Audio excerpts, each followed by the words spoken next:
Population cap 2. Strict population cap, well, let's say 10.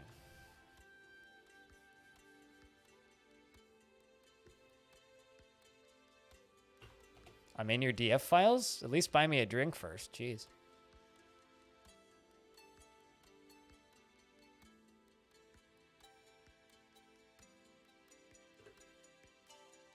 So yeah, also worth noting,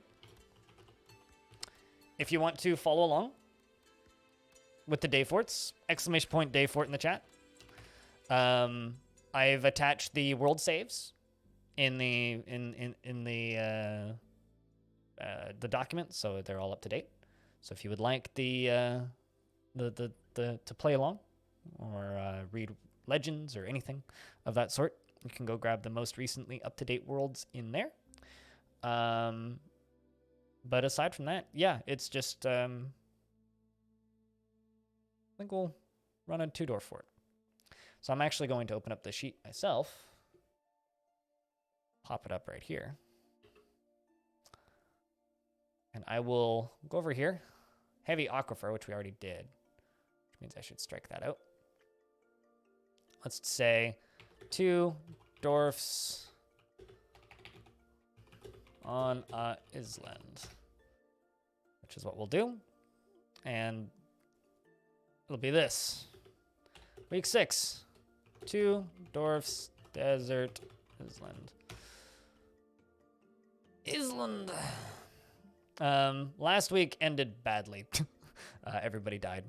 If you want to like go through previous forts histories, I have these little screen collages down at the bottom in these different sub docs. I started doing them on week 3, but you can go kind of peek at the history. I think that they're entertaining. And we'll do that again. We'll make another screenshot collage as things kind of go along. I will be editing and adding to it and tweaking it and keeping things interesting. So yeah, feel free to pop in there, download the worlds. Of course, if you don't know how the doc is laid out, these are all of the world saves starting at the very beginning. Hey, Pero, how are we doing?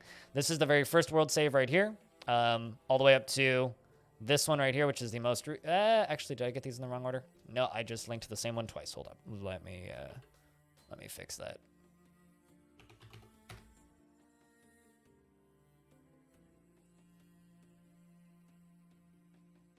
Pick in Discord. You have a hamster now. How's the new roommate so far? Hamsters are kind of adorable, I'm not gonna lie.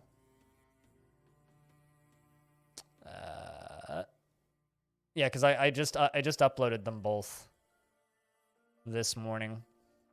So just realized that I linked the same one twice. So let's fix that. Yeah, there we go. Sweet. So I've updated the folder from my drive now. So this is the most recent world. So this is the version that I will be playing on currently, or rather it's a copy of the one that I'm playing on currently. So if you would like that world, it's right there. Go download it, mess about with it, play around with it. Come join us, and it'll be fun, I hope.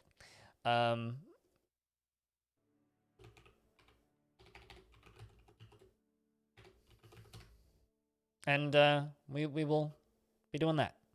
So yeah, that's kind of the plan.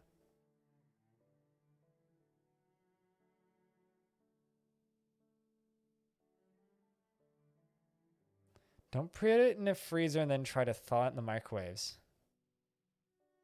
Oh, Day of the... I'm trying to think. I'm like, what's the adventure game that makes you do that? Day of the Tentacle. It took me... Because I didn't see the... Because Twitch chat didn't scroll to say DOTT. I was like, which game was it that you had to do that? And it was kind of disturbing. Don't you drown if you stand in the pool for too long in Day of the Tentacle? I'm pretty sure you do, right?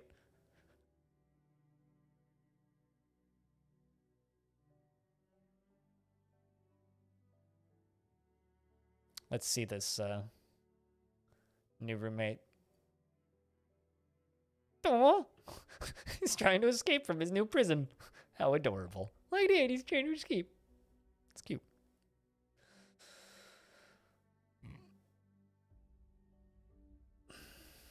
I want to say that also happened in Secret of Monkey Island. I never finished Monkey Island, but I'm pretty sure that was also a thing in Monkey Island.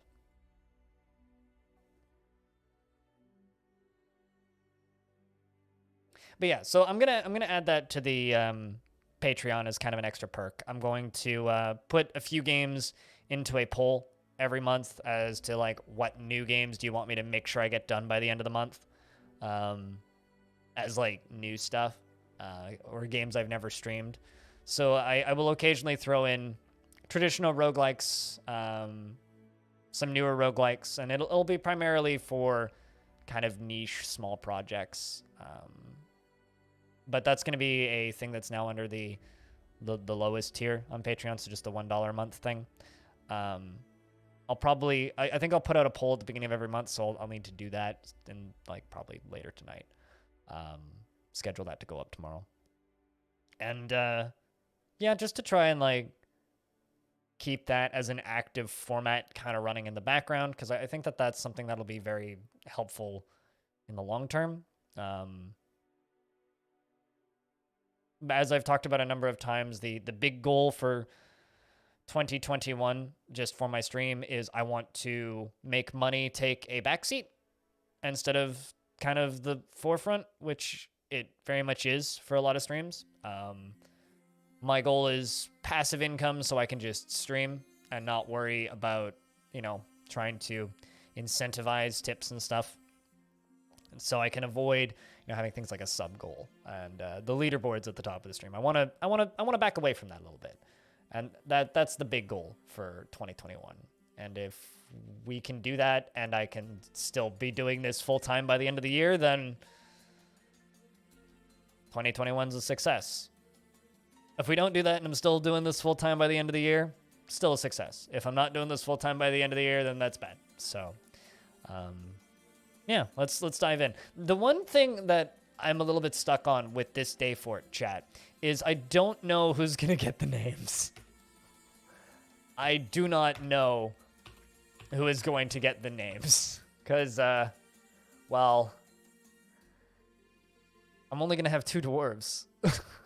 So, yeah. But I don't know. A combination of everyone's? Or I could call it like Chad and Chadette.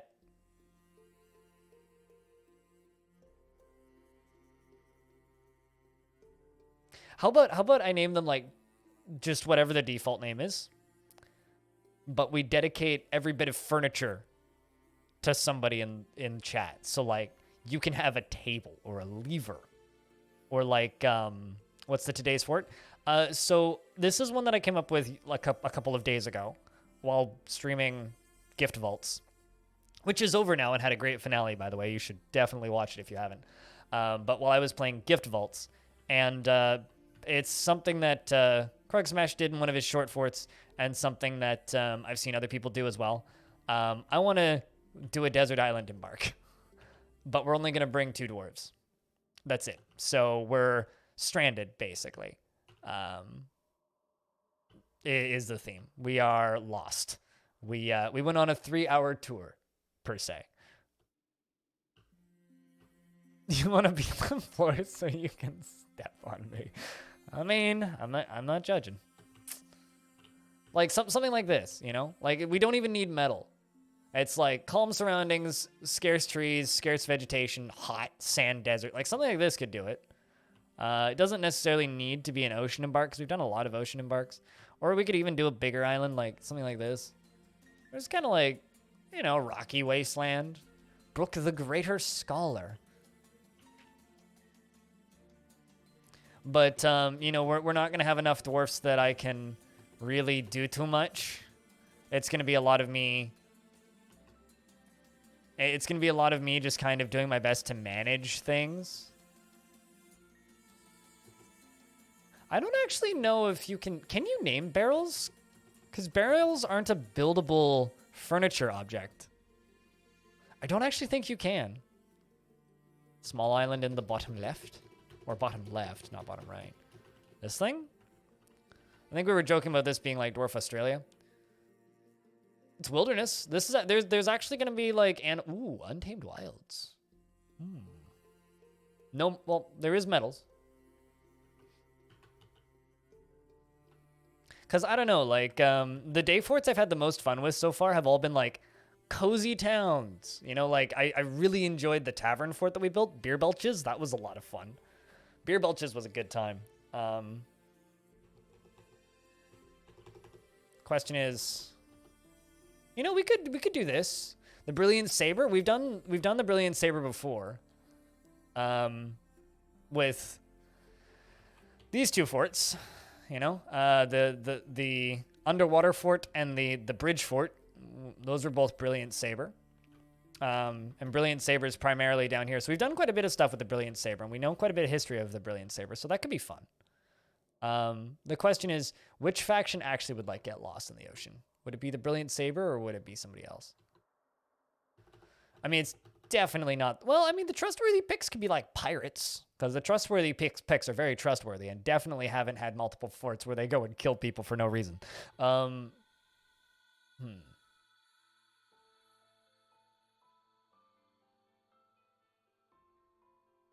Although almost as good, cutest. Maybe, I don't think can make you the floor so that we can step on you, but definitely could make you a chair or a throne so that we sit on you. The cutest throne, of course.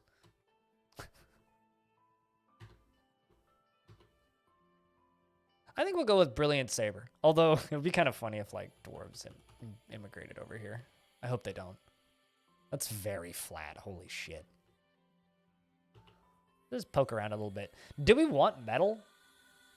Scorching woodlands. I guess the question is, do we want to do desert or woods? I mean, maybe like 50-50?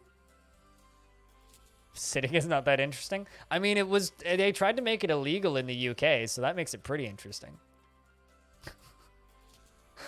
Oh, that was a fun week of politics. Deep metal, deep metals.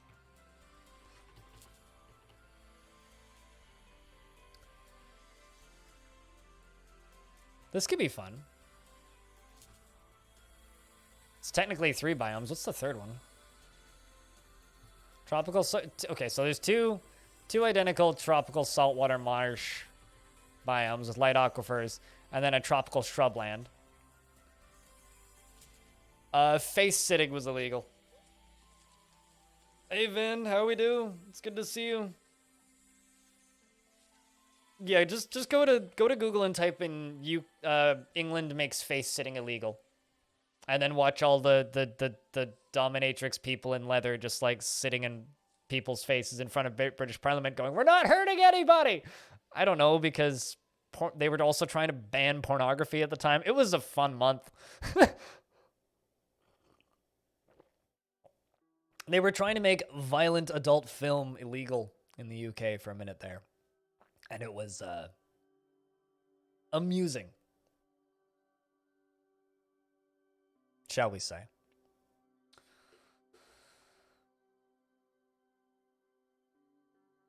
And so you just had like a bunch of adult actors just like protesting in public. Man, politics were better back then. Can we go back to that? May as well turn off the internet. You're right. Hold on. Let's see if I can... I'll find you an article so I can put this topic to rest. UK and...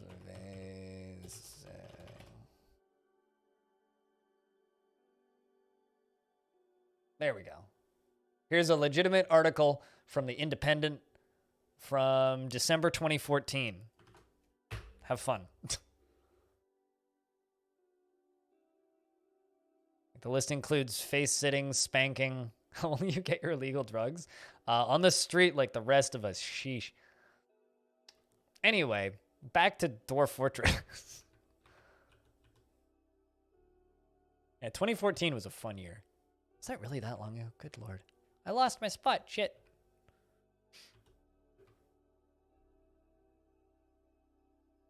I mean, 2014 sucked because that was the summer I was homeless, but... You don't have them on speed dial? Not anymore, because all the drugs I need are legal now.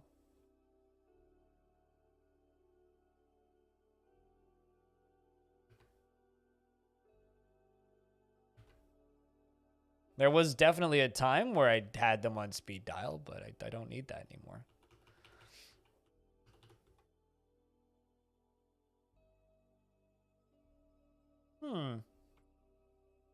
I don't know. I guess we could make armor. Okay, so this could be a little bit more fun. We got 2 light aquifers.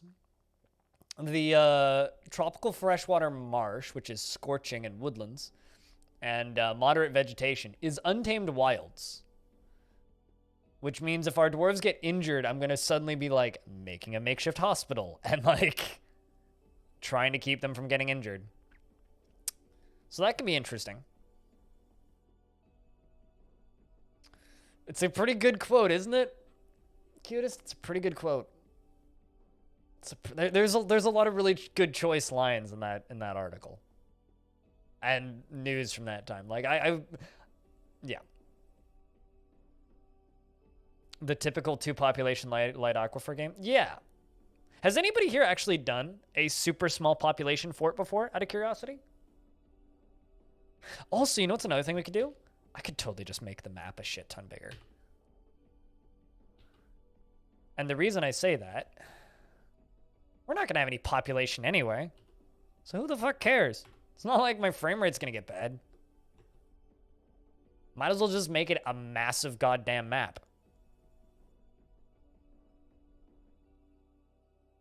You never saw it or tried? Really?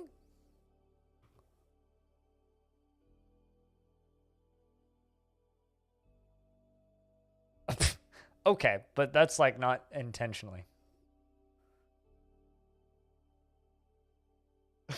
Like that. We're all just sitting here just like talking about like Dwarf Fortress, and then just Cutest Ghost is like, what do we want? Face sitting. Where do we want it now? Yes. Oh dear. Anyway, the only neighbors we have are dwarves, which will be us.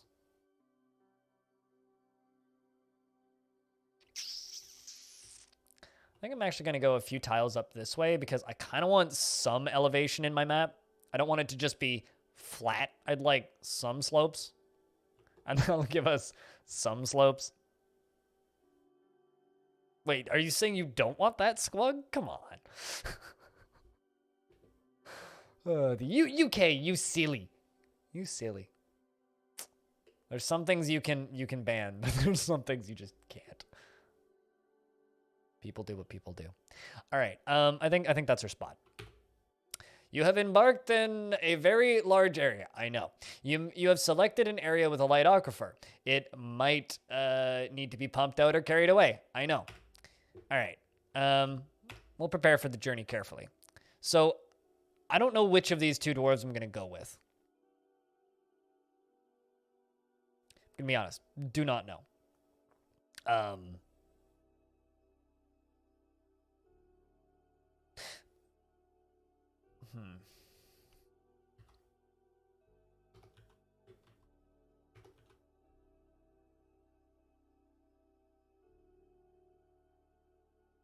With the most inspiring name to me? Well, this one dreams of mastering a skill. And this one also, I think actually I'm going to go with these 2. And I'm going to do something I don't normally do. I'm going to give you 2 points in carpentry, 1 point in masonry, 2 points in metal smithing. And the other one, I'm going to give some points in farming. So the story here is they're shipwrecked in my brain. That's my story, is that they shipwrecked. We'll give you a point in mechanics.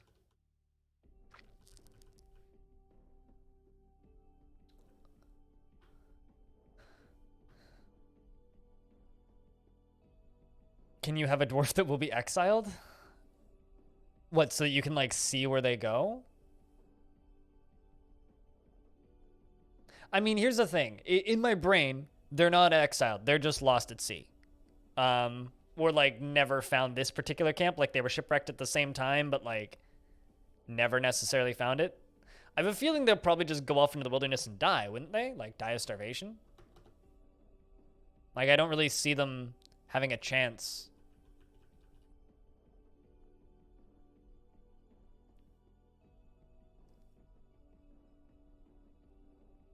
I don't know. Because if I name one, then suddenly I have to name all of them, you know?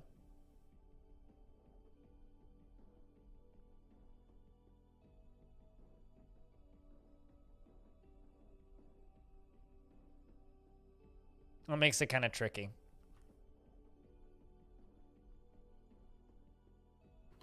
Give you a point in brewing.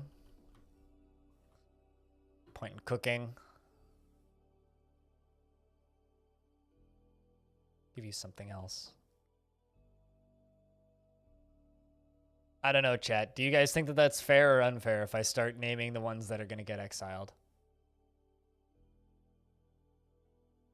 I think I'm going to give you some points in singing. And I'm going to give you some points in poetry.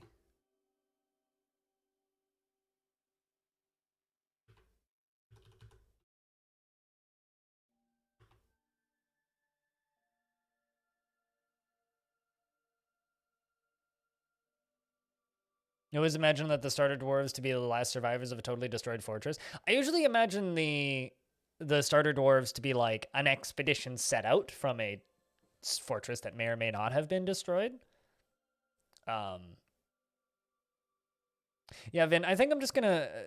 I don't take this the wrong way, but I think I'm just going to not name any dwarves from this original 7. I think that's the only way to really be fair about it. All right, so what do we think that this expedition before they got lost at sea was originally trying to do?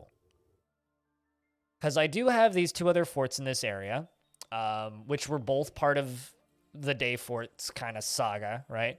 The 2 other forts I did in this area were the Bridge Fort, Arch Roads, build a bridge. So we did Arch Roads.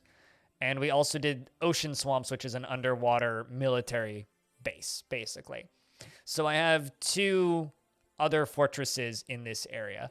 What do we think this one would have been trying to do before they got lost? Yeah, no, I'm just going with the 2 default names. Kibs and Britches with the 25 months and other forms of support in the background. Thanks for keeping me here, man. Thanks for helping me pay bills. Yeah, I'm just gonna go with the default names. Just gonna go with the default names. But what I am gonna do is I'm gonna dedicate bits and pieces of furniture to people in the fort. So if you want a door, if you want to be a weapon rack or an armor stand or a bed, or a chair or something, just ask. We'll give you guys those. And the whole point of this is to get very well acquainted with our dwarves. Maybe they're a scout team. True, they could be a scout team, like seeing if like, or even actually there is no boats in Dwarf Fortress, right? So maybe here's my lore reason for why they're here. I've come up with this, and I want you guys to tell me what you think of this. They set out and into the caverns, into the cavern layers from the mountain home, trying to get to this island because they knew that they heard tell that this island was here. So they went through the caverns, and while they were going through the caverns, they got attacked by something, which caused the caverns to fall in, something deep and dark and evil, which caused the caverns to cave in behind them, so they have no way back. That's more believable in like the amount of tech that they have right now in Dwarfort. So we could roll with that. With the, oh, well, they got lost because the caverns caved in behind them. Or a spear? Yeah.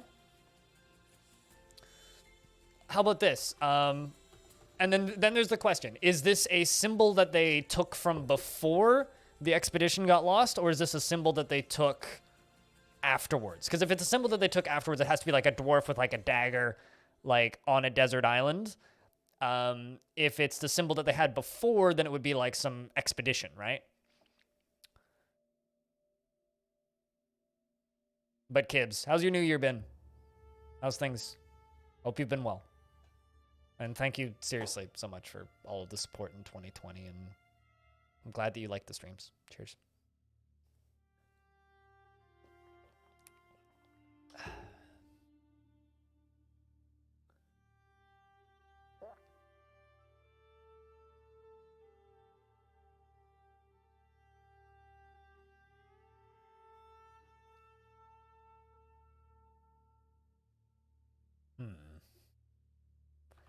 So, who's a dwarf? Let's see if I can tie this back into one of my previous forts. So, who's a dwarf from one of the previous forts? So, let's go to Archroads, week 1. Did I lose week 1? What happened to week 1? Hold up. See, week 0 and week 2.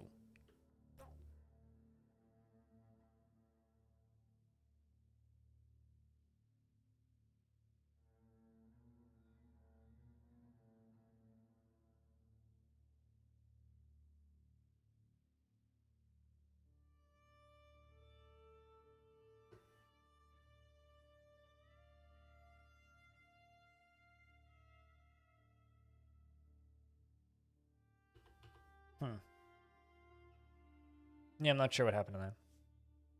How is your name Dwarf doing? I have no idea. I'm going to be totally honest. If you would like to know, you can download the world save over on the dock and find out. Look it up. Because I'm not in a screen where I can look that up, unfortunately. Just got back from having a COVID test. Boy. Well, it's time for a 2-week vacation, kids. Assuming there's no side effects.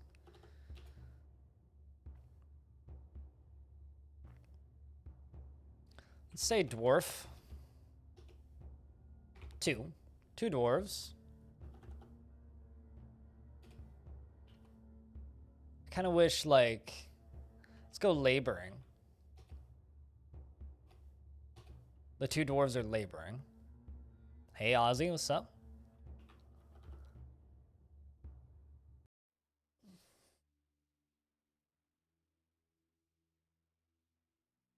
But, trying to see, what week was it that you had a dwarf?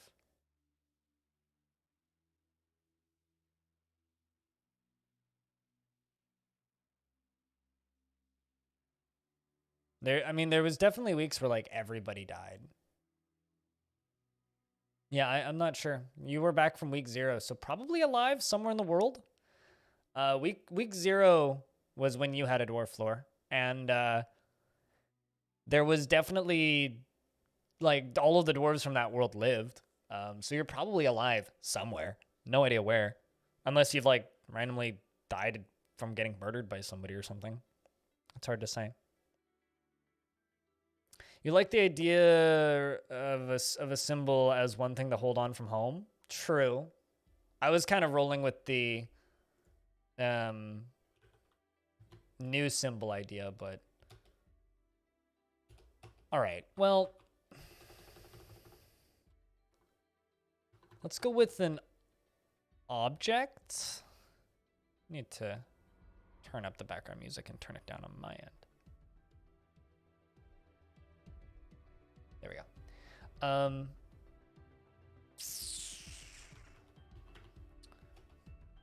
Questions, what object? So if we're like a scouting party, what would something that a scouting party uses their symbol? Like an arrow, maybe? An arrow in a sun? Arrow in a cavern?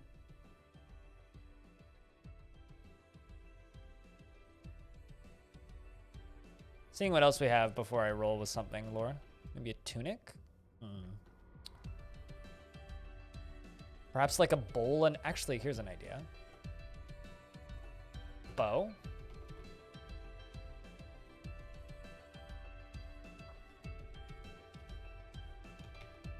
A bow and an arrow.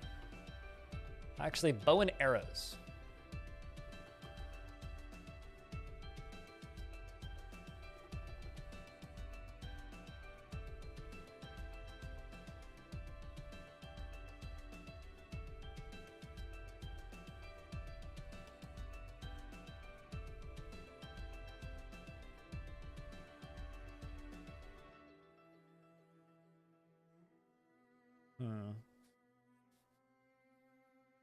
And I'm looking at history right now.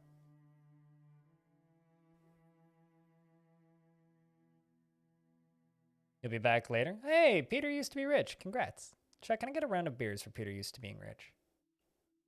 We'll see you when you get back, Ozzy. It's good to see you in the new year. Hopefully you're doing well.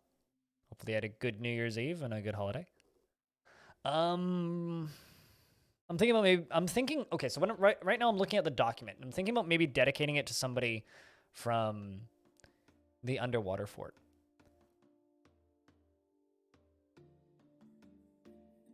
Because over here, because like, okay, so I would say, because this is the underwater fort that we did, or the beginnings of an underwater fort where we pumped out the ocean and then a bunch of people died.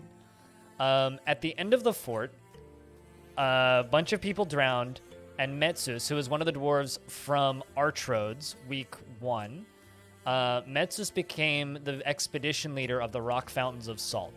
So, in my mind, what I'm thinking perhaps happened is Metsus became the expedition leader of the Rock Fountains of Salt. They dug underground and they found the cavern route over to where we are, because this is the closest fortress to us on the mainland. So I'm going to name it, or I'm going to add Metsus to our symbol, kind of in the, oh, well, maybe this dwarf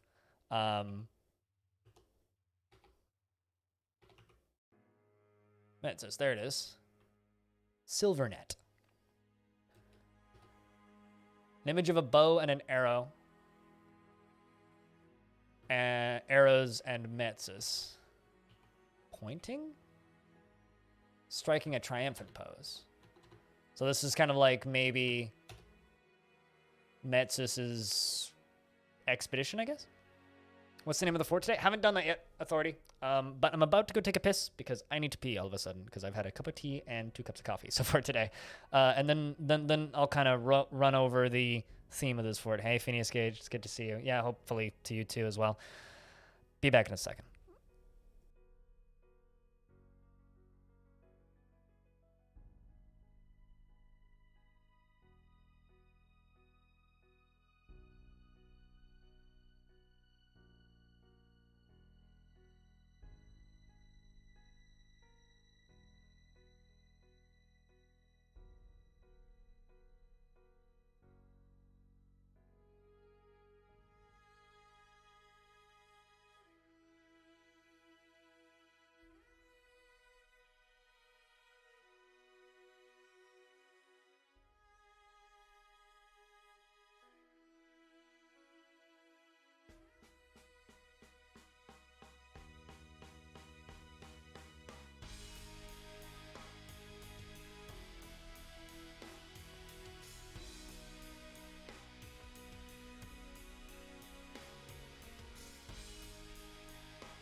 All right, I returned. Sorry about that, but I was getting cold and I needed to pee. It was a bad combination.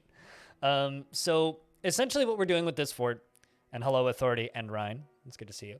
Kind of the theme for this week's fort is we're stuck on a desert island with only 2 dwarves, right? So I'm immediately going to expel 5 of 7 dwarves.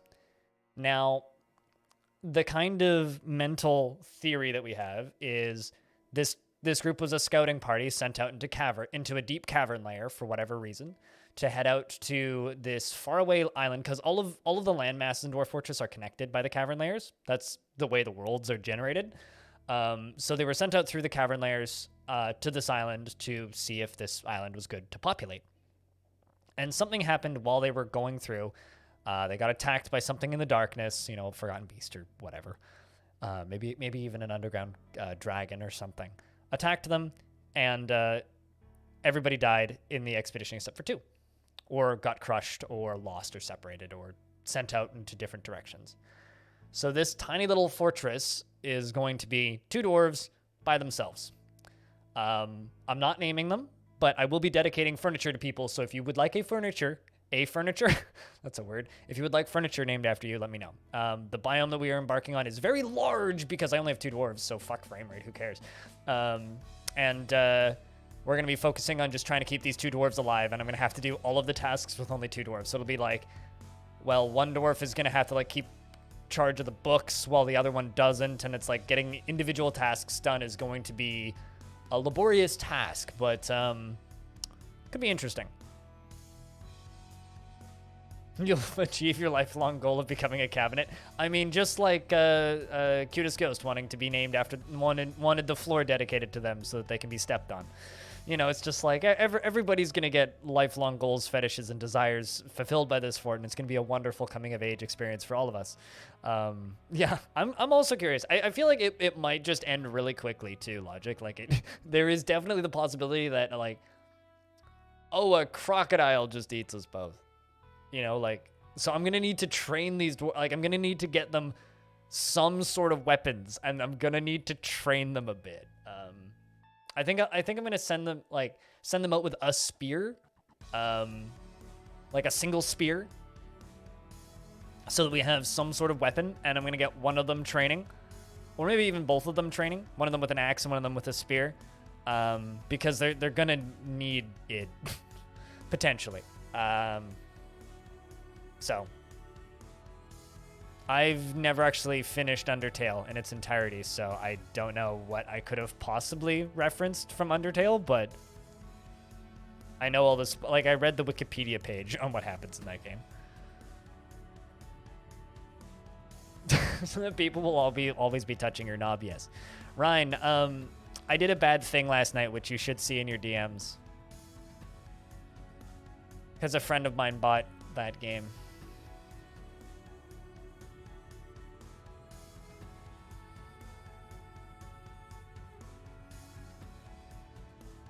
So the name, we don't have a name for this symbol, but the symbol is an image of a bow and arrows, and Metsus, the dwarf, who's striking a triumphant pose, because in my mind, Metsus, trained to use weapons? Is that a quote? Okay. I don't know. Anyway, we need to name the Beauty of Tin, the Ship Vestibule Halls, the Willful Castle, Tomb of Exalting, the Tin Gate, the Tan Gate, the Flaxen Gates, the Walled Chasms, the Sack of Savants, the Godly Spear. How about the Godly Arrow? The Godly Arrow will be the name of our symbol. That works. So the Godly Arrow is an image of a bow and arrows, and Metsus, the dwarf. Metsus is striking a triumphant pose. Very simple, but effective. You are only a little disappointed? I mean, it's as they say in Dwarf Fortress, it's inevitable. Every addiction relapses. All right, so we the 2 dwarves that we are going to be settling with are Manom and Aloth. And I will not be naming them, like I said. But we do need to name the group. I'm not too worried about the group name. The Tan of Handles, the Worthy Peaceful Lanterns, the Cloister of Fist, the Mountainous Ore, the Pillars of Balding. That's just rhinestone right there, the Pillar of Balding. That was mean. The Bells of Fighting, the Gear of Passions, the Closed Room, the Whip of Luring, Clasps. Just wow. Shots fucking fired, man. The Tin Glaze, the Royal Palace, definitely not. The Greater Guilds, the Crude Ship, that we could go with. How about the Crude the Crude Casket, the Crude Chasm, the Crude Chasm. Yeah, I saw that you were playing Trackmania to regain your rank, right? How active is it current? Actually, did they ever add winter tracks? Because like winter's actually started now. Have they added winter tracks yet?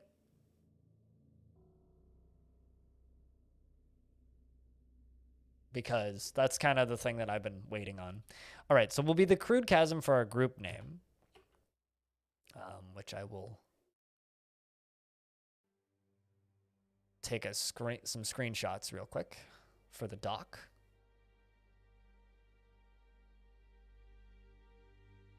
Now we need a fort name. That's something that we need. So the Godly Arrow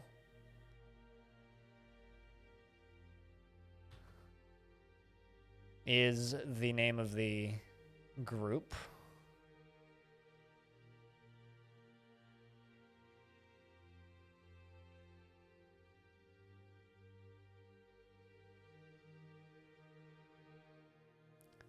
Crude Chasm is the name of the group. The Godly Arrow is the name of our symbol.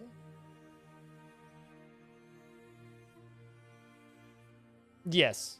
No, people who play Trackmania games agree that Trackmania is a fucking mess.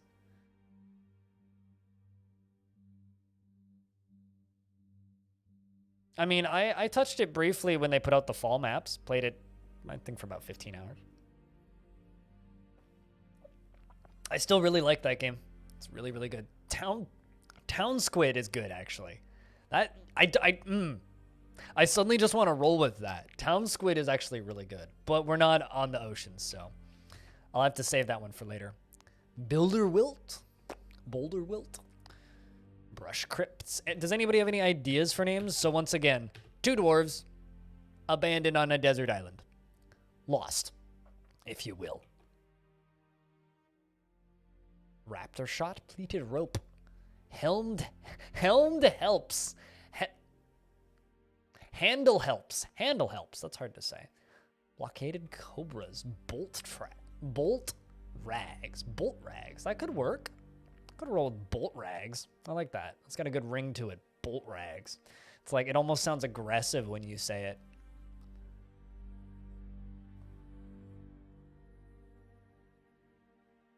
Although I would say that the full name of Dwarf Fortress is more of a mess than every Trackmania game name put together.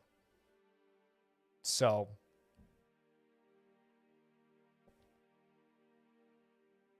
perhaps worth acknowledging that.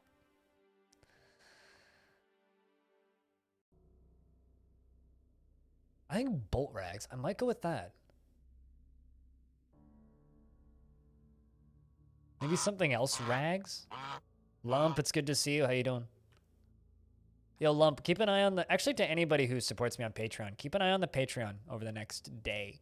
Because going to be bringing polls to the Patreon where I'm going to be asking you guys to vote on a game I check out every month and try out and give a couple streams to. Specifically games that I would be interested in trying out anyway. But I wanted to add something to the first tier. And I'm still trying to think of stuff to add to the higher tiers, specifically like the $7 a month and up tiers, because those are kind of the tiers that really fund me. Like the $2 a month tiers are just kind of there to get your name into the poll or to get your name into the end of the videos. But for the higher tiers that really do throw a lot of support at me, I kind of want to add more stuff too. So I'm still kind of like open to trying to figure out other things I could do. I want to roll with the name Rags. Bolt is good. Dawn Rags? Ooh, Dawn Rags could be good. Also, hi, Pizza. I don't think I actually said hi to you. I saw you pop in earlier. Dead Rags could be good. Devil Rags? Dirt Rags? Ditch Rags? That sounds a little too dark. Drowned Rags? Drum Rags? Eaten Rags? Dusk Rags? Face Rags! It's like something from Caves of Cud. Ooh, Fragment Rags could work.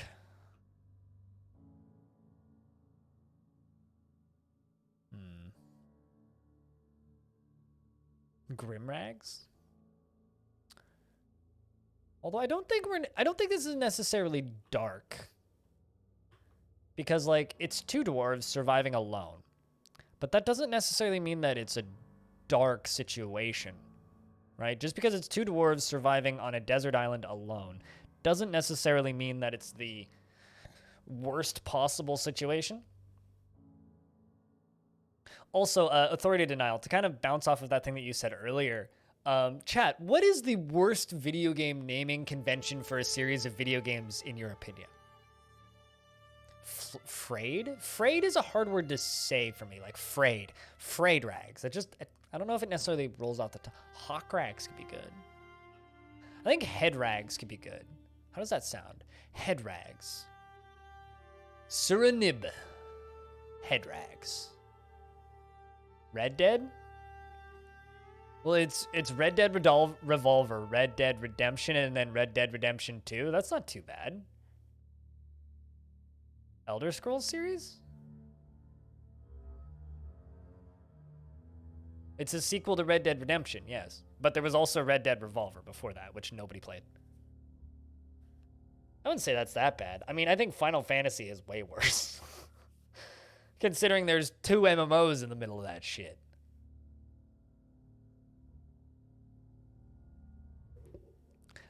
I have an earplug in this hoodie. I have no idea how long this earplug has been in this hoodie. Or why there's an earplug in this hoodie. I actually don't know where that earplug came from. I haven't worn this hoodie in a while. It's an interesting situation. Huh.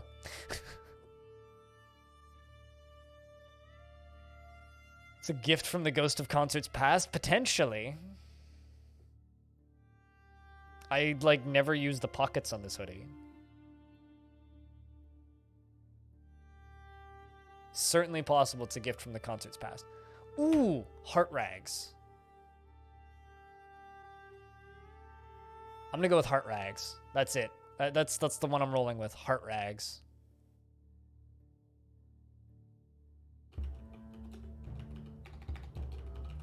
I'm just gonna do some typing over on the dock for a second. So week 6, 2 dwarfs, desert island, Heartrags.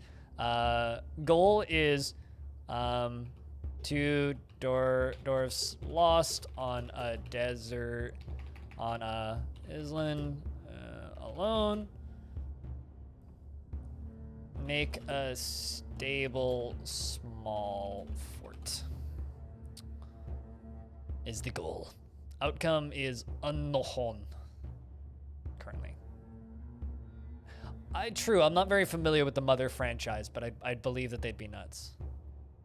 You got one? What is it? Monster Hunter? Yeah.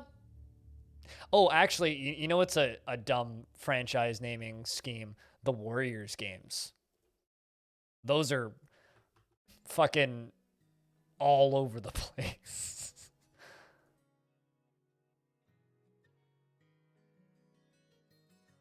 All right, so here's what we've got on this so far. We've got the Godly Arrow, Crown Chasm, Heartrags.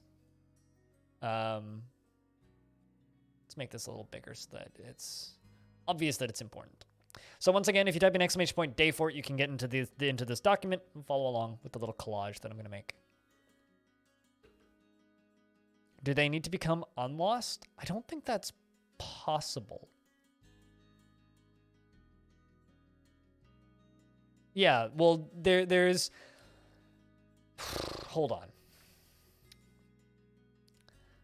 Dynasty Warriors franchise. Wikipedia.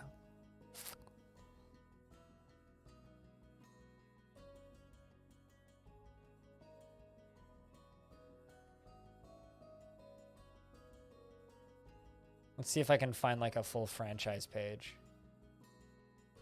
Well, actually, let's just go to the Megaforce page. Games. Hey, Hazard. What's up?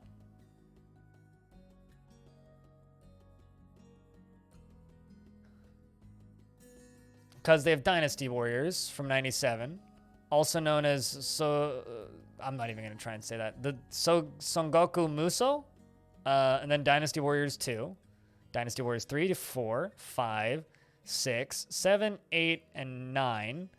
They also have Dynasty Warriors released in 2004, and Dynasty Warriors Advance, Dynasty Warriors Online, Dynasty Warriors Volume 2, Dynasty Warriors DS Fighters Battle, Dynasty Warriors Strike Force, and Dynasty Warriors Multi-Raid 2, Dynasty Warriors Next, Samurai Warriors, which is technically part of the Warriors franchise, the Muso franchise, Samurai Warriors 2, Samurai Warriors Katana, Samurai Warriors 3, Samurai Warriors Chronicles, Samurai Warriors 4, Samurai Warriors Chronicles 3, Samurai Warriors 4 2, Samurai Warriors Spirit of Sonata, Warriors Orochi, Warriors Orochi 2, Warriors Orochi Z, Warriors Orochi 3, Warriors Orochi 4, Dynasty Warriors Gundam, Gundam 2, Gundam 3, Gundam Reborn, Fist of the North Star Ken's Rage, which is technically still a Muso game because it has the word Muso in the Japanese title. Fist of the North Star 2 Ken's Rage, One Piece Pirate Warriors, One Piece Pirate Warriors 2. I didn't even know they made these. One Piece Pirate Warriors 3, 4. They made 4 of those fucking things. Hyrule Warriors and then the Hyrule Warriors 2. Aslan Warriors of Legend. How many fucking games does Omega Force have? Berserk and the Band of the Hawk, also technically a Muso game. Warriors All-Stars? What? All right, that's a thing that exists. Of course, there's Fire Emblem Warriors and Persona 5 Strikers. And then just like all of this shit. And then that's them all in order. Yeah, anyways, so Muso games, that, in my opinion, probably have the worst naming scheme in video games, because what the fuck does half that mean? Anyways, so Heartrags, Dwarf Fortress, speaking of games with terrible names, Slaves to Armok 2, Chapter 2, Dwarf Fortress, Heartrags. Day Forts, Week 6, Heartrags.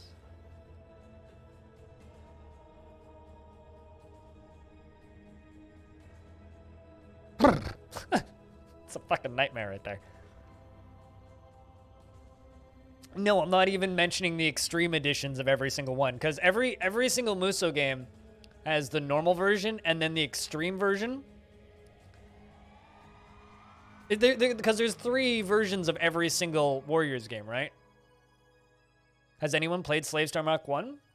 I have, but you don't really play Slaves to Armok 1.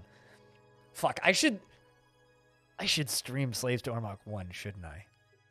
I should do that. Just so I could have video evidence that I've played it. If you want to download Slaves to Armok 1, I can give you a link. But there's no public link to it anymore. If you go to bay12games.com/armok, you can actually just download it. So if you want to go download it, you can do that.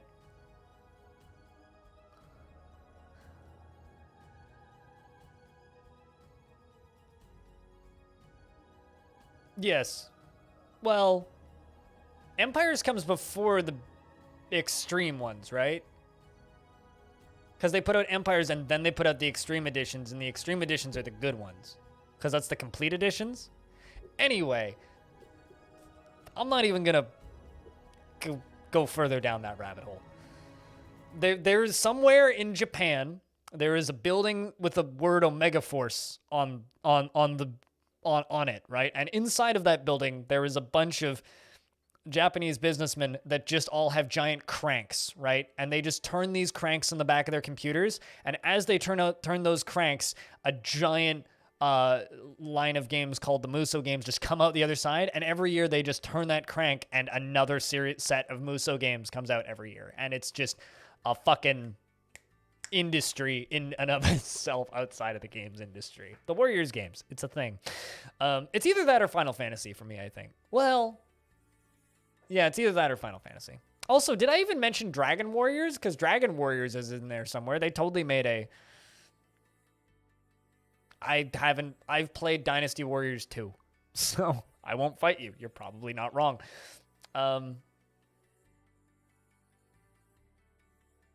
Monster Hunter's the worst? Okay, why is Monster Hunter the worst? Monster Hunter franchise. Let me just look. I will humor you for a second here. And we will hope that it's worse. All right. Monster Hunter, released in 2004. Monster Hunter 2, 2006. Monster Hunter Tri, 2009. 4, 2013. Also, they had, in the expansions, there was Monster Hunter Freedom, Monster Hunter Freedom 2 for Freedom. Monster Hunter 2 had Freedom 2, and Monster Hunter Freedom Unite, which apparently came out for PlayStation Portable and iOS? They made a Monster Hunter game for iOS? What? Then they had Try, and then Portable Third. Portable Third. Okay. DS and Wii U also got 3 Ultimate.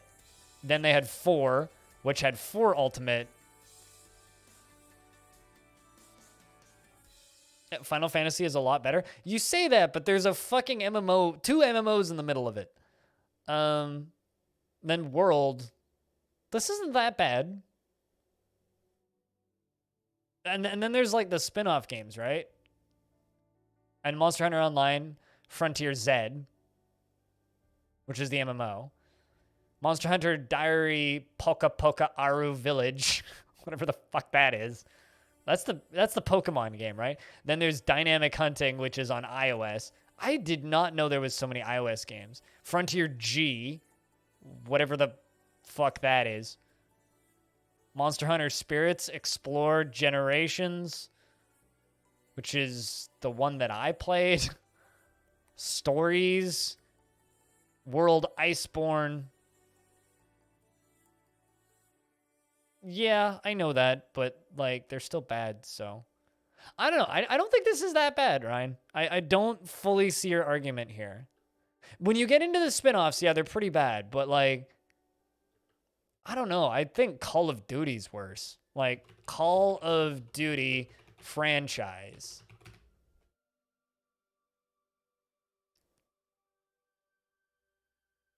Which is like... Alright, let's see. You got Call of Duty, Call of Duty 2, Call of Duty 3, Call of Duty 4 Modern Warfare, Call of Duty World at War, Call of Duty Modern Warfare 2, Black Ops, Call of Duty Modern Warfare 3, Black Ops 2, Ghosts, Call of Duty Advanced Warfare, Call of Duty Black Ops 3, Call of Duty Infinite Warfare, Call of Duty World War 2, Call of Duty Black Ops 4, Call of Duty Modern Warfare, Call of Duty Warzone, and Call of Duty Warframe, yes, and then Call of Duty Black Ops Cold War. But then there's also like the Call of Duty Finest Hour, Call of Duty 2, the big red one. What? Call of Duty, and then of course the handheld titles: Call of Duty Road to Victory, Call of Duty Modern Warfare Mobilized, Call of Duty Black Ops DS, Call of Duty Black Ops Declassified, Call of Duty Online, Call of Duty Modern Warfare 2 Force Reborn, Call of Duty Zombies and Zombies 2, don't forget, Call of Duty Strike Team, Call of Duty Heroes, Call of Duty Mobile. I forgot about Devil's Brigade and Vietnam. But those were canceled, so those don't count.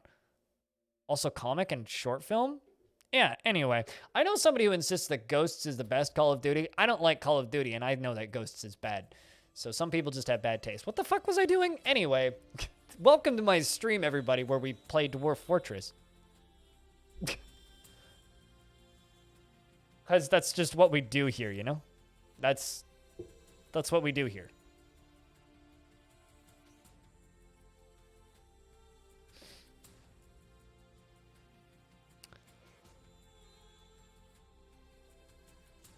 Well, I mean, FIFA naming conventions are utilitarian. I don't know if they're necessarily boring. It's just like, it's the sports game plus the year, so I don't think they're anywhere near as incomprehensible as a lot of that other shit. Anyway, I don't need any of that crap because we're gonna have plenty of wood.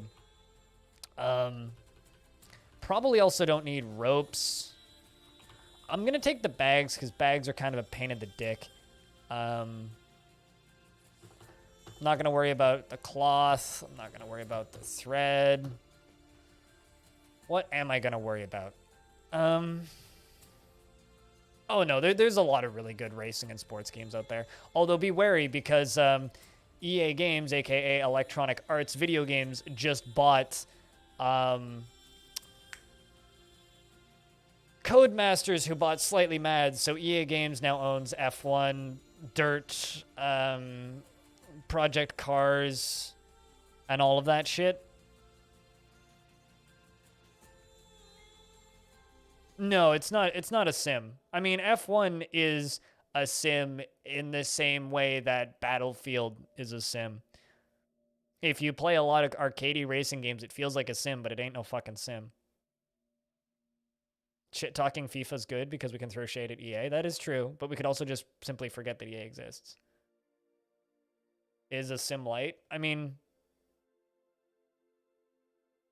Grid is the Battlefield of racing games. I've never played Grid. So, isn't like Need for Speed Shift the Battlefield of racing games, though? Kind of in that regard?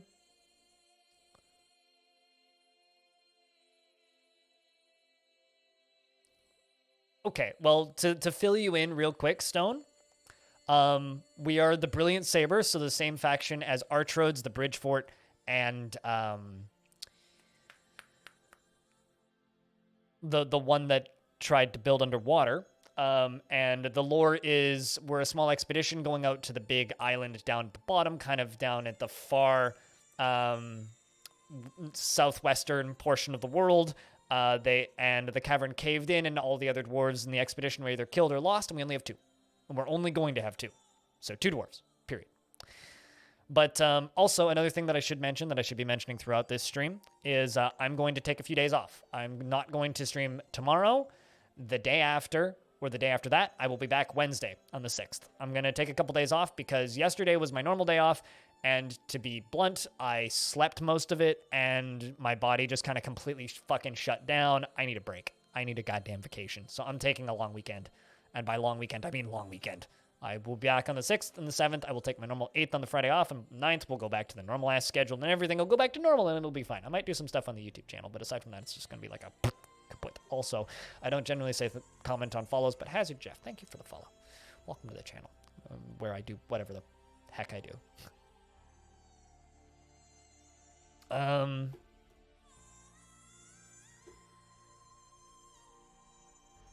Grid is Codemasters Arcade Racer.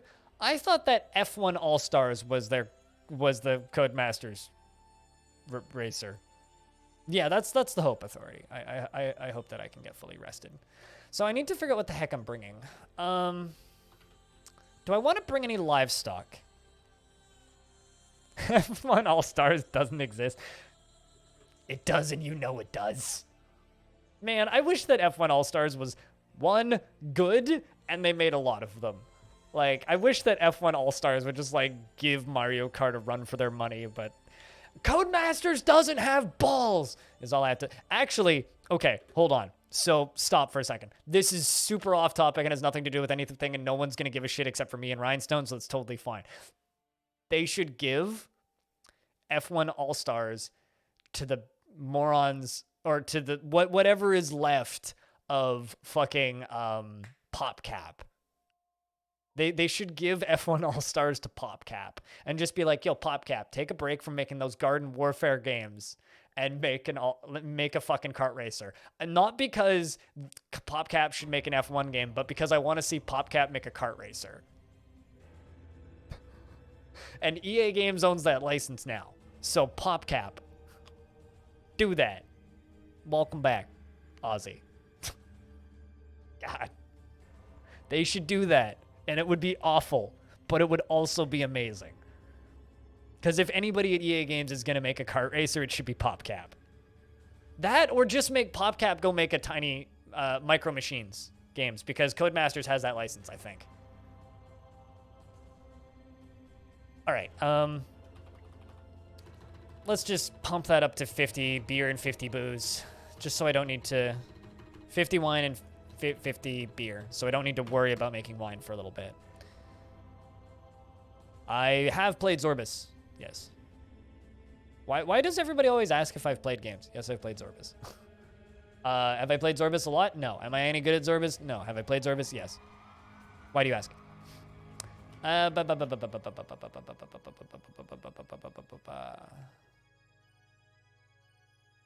which is probably going to be one of the first games to go into the Patreon polls, actually. It's going to be like that. Viewer stuff. Do you also watch... Well, not do you also watch, because I've known about Zorbus for a while, but were you watching Tone play it out of curiosity? Because Tone's been grinding a lot of Zorbus. Zorbus is a really good, accessible, quietly great game that nobody knows exists. Bring a little bit of extra peach face lovebird meat, some cave lobsters, some extra plump helmets. I'm actually going to bring extra bags. Oh, really? Well, you should watch Tone Hack. He doesn't stream that often, but he streams like I think 2 days a week. He's a net hack. He's a competitive net hack player, but he does good stuff and plays weird shit. And unlike me, he's actually really good at roguelikes. I'm knowledgeable, but I never actually like get good at games. Whereas he, like, you know, can speedrun NetHack.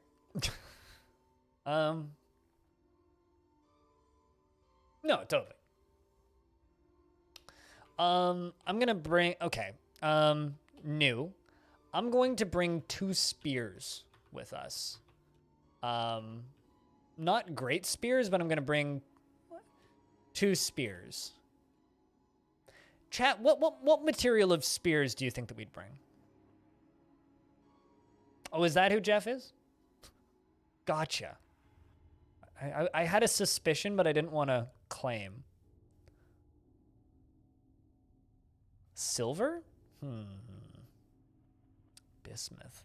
I'm thinking like bronze. Bronze or copper? Cheap copper is a good idea, yeah. But like maybe bronze? How much are bronze spears? 36 for copper and 90 for bronze. I mean, we're only bringing 2 dwarves, and I'm not bringing anything made of cloth or wood, because we'll have to do all that ourselves. Although I have a feeling we'll probably have cotton. We'll definitely have rope reed and surface cloth. Thurfith cloth. I think let's do 1 bronze and 1 copper. 1 bronze and a copper spear. And those are going to be kind of our defenses. I'm not going to bring any shields or anything. I'm going to have to make all of that myself. Probably end up out of leather. You love your hemp? I mean, hemp is definitely possible. I think it's more likely we'll find cotton, but it's definitely possible. So we'll bring a bronze and a copper spear. I'm still going to have those 2 copper battle axes for wood cutting. 2 copper picks. We'll bring 1 iron anvil. Should we bring any animals? Non-ironically, your favorite crop? I mean, it's a really good crop. I'm genuinely one of my... Okay, so I have 2 long-term life goals. But one of my long-term life goals is I kind of want to own chickens. And I kind of want to make a chickens live stream. But one of my other long-term life goals is I want to not grow hemp, but I want to have my own cannabis plants. Because it's legal. I might actually try and do that this coming summer. Just like pot them, grow them on my porch, see if my neighbors... One of my neighbors, like over on the other building, like halfway up the building, has this giant fucking cannabis plant on their porch.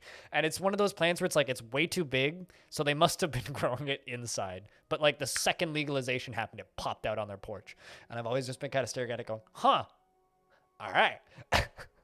Where were you growing? You're going to make an attempt? Yeah, I'm going to make an attempt too. I mean, I need to figure out how to source seeds, but I have ways. I can do that. And you're thinking about planting them? Try it. I mean, definitely try and grow the seedlings inside. But once you can get them going, try it. Why not? And I just kind of won't say anything about it. And then when my dad comes over at some point, I just won't say anything about it. See if he notices. If he brings it up, we'll have that discussion. So these guys were on a journey. What kind of animals or livestock do you think they'd bring? I'm actually thinking like 2 llamas. I'm thinking 2 llamas. UK be like, no, I'm sorry, Lake Bear.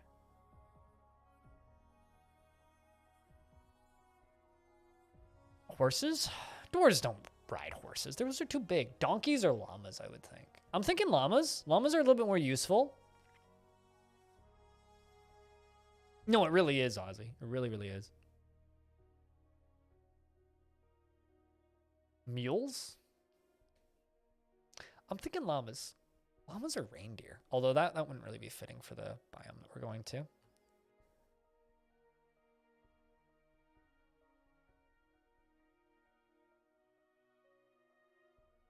Breeding pair? I'm thinking breeding pair of llamas. Yeah, like a male and a female llama. We'll probably end up with like a yak or a horse or something.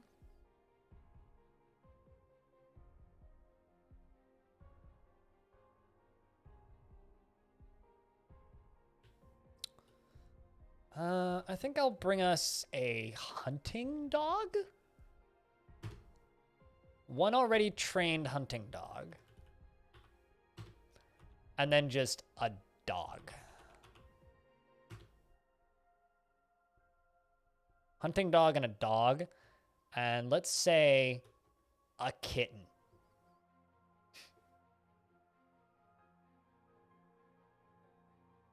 About mycology? My parents gave me a mushroom growing kit.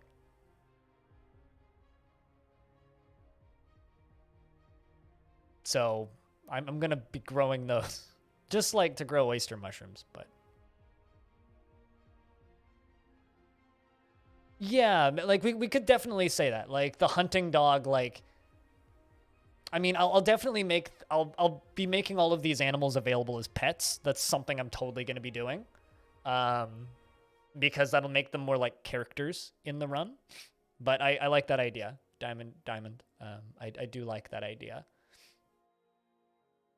So I'm gonna do a little bit more typing right quick. I'm gonna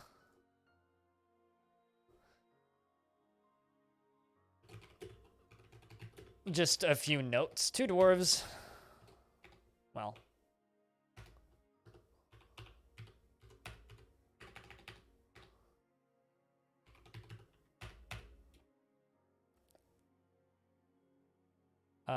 Lost expedition. Collapsed cavern. Some pets.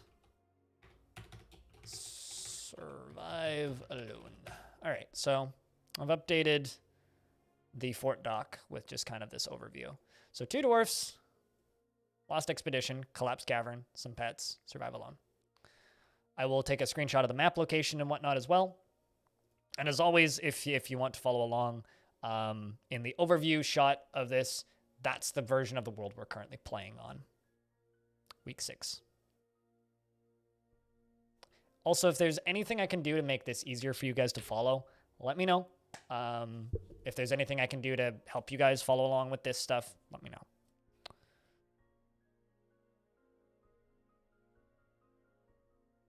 Just, don't do anything that, like, here's the thing, right? There's definitely rewarding hobbies out there, but don't adopt a hobby that's going to get you in trouble with the law, right? Like, this isn't a hobby that I would ever have considered if it wasn't for legalization. Like, there's no point where I would risk my life for a dumb hobby. That DF3D mod? Which one are you talking about, Friskins? Which one? Impala leather quivers.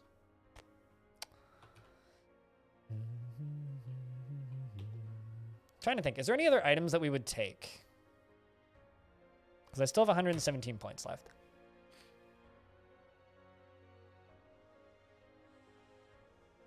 Are you talking about Armok vision?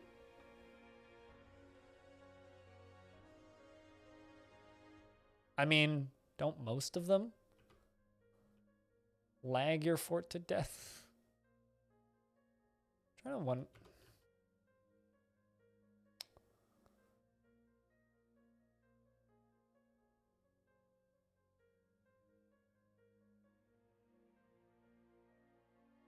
kind of think they should bring backpacks.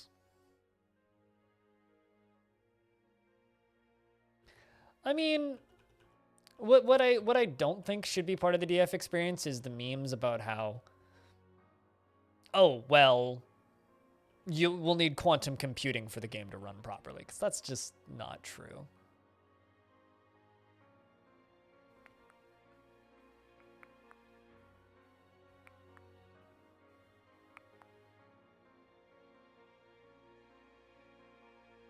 Sometimes DF hack to check stuff. I mean, I have other saves of the game with DF hack to mess with shit, but I don't really play the game that way. Neighbor's dog's going berserk. Yeah, no, I agree. FPS death is very easy to avoid if you know what causes it. The problem is most people don't know what caused it. I'm trying to think. We should bring a large gem and do something with it and state that this was something that they found while they were down in the cavern layers. What kind of gem do you think that they would grab? Actually, here's a thing we could do. Do either of you like gems? You like yellow sespertines and brass? Okay, so I'm going to bring one thing that each of these dwarves like. This one likes crystal glass and yellow sespertines. Lizard bone, giant buzzard leather.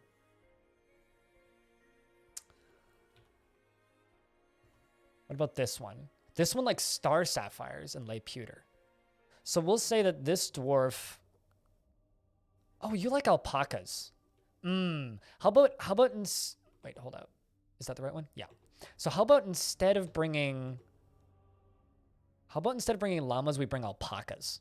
Because that dwarf likes alpacas. So we'll do that instead. We'll bring 2 alpacas. A breeding pair of alpacas. So we'll say that that dwarf likes alpacas. So that dwarf brought alpacas. And this dwarf likes yellow sespertines, which are pretty, like, easy to find, and crystal glass. So was it crystal glass or rock crystal? Crystal glass. So we'll bring something made of crystal glass and something and a yellow sespertine. Whoops, that is not the button I wanted to do. That's the button I wanted. Yellow.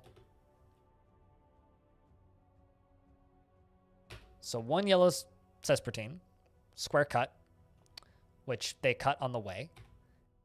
And you know, we'll bring 1 for each. So the square cut yellow gem and the 2 llamas. And if I go to this dwarf's skill, I'm actually going to put the rest of the points into gem cutting. And we'll say that this dwarf is a gem cutter. Because this dwarf likes the yellow sespertine. So we'll say that they cut the gems themselves.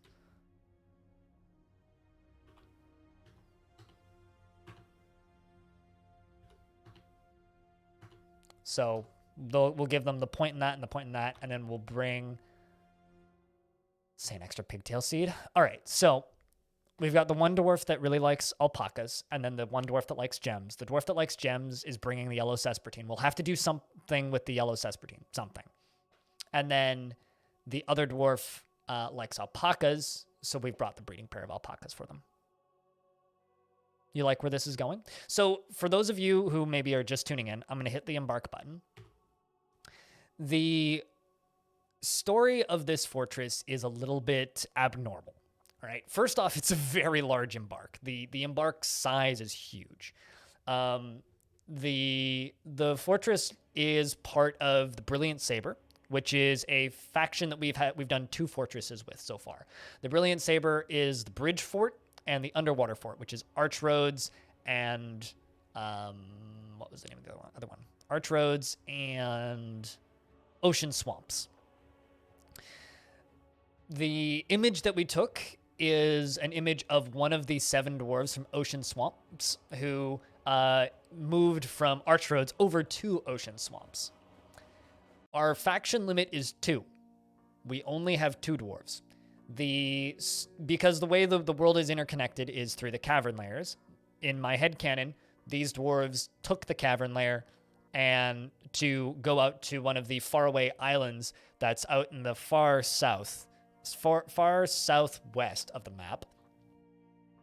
They took that route to go see if that island was inhabitable. But on the way there, something happened. They got attacked, and it caused the cavern to cave in behind them, so they have no way home. They're stuck out here. That's my mental theory, is that they're stuck out here. And so we are taking Heartrags, which is these two dwarves, naming this fort Heartrags as kind of a, well, we're going to try and survive here. So immediately what I'm going to do when we embark is the 5 dwarves that don't have skills are all going to get exiled. In my headcanon, it's because they got lost, killed, died, starved to death. Something happened to them in the caverns, and they are just out in the wilds. These 2 dwarves are the dwarves that we're following on this island, and it is the last dwarves here. And so we have 2 dwarves, and the idea is to just try and get them a stable settlement on this island where there is no other population that we know of. There might be some kobolds or something, but have a good bath. Bastet. That's where this is going, Brahms. So I'm not naming any of the dwarves. I will be dedicating furniture to people. We need to figure out something to do with that gem. We need to keep our alpacas alive. And we need to survive with only 2 dwarves. So that'll be fun. You have arrived after a journey from the mountain homes into the forbidding wilderness beyond. Your harsh trek has finally ended. Your party of 2 is to make an outpost for the glory of all Ikamost. You are lost, and there are no supplies left. But with stout labor comes sustenance, whether by bolt, plow, or hook provide for your dwarves. You are expecting a supply caravan. I don't know what we're going to do with that. Don't trade with them? I guess just don't trade with them and pretend they don't exist. You're expecting a supply caravan just before the winter entombs you, but it is spring now. Enough time to delve secure lodgings, ere the dingo men get hungry. A new chapter of dwarven history begins here, at this place. Zanor Runib. Heartrags. Strike the earth.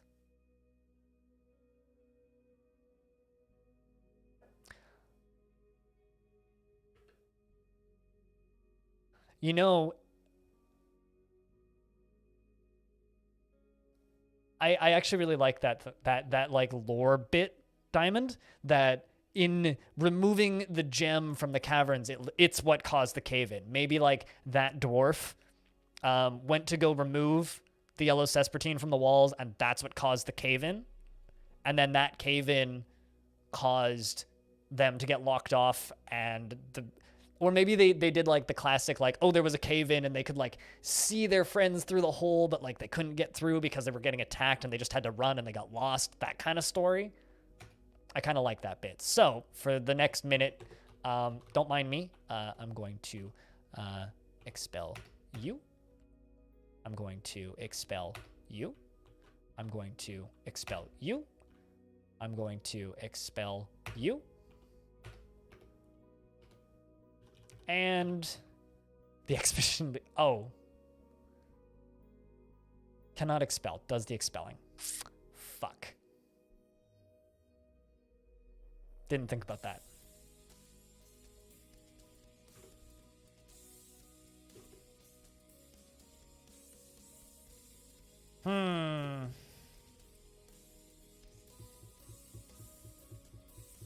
What do we do?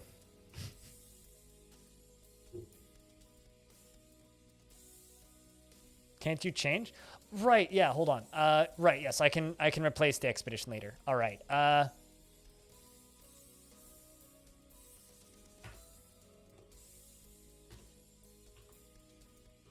There we go. I always forget that you can change the expedition leader.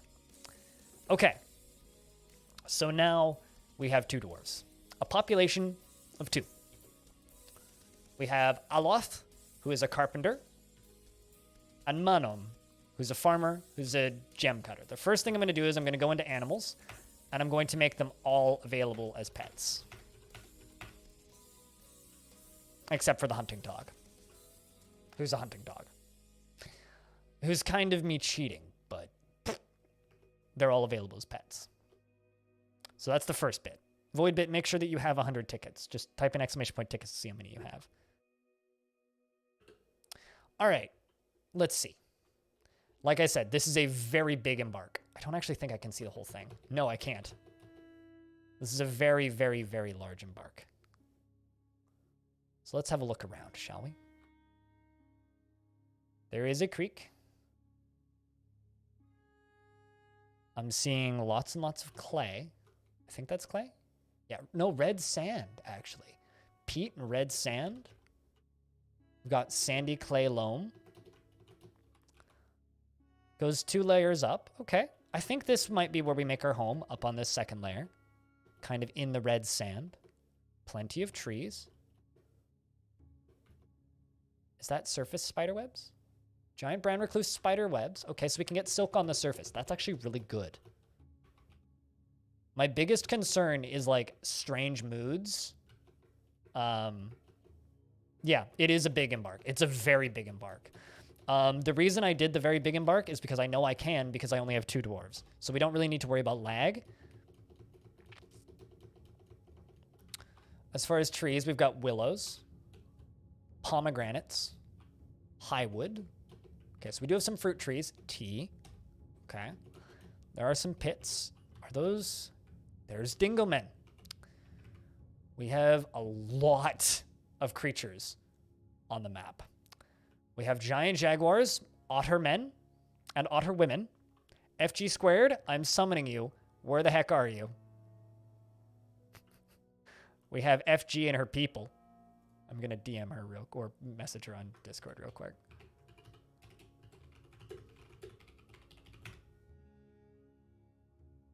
We got ottermen and otterwomen. We got a giant jaguar. Hippos. Fucking milkfish. More hippos. And capybara people.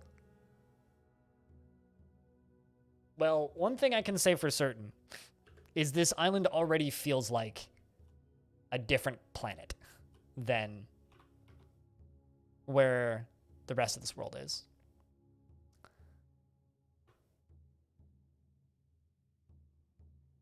Just grab a screenshot for the Google Sheet.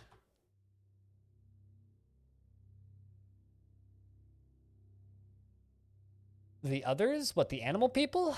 The animal people are weird. Yes, but doubtful.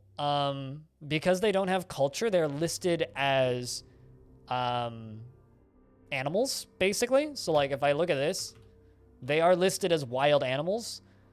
Giant platypus. Giant platypus. So no, not really. They will fight with my people, though, so we need to be very careful. Need to invite them to the fort. You can't really do that, like I was just saying. If they show up as part of visitors, which is unlikely, they could be like poets or something. And then those poets could then join the fortress. Ottermen, dingomen, and that's not it. Dingomen, ottermen, and capybara people. Capybara, dingo, and otter.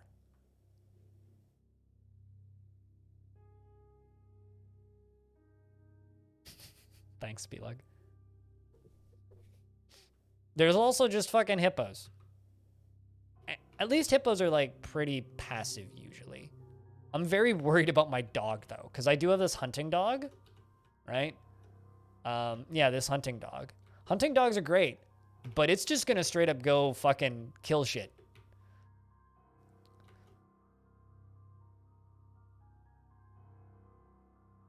Yeah, they're like, well, they're sentient, but they're not necessarily intelligent.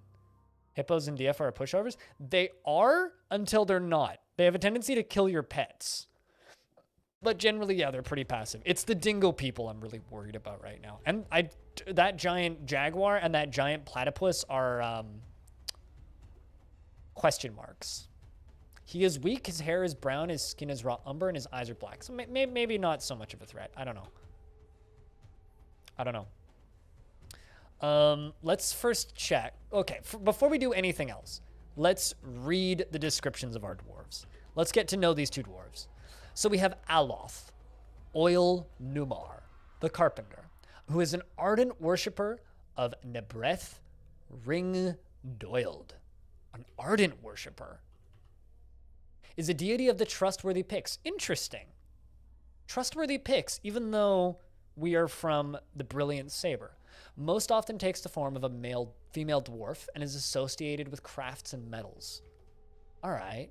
Already an interesting bit. He is 71 years old, born on the 26th of Obsidian in the year 254.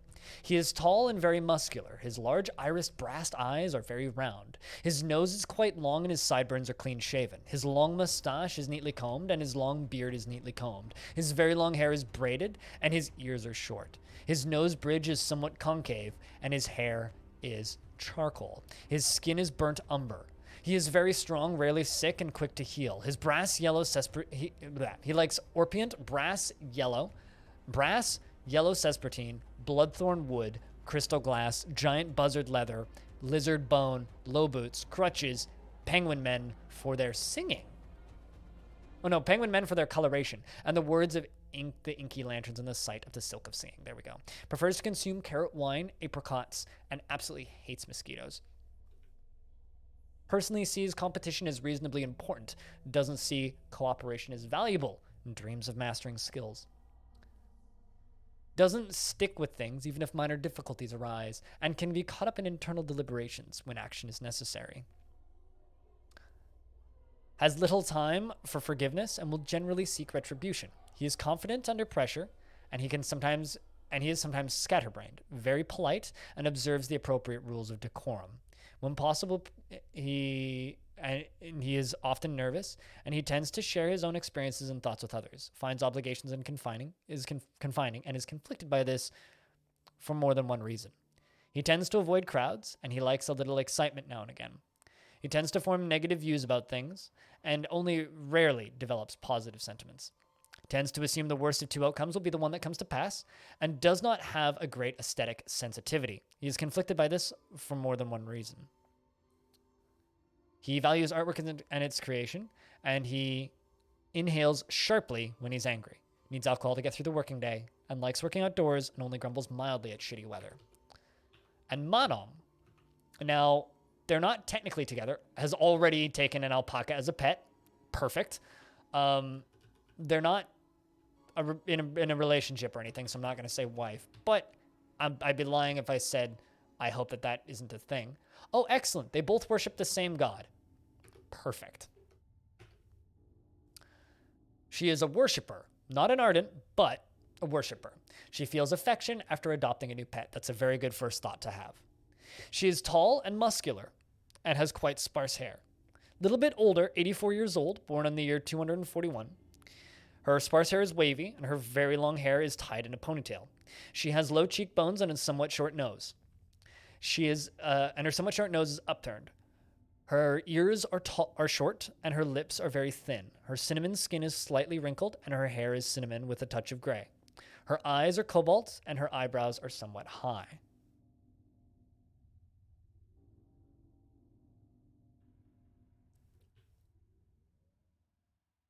She personally doesn't respect society that has settled into harmony without debate and strife, doesn't really value merrymaking, and doesn't care about forgiveness, dreams of mastering a skill. She is impolite and inconsiderate of property. And has trouble mastering fear when confronted by danger. All right, so you're going to be the secondary military person then. She is very happy and optimistic and does not easily hate or develop negative feelings. That's interesting. Kind of a contradiction, but... She has a noticeable lack of perseverance and a tendency towards forming deep emotional bonds with others. Also good. Has a tendency, and she lives a fast-paced life, and she tends to be passive in discussions. She is somewhat uncomfortable around those who appear unusual or live differently from herself, and she has a greedy streak. She is humble, and when she's thinking, her body becomes very still. She needs alcohol to get through the working day and likes working outdoors and only grumbles mildly at shitty weather. Giant hippos are terrifying, sir. Can confirm. Also, to anybody who's here for the first time, today is kind of the last stream I'm doing before a vacation. I'm going to be gone for a number of days for my own sanity. So if you are here and you're tuning in and then you wonder where I am for the next week, I will be back on the 6th. I'm going to be taking Sunday, Monday, Tuesday off, and I will be back 6th, and I will be going back to normal schedule after that. Where Giraffe gets wrecked, however. Dude, if we run into a were creature on this island, I'm going to be asking a lot of questions of where the fuck that were creature came from, because there is no other societies on this map, Taurus, or on this portion of the map. Also, for sanity's sake, this is where we are settling. Down here, that little X. I'm actually just going to wait for a second so that I can grab a screenshot. There we go.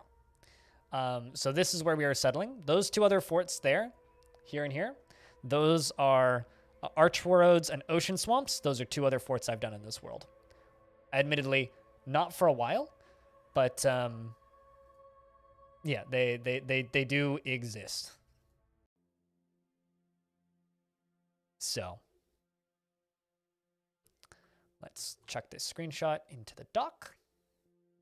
So you guys now have access to it if you want it.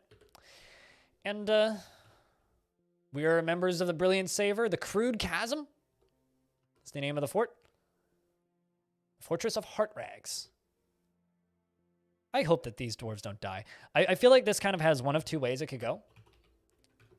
We either will do just fine, or we're all going to fucking die. It's one of the two. I'm just going to put you onto all of the farming skills. So you're going to go start gathering plants for us. So what do you guys think of this embark so far? How does it look to you guys? You think we'll be okay? We're going to have to pay very close attention to that giant platypus, which just fucking ran off. Because there's a giant platypus here and dingo people, I am inclined to say that we are literally in Dwarf Australia. And capybara people. You think it's interesting and you think we're going to die? Well, I mean,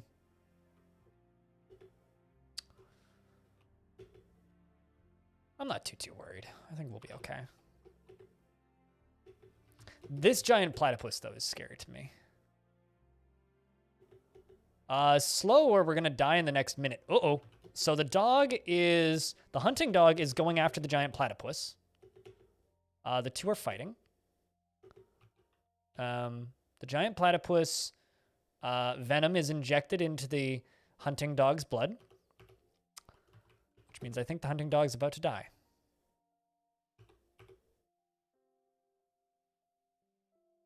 Because... Uh-oh.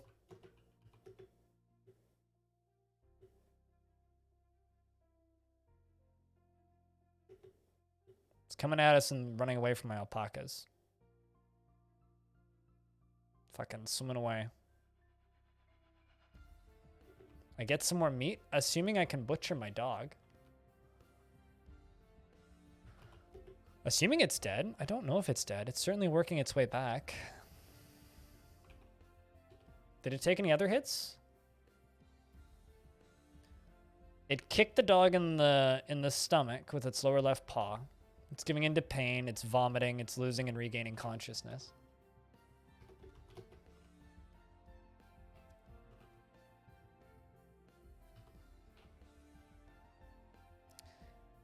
It's covered in dog blood spatter in its mouth and head and its lower body.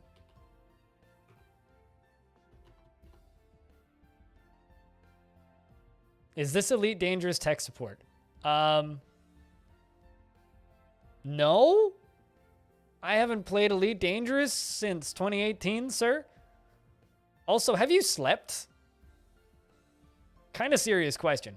I hope you've slept, sir.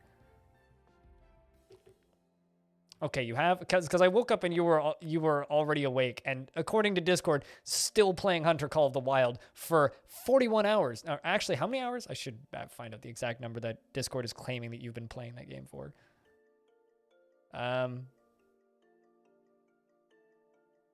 1 day and 13 hours. Discord is definitely drunk. Do you launch Horizons? Yes. Play Horizons and play all of the tutorials. Maybe twice, especially the docking one. Is that all? Yeah, well, I mean, apparently. You should check your, like, processes and see if there's, like, a process still running. Anyway.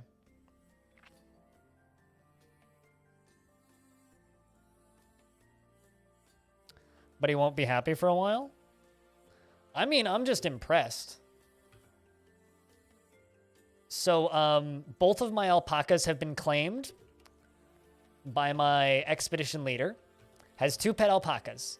English and Vakar are the names of the 2 alpacas.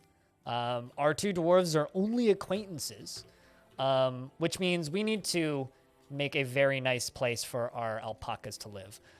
Since they are both members of the family, quite literally, they need to have access to the actual fort, I think. We'll just let these dwarves continue knocking down trees, and that's a big fucking tree we're cutting down over there. Ooh, that almost hit the cat. The cat had to dodge out of the way. Kitten is very much hanging around over here. You're either like hunting for, yeah, you're definitely hunting for vermin. What is that? Two-legged rhino lizard. I think the cat's playing with the two-legged rhino lizard. Yeah, it's definitely hunting / playing with the two-legged rhino lizard. What the heck's a two-legged rhino lizard? Is that a real lizard-legged rhino lizard? Is that a real thing? Generally, if the Dwarf Fortress Wiki is the first thing to come up, it's not a real thing.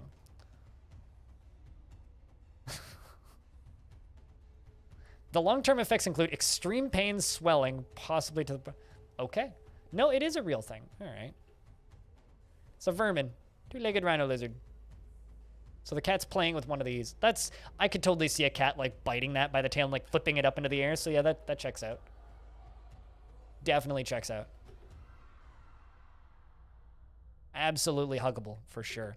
So our other livestock and animals include a buffalo cow and a mule, who are both available as pets. Same with a dog who's available as pets, and then we have the hunting dog who's a work animal. Probably going to train the other dog as a hunting dog as well. As far as various things around, still have a giant jaguar who's skulking around, the dingomen, the bajillion hippo, the milkfish, capybara women, the otter people, and the dingo people, which is fucking crazy list of animals that are just around. We definitely need to do stuff with glass. It's not real, it's just fan art? Sure, but like absolutely adorable. Like I said, it doesn't exist if it pops up on if the DF Wiki is the first thing to pop up. The giant platypus is returning. Dingo people ate my baby. I mean, so did kobolds, and kobolds exist in this game, so that too. I mean, fortunately, it'll probably take us a while to get through the 100 boos. So I'm just not going to build a trading depot, and if traders show up, I will just simply ignore them.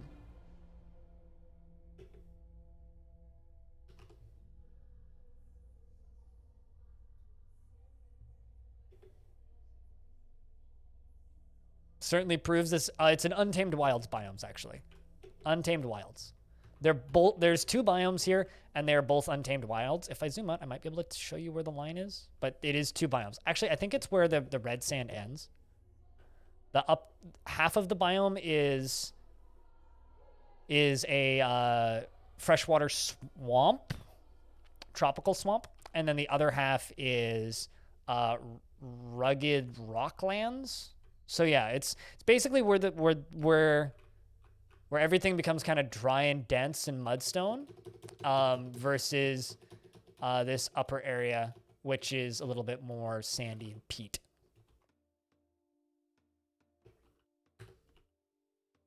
But like the fact that we managed to end up with 3 different kinds of animal people just like organically spawning in one biome is kind of crazy.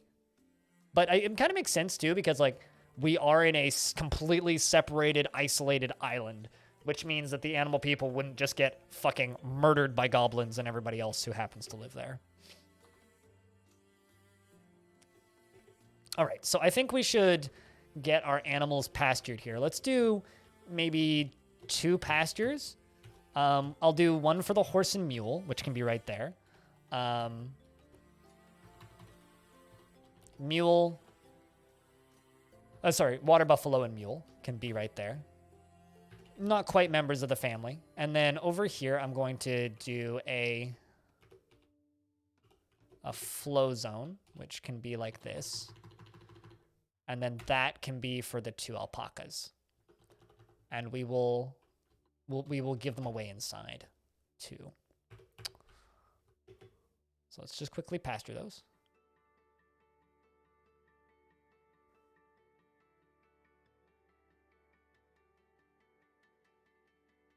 Gotcha. But it's very much an evil biome. Or not an evil biome, a dangerous biome, which is kind of what's going to make this fun. All right, so would we build above ground or would we dig? I think it's kind of like going to be a combination of the 2. Do I want to build a wall? I guess is kind of the question. Actually, you know what? Rather than putting this here, let's put this over here.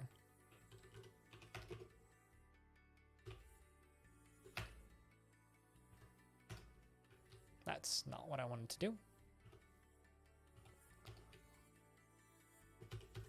Let's put that down there. So that'll be the other one of these. Mule and water buffalo can go there. No. No, you definitely don't want to try this in a biome where you're going to be, you know, killing a lot of dwarves.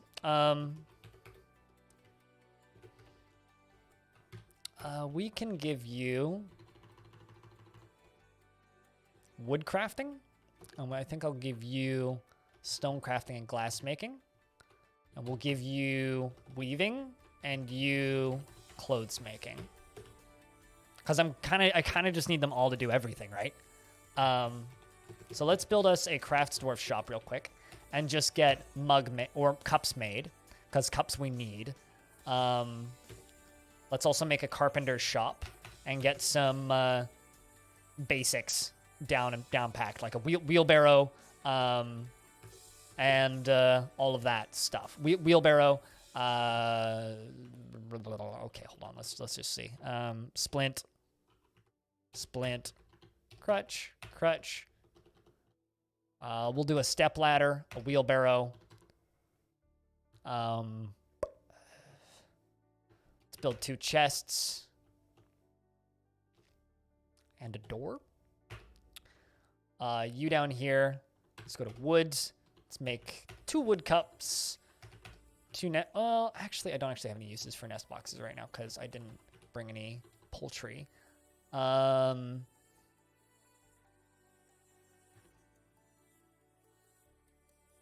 to think, what else do we need out of wood from our craft store shop?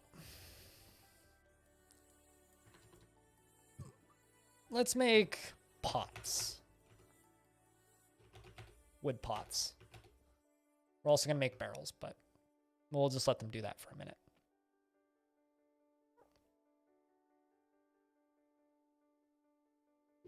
And thank you so much to everybody who's made it here. You know, Saturdays are like a weird stream day of the week for me. Sometimes they're super busy and active. Sometimes they're very, very, very quiet. And there's kind of like no in between.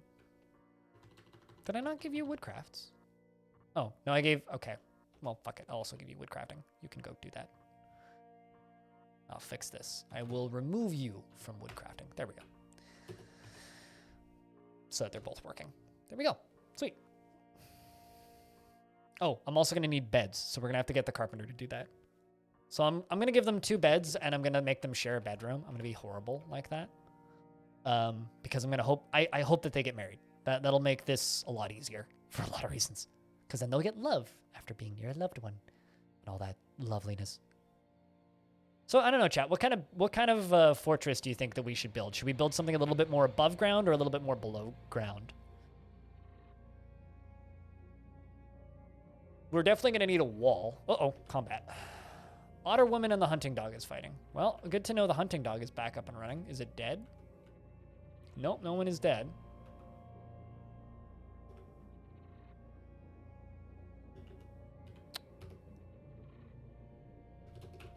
don't see any otter people.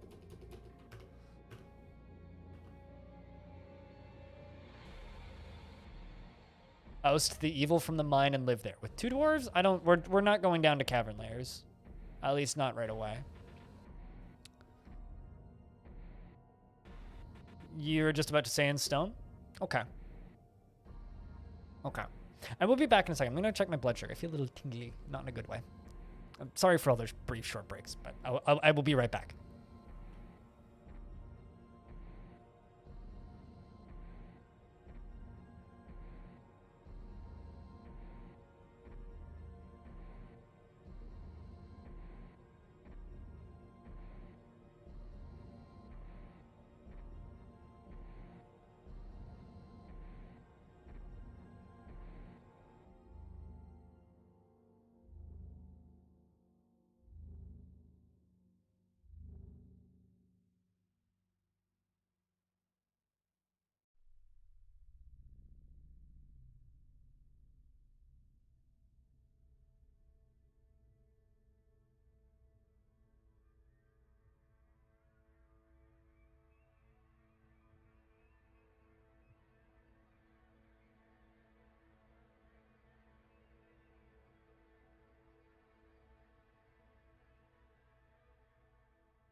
Little bit on the low side, but I took a sip of juice, so we'll be okay.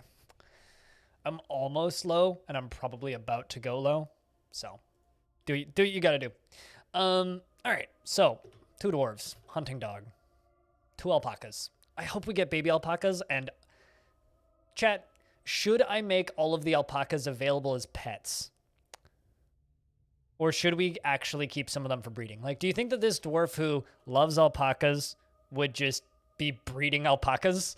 Or do you think that this dwarf who loves alpacas would, keep some of them for leather? Like, do you think this is a practical relationship this dwarf has with these alpacas? Or do you think it's like a love relationship that this dwarf has with these alpacas? Also, I'm suddenly seeing water spawning in. Murky pool. Ah. So we're on a light aquifer. The aquifer is in these pits. That's interesting. Maximum alpac. I respect. Do people who love Beanie Babies only have 2?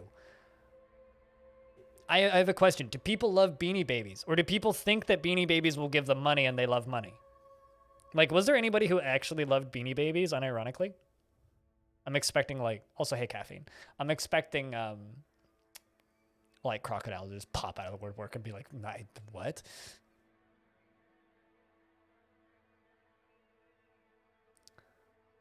Yes, but if you do it really quick, they'll be fine. They get outraged if their friends get expelled. But if I can offset it really quickly, we'll be okay. I had a fort once which was called the Spike of Zealots, which you can go find on my YouTube channel if you go dig back in the history. The Spike of Zealots was a fortress where I expelled every single dwarf who did not worship a specific god with the goal of making a cultist fortress. Hendrico, I hope you had a good New Year's. How you doing? Happy 2021. Here's to a year that doesn't suck all of the cow testicles. So that fortress fell apart. And the reason that fortress fell apart wasn't because I expelled most of the original 7, which I did. The reason that fortress fell apart was because I was expelling every other dwarf, and dwarves get mad if you expel their family members, and they get mad if you expel their friends. Fortunately, these dwarves only knew each other for about 1/8 of a second. So if I actually look at these dwarves, this dwarf was friends with Yushat, who was one of the dwarves who I expelled, and this dwarf has no friends, so just long-term acquaintances. Long-term acquaintances aren't enough to cause bad moods. Friends are. Family members are. Spouses are. Although it's almost impossible to actually expel a spouse without expelling both of them. So if like it's a cousin that you're expelling, they'll get a negative mood for that, right? Why were you expelling people? So I expect so TLDR, for those of you who just got here, this is a day fort. Every Saturday I do a day fort. Day forts are a one-shot fortress where I just play one fort for that day and then retire it or abandon it at the end, depending on how it's doing, or it dies. Like last week, we get killed by undead, and then I just leave it as is. This fort, the theme is we only have 2 dwarves. So we've kind of come up with lore reasons why we only have 2 dwarves. This is the 3rd faction by this fortress that I've done. These are the other 2. Heartrags, which was the 2nd fortress I did in this world of the artificial jump. Heartrags is a bridge fort bridging this chunk of land, which is filled with humans and necromancers, to the mainland. And then this fortress is Ocean Swamps, which is a quote-unquote military outpost that is underwater, which I built successfully, more or less, barely. Well, rather, I built the entrance to it, and in my head, they're continuing to work on it. So in my brain lore, this isn't actual DF mechanics or anything. This is just in my head. This fortress burrowed very deep and found a underground tunnel, which do exist, that went from this portion of the world to this island. I guarantee you there are tunnels that do that in the world. I could probably find it my way through there in adventure mode if I had unlimited time and a lot of boredom. So that's my headcanon reason. We then settled in this fortress, which is Heartrags. However, in my head, what happened was while they were expeditioning under the ocean, something caused the cavern to cave in. I do have a mental reason why that is. One of these 2 dwarves, which is this one, I think, really likes yellow Cespertines and found one on the way across, has some skill in gem cutting, and I have that cut gem in my wagon. That gem, when this dwarf pulled it out of the wall, caused a cave-in and caused them to be separated from the group. So, in my head, the other 5 dwarves never made it here. They are lost in the caverns, out in the wilds somewhere. And that's also fair lump. So that's kind of my headcanon reason for why they're here and why everybody was expelled. The hard cap for this fortress is 2. With babies, if these 2 got married, in theory, we could have up to 10 dwarves here with that, but that's my hardest cap. We won't be here for 10 years. We're only going to be here for today, so maybe a year or 2 at most. It is an untamed wilds biome, and because it's unpopulated with other factions, this map is, oh my god, we have elephants. We've seen otter people, we've seen giant platypus, we've seen dingo people, we've seen capybara people, and now there's elephants. Fortunately, the elephants are on the other side of the river, so we shouldn't have too much of a problem. Another thing about this embark is because I only have 2 dwarves, and I know I only have 2 dwarves, frame rate's not going to be a problem. So this is a very large embark. And by very large, I mean very large. It's not as large as I can make it, but it's pretty fucking big. It's probably around twice the size of a normal embark. So we have a lot of land mass. So we're also getting more animals because of that. So that's kind of where we are. That's the TLDR. And that's the theme for today. Any questions?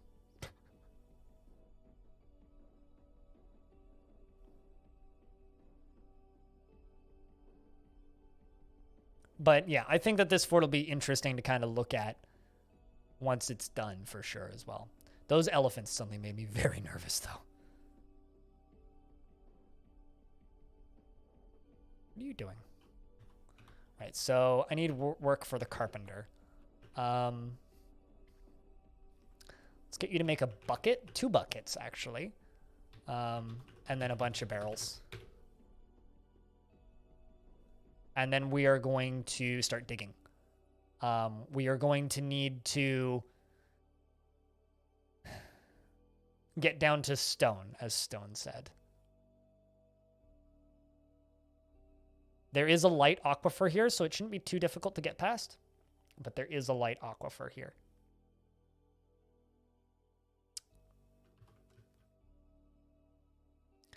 I'm going to give both of these dwarves mining.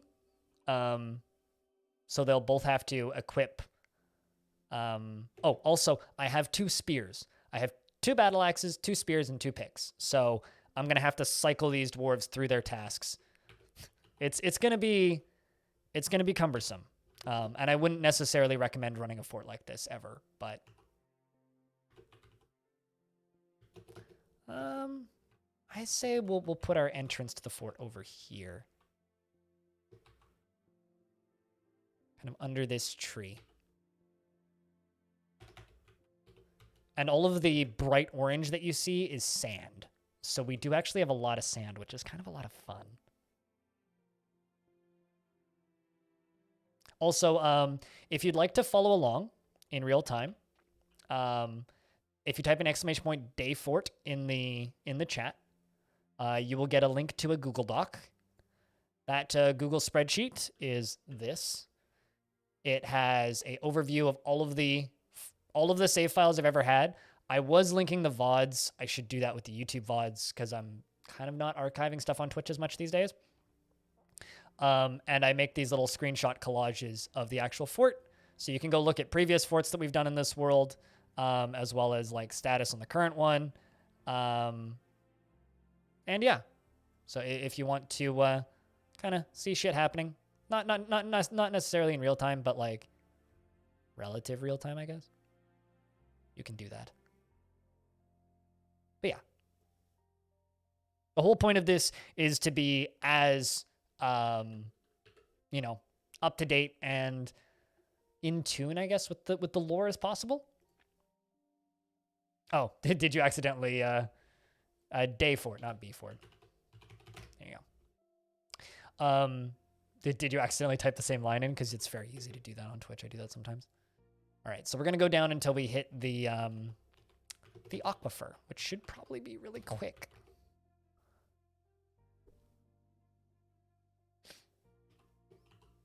All right, there's the aquifer. The aquifer is in the peat, which will be easy to dig through and fix. We will dig the whole thing out and then build wooden walls in. We can totally do stuff with glass too. Maybe we can like focus on glass crafts. But yeah, if you want to grab the most recent world, it's called the Enchanted Planets 5, or 6 rather. I uploaded it this morning, which is the current save that I'm playing on right now. If you want to go back in time, you can do that as well, and then you can search for all of the forts that I've done in the past. If you would like to do your own forts in the world, you're more than welcome to. Also, there is a chunk of the document called Legends. If people find stories or something that I want to encourage people to do that nobody's done yet. So far, all of these are by Stone. But if you find stories that happened to previous dwarves that were in forts, those could be very interesting. There's the Werepanther saga that Stone discovered, which is like a full document with various stories that you can go read up on if you want. There's of course screenshots and as well as the Fiery Hex Goblin Civil War, which you're more than welcome to look into as well.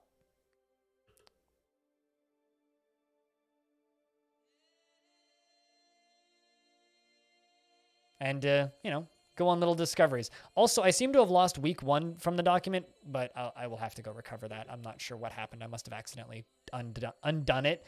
Week 1 didn't really have much, but I can also remake it because it was just like a list of the dwarves that are alive, so that's pretty easy for me to kind of go back and fix.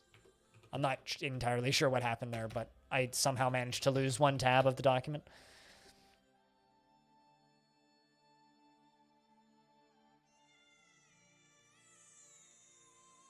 All right. We have another spot down here. Just going to skip this track. Not a fan of that one.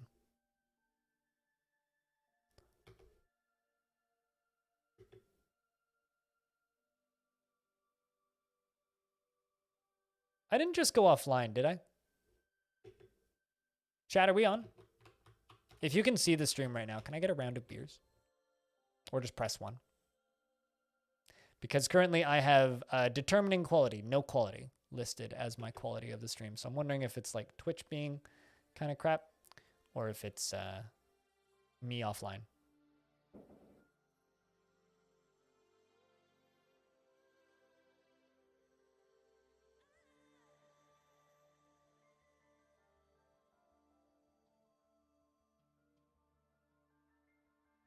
Yeah, looks like I can still load my own stream. I don't know.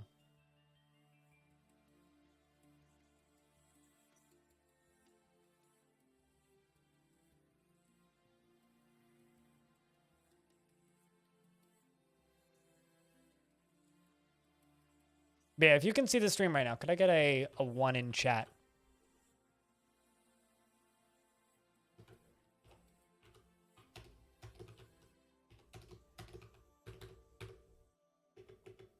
Now I'm worried that no one can see the stream. Cool.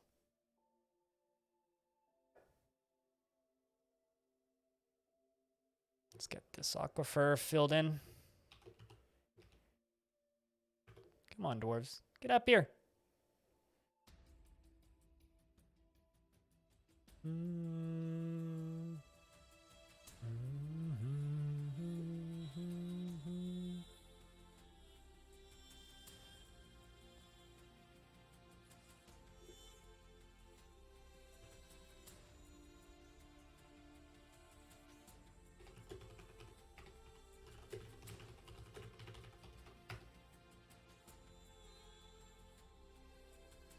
You can see the stream, but chat is broken. All right, well, that's good to know. Thanks to those of you popping into Discord to let me know that. I was very worried for a second. I actually just started recording my stream locally rather than, you know, anything else. But, yeah, we'll keep going. So to those of you, if you want to be able to communicate with me, pop into Discord. There's a link to the Discord at the bottom of the stream, so you don't actually need a command or anything. Just scroll down until you get to the Discord. Thanks to those of you who DM'd me. Cheers. Yeah, I don't know. That's cool. Excellent.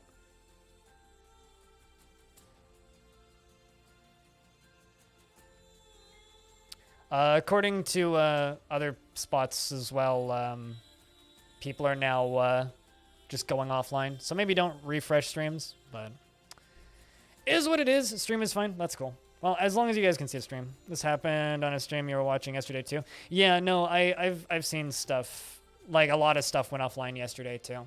It's, I don't know. I mean, you know, it's New Year's. People are not at work. That's my only logical real conclusion. I think this is the end of it. And all of Twitch but you is offline. Cool. Well, then everybody's going to tune into my stream because I'm the only one left, obviously. This seems totally fine. What is that? Is that stone? Claystone. We could work with claystone.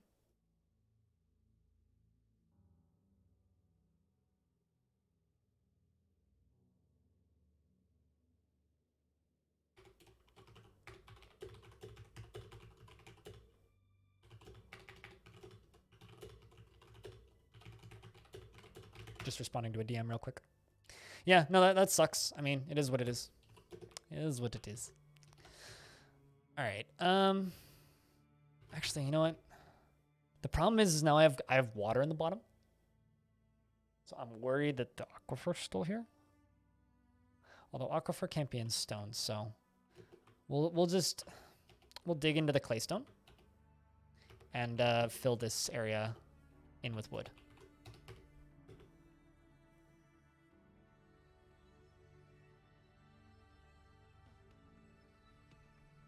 Did anyone else just read Cyrlac in chat? Cyrlac said back a minute ago. I mean, I have chat up, so and my view count just went up a little bit. Okay, so that all still is aquifer. You know, I kind of like that. Let's go kind of 50-50 aquifer. Let's cut all this out. Or rather, don't cut it out. Build walls all the way in here. It's going to come out of the ceiling. Not, yeah, sure, let's use claystone. Why not? This would be a fun little way to build. Where some of the walls are leaking, some of them aren't.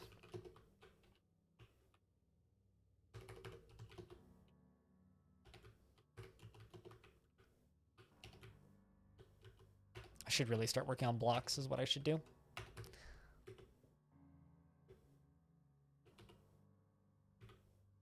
Capybara people are back. The elephants have left. It's funny because like my bot can still see chat, so like the last time yeah, I try to yeah, no, chat's still broken. Usually I find like if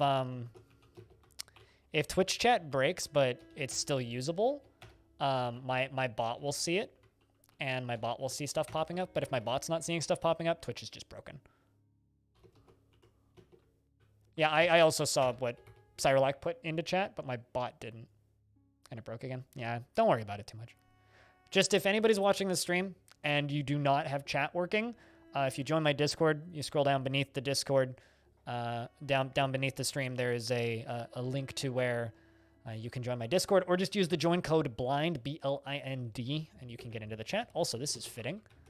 We like, yeah, oh, that's Tiger Iron, not Yellow Sespertine. I was like, damn it. Would have been nice to see Yellow Sespertines, but oh well, it's okay. We will make do with what we have.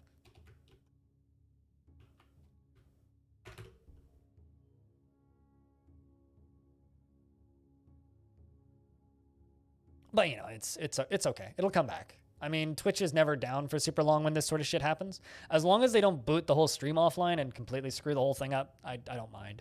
Twitch chat going down is kind of minor hiccup in the grand scheme of things. Versus like the whole stream going down, you know? Dog is fighting with a capybara person? Ooh. Just my normal dog. Oh man, the capybara people are coming through. We gotta put a wall up to stop them. Oh no, my dog died.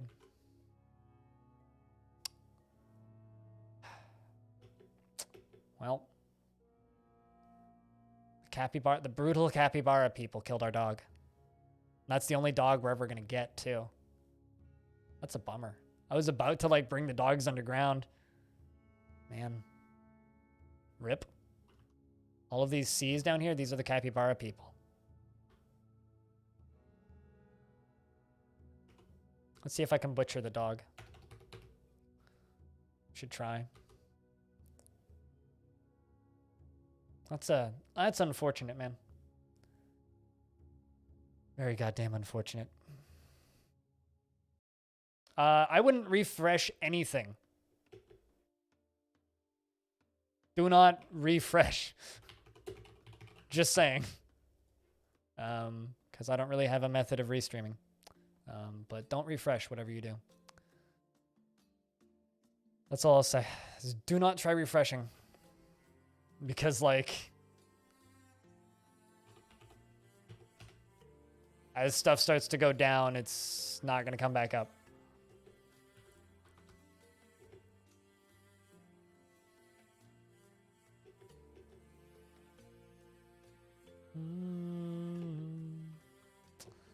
Because there's nothing I can do to bring it back if it goes down for you, yeah? So... let's mine out those gems. Might as well.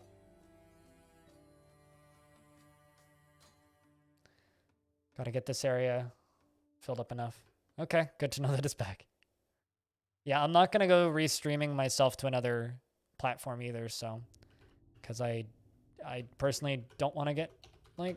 well, I don't really have a good way of restreaming it.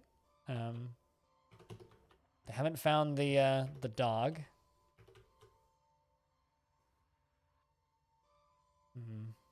Well, time's saving. It's our first save. We've lost the dog.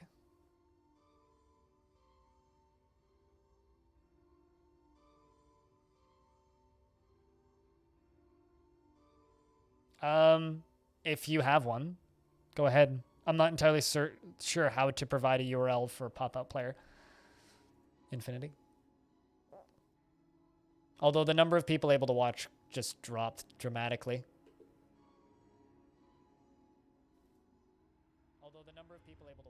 Yeah, I can currently load my own stream, but yeah, nothing else loads. Which is unfortunate, because, like, The description of my stream doesn't load, so like people can't even like use join codes. That sucks. I'm also looking at my following and I'm seeing like view counts tank on everybody. Yeah, my following currently looks like this. Check this out. That's my following currently, so. Yeah, it is what it is. Trying to just like, you know, not worry about it too much. First casualty. I will add this to the document.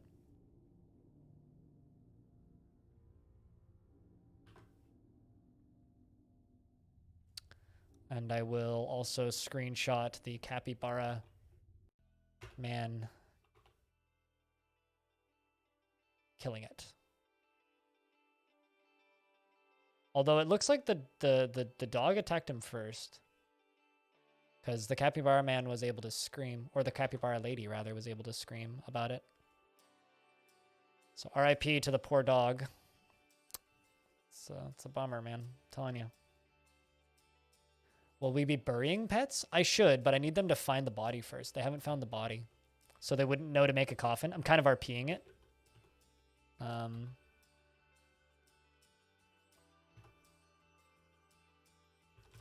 I'll just make them into a squad real quick, and then I'll delete the squad. So I'm just going to tell them to go over there. They go looking for the dog. There we go. Disband squad. So they've found the dog now. I think I can make... Well, I mean, I should make a mason shop is what I should do. Which I'll do. So I want to say one of these dwarves has masons assigned. Thanks, Peter, and thanks, Cutest. So another thing that's worth noting is over here on Twitch, my bitrate is currently showing as determining quality. I have a feeling when that pops back up, we'll have an idea of what's going on. All right, so let's make this pet a sarcophagus. Good call on that, by the way. And I'm going to dig a little area back here.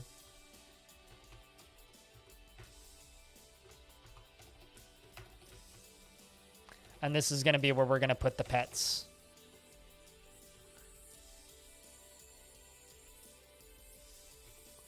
All right, I got one dwarf working on a rock coffin. The other thing I'm going to queue up here is 2 thrones, 2 tables, and a hatch cover. I don't know if I actually have enough rocks, but we'll try.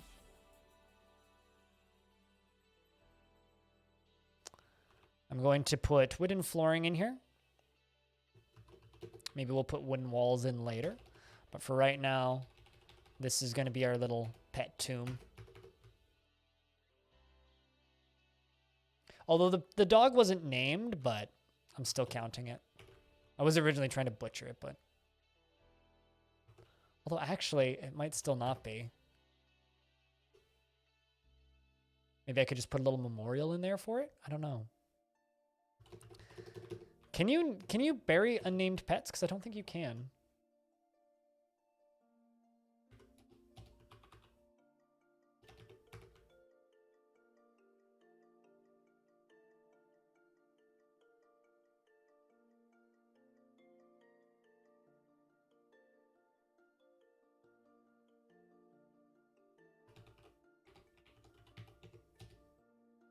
Try and disconnect and reconnect in my bot. I'm going to try and do that every so often. Yeah, I'm getting errors. Although my bot just tried to do investments. Which is kind of sad. Thank you so much to everybody who's like sticking around even with the technical difficulties. Means a lot. Cheers. I'll just leave that coffin open to anything. What's on the map now? Elephants are back and the capybara people are still here.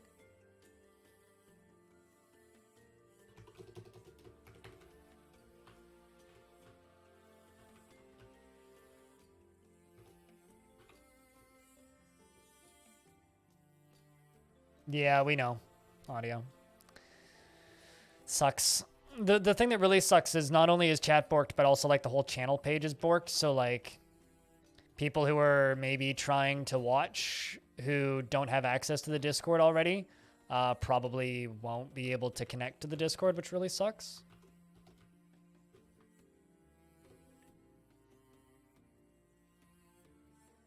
Yep. Good to know. Thanks for linking that. It's also worked? Yeah, no, it's the whole site. It's not just Twitch. No, Twitch has a fast response time. And like I was saying, you know, it's the fucking... It's we're still kind of in like that post-holidays window where people are all kind of still on long weekends and vacations and shit. So like, I'm not gonna get super mad over it. I'd rather this happens than like the weird like stream drops breaking VODs thing that was happening. A bunch of channels have gone offline on my following list too. This is making it take a lot longer to get to 100,000 channel points, yeah. And like I was saying before, you know, all the more reason to not support as heavily through Twitch and support heavier through Patreon. You know, if they can't keep the site online. Can I can see my follow list because I have an extension. Yeah, the site's follow list is broken, but I have a Chrome extension that called Twitch Now, which lets me see my follow list regardless of if the site's up or down. It's pretty good generally. Generally quite functional as well.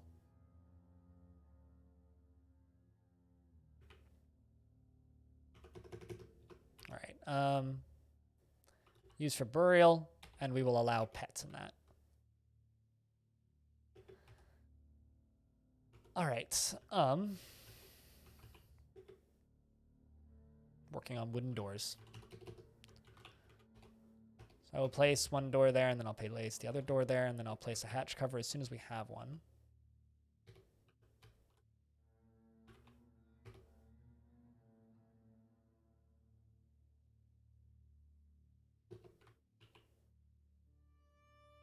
They're stealing all our channel points. They're taking our gerbs. Okay, you're sleeping.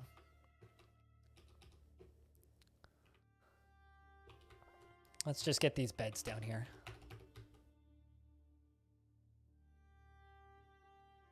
Yeah, Twitch Now is pretty great. I quite like it.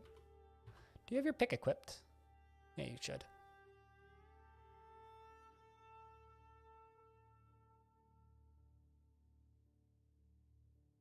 Well, view count just went up by a bunch. Still don't have quality yet. Well, it's not. My channel doesn't understand its quality.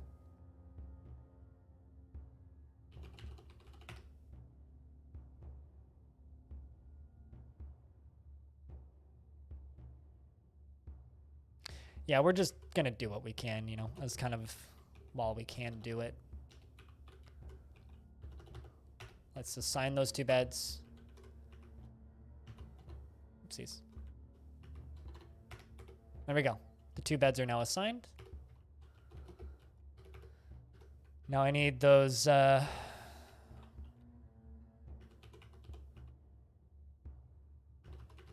the two thrones. The two tables and the two thrones to get constructed. I'm just going to kind of operate them out of one room until we can get the other rooms built, because I think like making sure that they have table, chairs, and everything constructed is probably one of the more important tasks to have them done right away.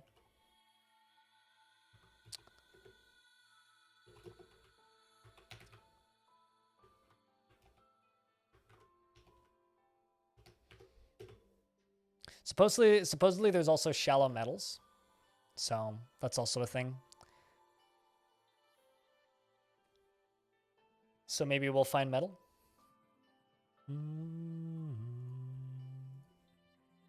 I'm also just periodically typing encrypt beer in the chat to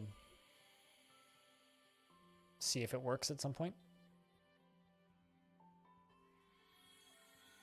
Yeah, Alts token is invalid, so I can't connect with my bot. My bot's disconnected and I can't reconnect it. So that sucks, but at least like I think so most of you can still see the stream. Although I just refreshed the Dwarf Fortress directory and my stream is the only one that's up.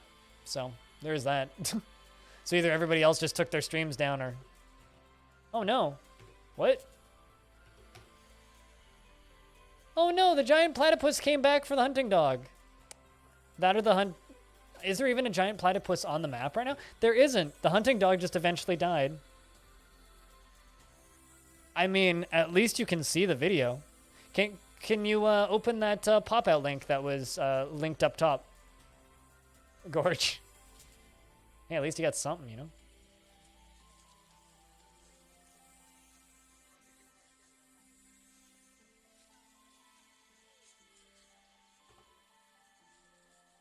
I mean, don't refresh. Open new tabs.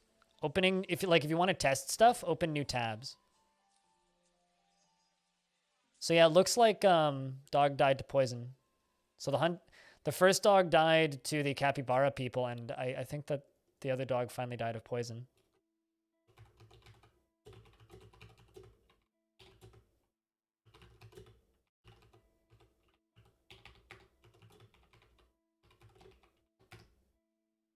That sucks. Also, if anybody wants the Dayforts link, let me know. The document link. Following page is loaded up. That's an improvement. I mean, Lyric went from 30,000 viewers down to 10,000 viewers, so life's rough for him. Can watch no chat. I mean, yeah. I mean, we figured that much out. At least we have Discord as a temporary solution, you know?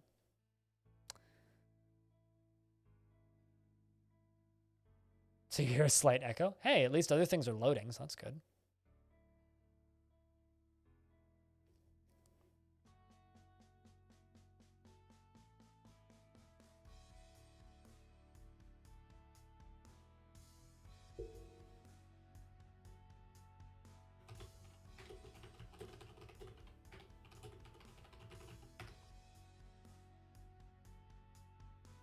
You know, kind of as I was talking about before, it's like it kind of sucks when shit breaks, but like I'm just kind of happy that people over at Twitch get holidays, you know?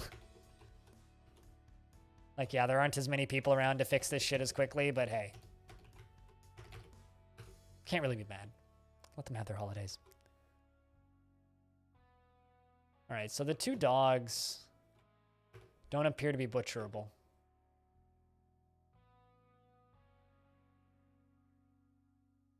Should do the trick. Yeah. All right, so because neither of those dogs were named, they're just dead corpses. So I'm going to kind of use this pit down here as a corpse pit. Wait, what? Can I not put a corpse down there?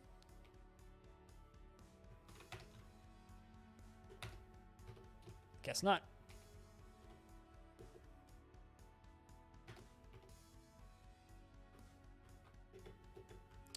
Let's just get those dead dog corpses out of here. Don't want my dwarves to be staring at them more often. Yeah, support C- team is doing their damnedest, you know? Like they're doing what they can. I mean, I know people who work at Twitch support. They do their best. Can't really hate on them too much. But thanks everybody for sticking through these technical difficulties, and you know, it's not going to affect anybody who watches on YouTube, so there's that positive there. All right, let's throw that door in.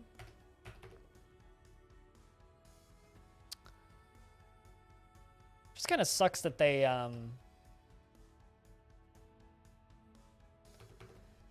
kind of sucks that the dogs had to both die. All right, let's just let the dwarves kind of finish all of these tasks.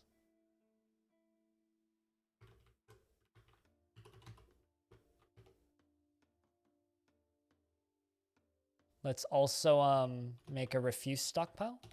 Put it there, because those dog corpses may be considered refuse. Oh, let's just go to the R menu. Gather refuse from outside.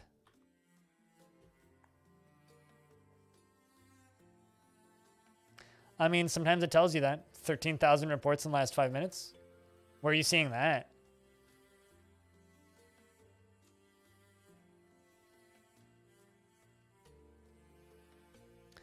I mean, I'm sure they're doing their best to get this ship back up. Man, I'm really happy that we have elephants on this map, and I'm also really happy that they're on the other side of the map. I think we need to train an elephant. That needs to happen today. All right. Let's just kind of make this area.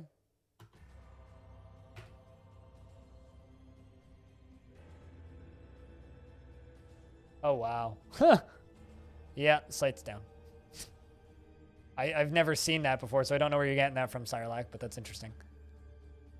All right, so we'll just make this into a meeting area. Let's make it into an inn tavern. The Garlic of Quakes. We should name this. What do you think these two dwarves would name their tavern? Location? Garlic of Quakes. Gilligan's Island. Spoilers. Why is that a spoiler? But okay. Yeah, also we could... Man, I wish we could spoiler tag on Twitch. That would be so nice, actually. Let's rename this. Mischievous Basement, The Short Labors, Special Steel, Lanterns of Fortune, Key of Plainting, The Mirror of Quieting, The Theater of Cats, The Rag of Glorifying, The Letter of Right, The Labors of Sound, The Slippery Boat, Torch of Denting, Figure of Daunting, Canyon of Dimensions, Knives of Targeting, The Emancipated Labors, The Door of Bases. I think we'll go with that. We'll go with the Door of Bases. Citizens and long-term residents only. So the two dwarves can go and socialize there. And I will make a little temple zone right next to it. Except here's the interesting thing. Because both of us only worship one dwarf. All this sucks. They're part of different religions, the Fenced Cult and the Doctrine of Papers. Same god, but they're part of different like denominations of the same religion. That kind of sucks. Oh well. The Chapel of Bridging. Let's call it the Chapel of something else. The Chapel of Lost. Nah. Island? Chapel of Islands.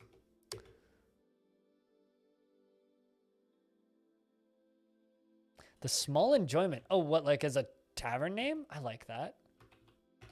The Small... Oh.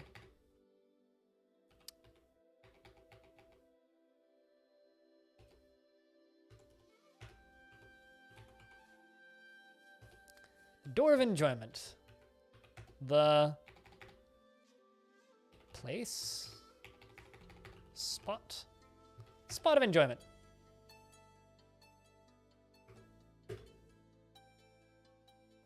All right, let's give them a minute to just kind of socialize. Because we still have plenty of alcohol. Plenty of alcohol, plenty of space. Let's put 2 tables and 2 chairs in. One is reciting poetry, the other one is listening to poetry. Good stuff. So I can assign them both their own table and their own chair. On the bright side, we can super duper duper micromanage everything. I did make a chest, so I can put the chest right there. Although, actually, let's actually put the chest into the tavern.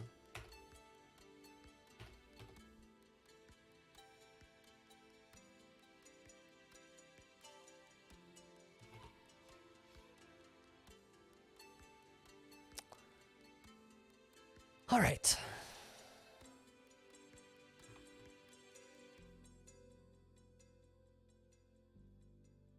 Other words cannot be the X and Y. No, I totally agree. It's like there's plenty of words that exist in DF, but like there's so many like odd reasons of why they don't work, but they should. I'm actually just going to line this out here and wall this off.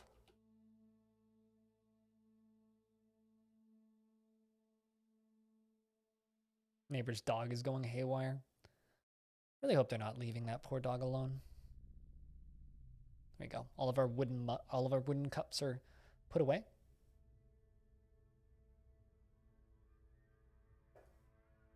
Also, chat, I don't have Twitter open, so if someone wants to if anybody wants to keep track of the Twitch status Twitter, that would be helpful.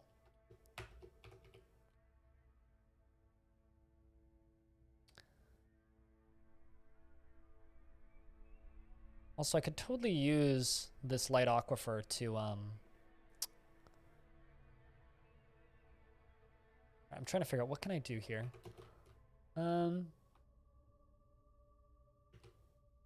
Start working on rock blocks.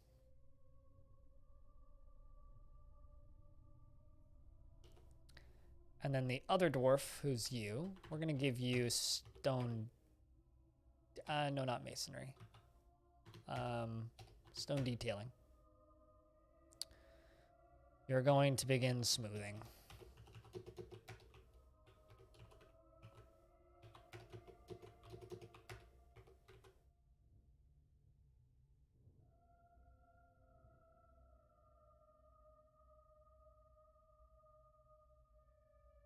Can't get it back.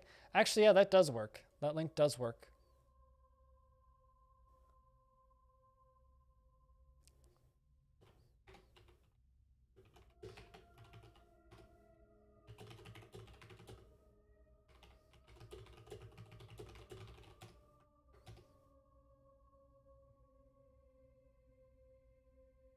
But thanks, Audio, for that link, because that's big. I'm also passing that on to Bellinair, so him and the people watching him know. Sucks, but it is what it is. It certainly works on my end anyway.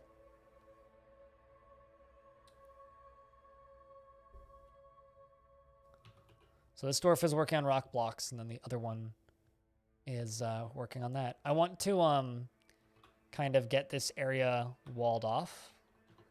I'm gonna set this as a lower priority, but I want this area to get all mined out.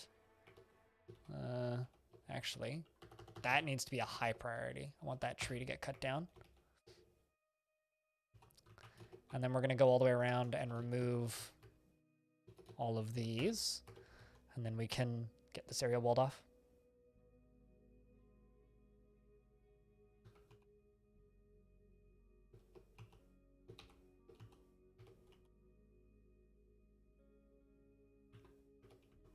Let's actually just suspend that for a second. Remove your mining. So you go pick up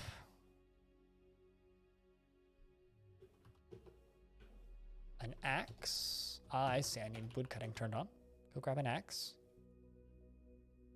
There you go. You grab that. Then you're going to run up here and knock that down. Perfect. Because otherwise that tree will cave in and potentially kill the dwarf. Okay. So I'm going to remove you from wood cutting. Turn on mining again. So you can go help. Good stuff.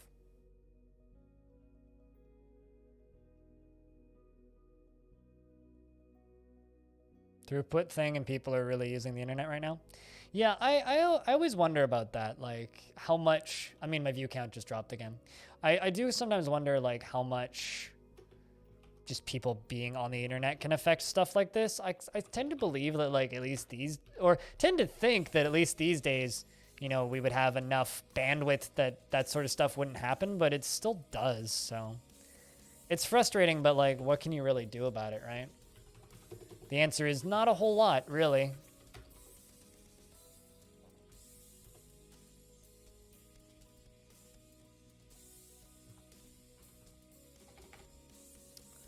But, I mean, it probably won't be down too long. When this stuff does happen, at most it'll take like an hour for the site to come back up. It's been a really long time since this broke.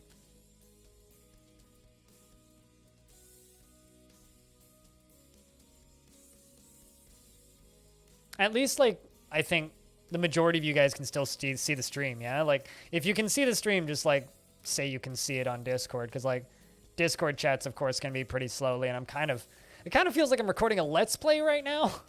Which is always, you know, weird. Yeah, no, status.twitch.tv is pretty accurate generally. There's also twitchstatus.com.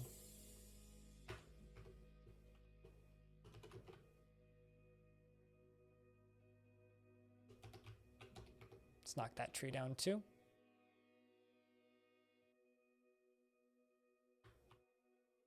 So I don't need to worry about zombies. Round of beers in the Discord, because how the fuck do we do that? I don't know. It's just frustrating. That's all it really is. It's just frustrating.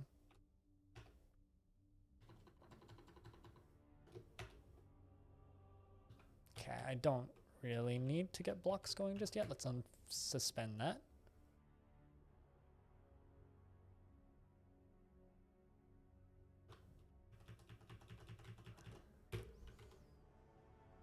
It's not broken. Twitch is just a little twitchy.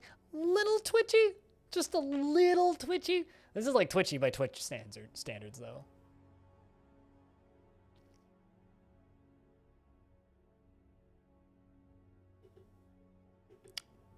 Buttons loaded. Not touching anything now. Yeah. No, like if you've got the player loaded, I just wouldn't tap anything. Oh hey, so this is good news. My stream performance indicator just kicked into high gear. So this is running now. This right here. It's all of a sudden running. So that's a good sign. That hasn't been running in the last little bit. Also, people suddenly typing in chat. Tapioca can see you. Let's see if I can reconnect my bot. Maybe we coming back? I can see Tapioca typing. Chat, if you have chat up right now, jump into Twitch chat. I'm going to restart my bot entirely. If you happen to have it, maybe like pop a new window open, Goffer, I see you. Are we back?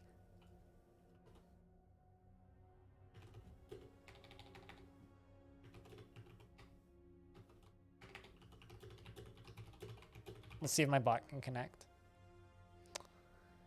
Hallelujah. Praise Armok.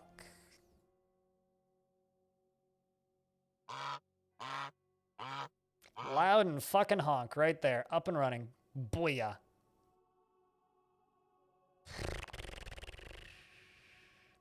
I mean, for those of you just watching who don't have chat up and running right now, I'm gonna just show this. There you go. See? It's alive and well, fucking moving. We got that. Praise fucking hell almighty. And it's almost time for me to go get lunch. My tummy's grambling at me. I'm on mobile. Hi, mobile. Yay. Being on mobile is a positive. All right, cool. So.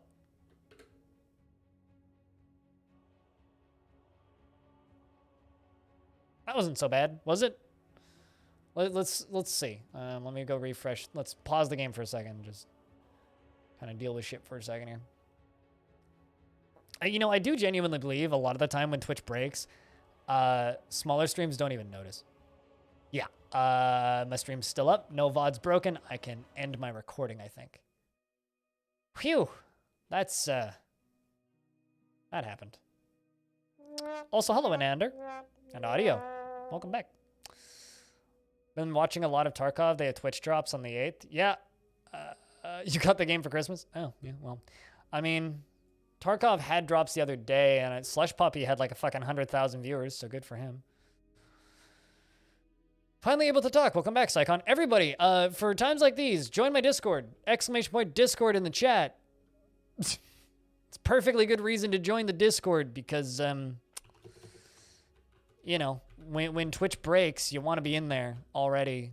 And, I mean, I don't know what you're talking about. I'm not a sellout for Discord at all.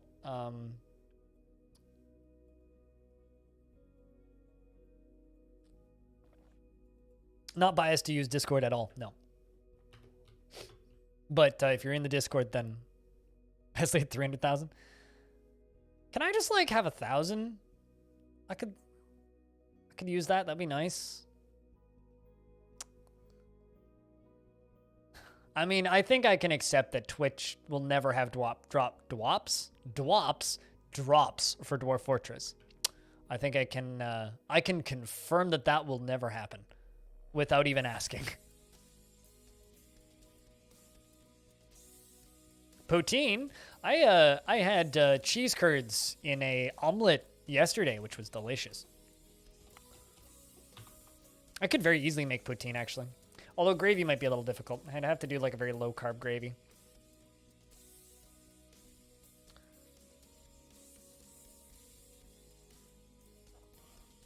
Your sub-icon's still missing? I mean, it wasn't when you just said that.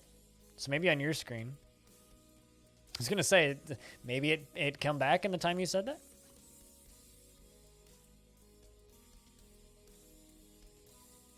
You just need to have hotter fries, my friend.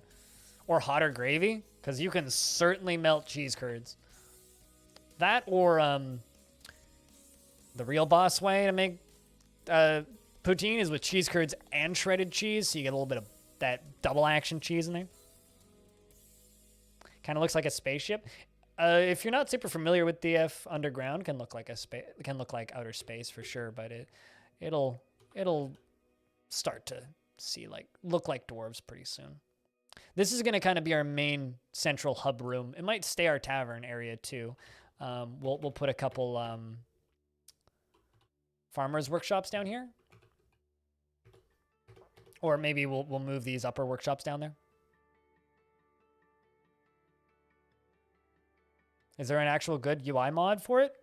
No one has modded the UI. There are external tools which are worse than the in-game UI.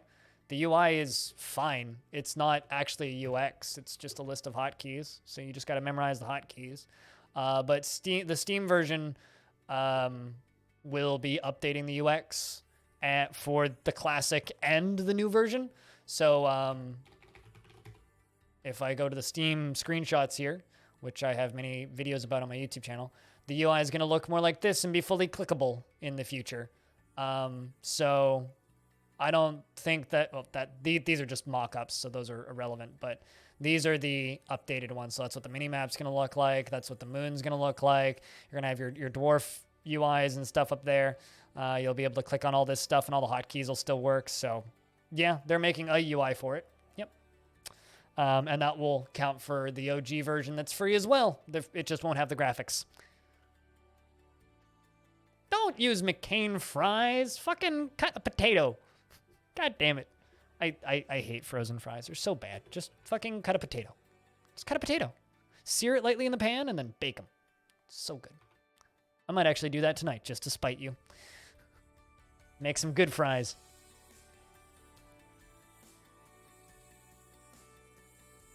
You're lazy, but cooking is fun. It's like chemistry. It's like being a wizard and making potions, but you get to eat it at the end of it. Cooking is so much fun. Find the joy in cooking.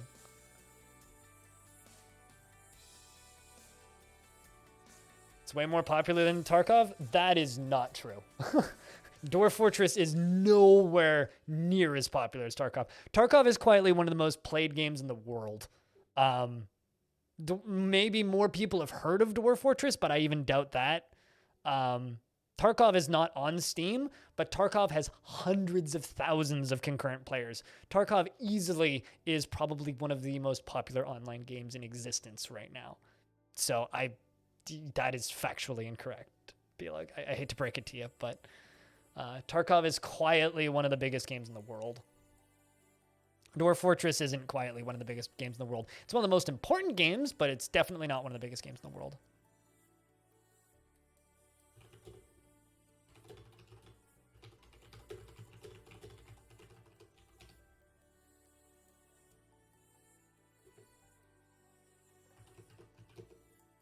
You're just not in the mood. Fair, I guess. I don't know. I have a hit out against McCain fries because they taste like rubber to me. They never come out good. I don't really like McCain fries much.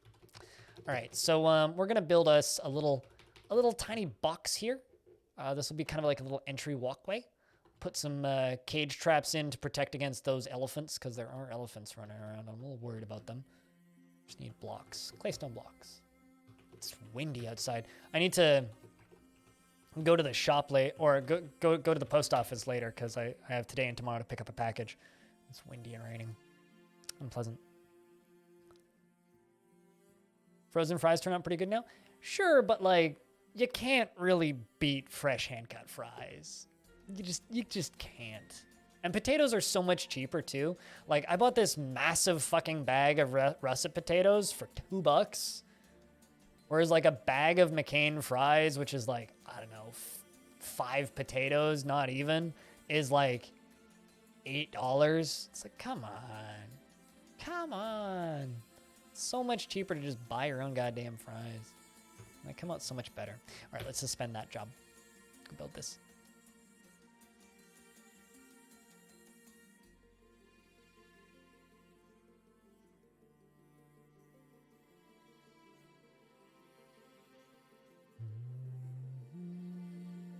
I really should like start. I think I might start doing the cooking videos again in the new year for the Patreon, because I'm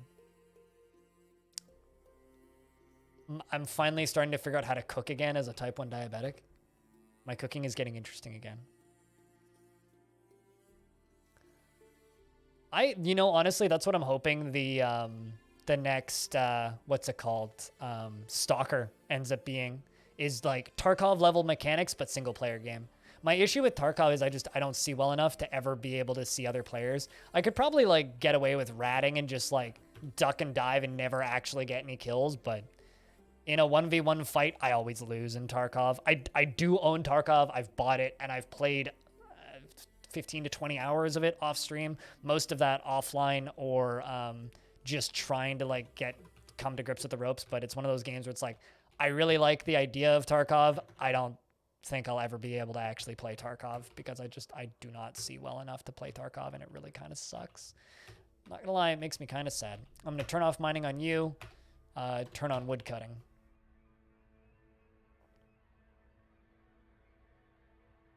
And the other dwarf has mining on. Cool. One's got mining, one doesn't. So once they're done constructing this, they should go work on that.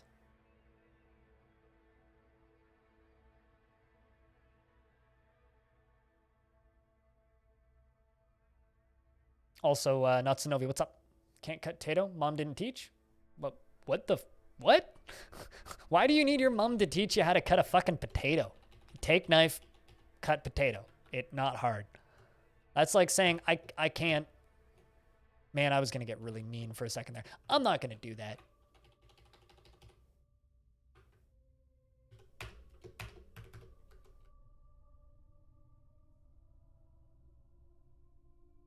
You get shaky when you PvP, so you can't really FPS game competitively.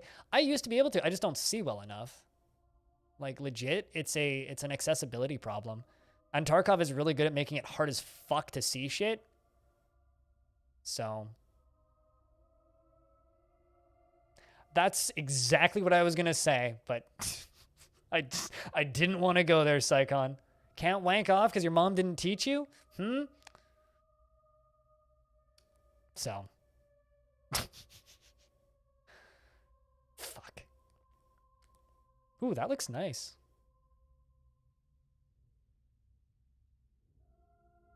That air fryer looks nice. I don't have the counter space for an air fryer or anything like that.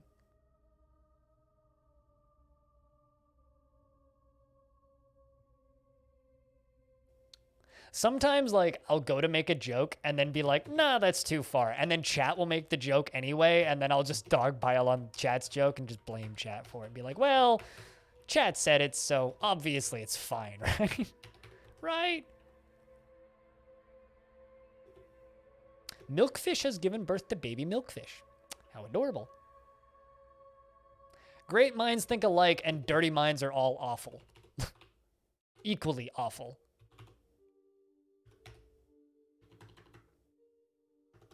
But no, that's... Okay, relatively recently, I actually watched a 40-minute video entitled How to Cook Every Common Produce. And it was literally just an instructional video, and it was just this chef explaining how to cook every single piece of common produce correctly. and the names of the different cuts. It was a very like insightful and interesting video. I'm not gonna lie. So like, you can learn that. You can learn. Demented minds dement alike. Demented minds are equally demented. There you go. Instructions Instructions unclear. Cut potato with wombat. Instructions unclear. Whacked potato with wrench. Instructions unclear. Stuck dick in beer bottle. God, instructions unclear jokes are amazing. Never get old. Never get fucking old. Vine melons? Ooh. Spinach leaves? How are the dwarves doing mentally? They're worried after being unable to pray. They're still not they're not friends at all. How about the other dwarf? How are you doing? They're actually pretty okay because I've given them their own tables and stuff. And we have baby alpacas. Well, would you look at that? So chat, is chat alive? Chat seems to be alive. So I know chat does seem to be alive. The giant jaguar is back. Has anybody else ever attempted to say jaguar instead of jaguar?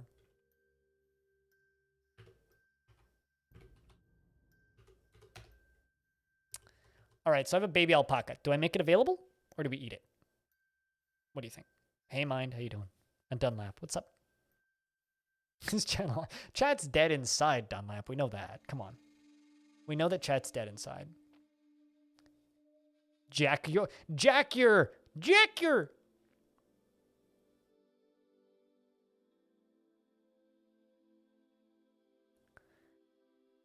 Really? Interesting, Tapioca. Hey, Darren. How's things? Alpaca is not food. Alpaca is friend, not food. I'm not a commie. I mean, we're all a little bit of a commie. Whenever you share a toy with a friend, you're just a little bit communist inside. This is why don't ever share toys with friends unless you want to be a commie.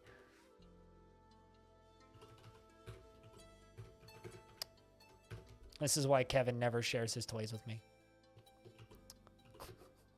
Not that I want to play with guns. Totally just directly calling out my friend in chat. Don't mind me.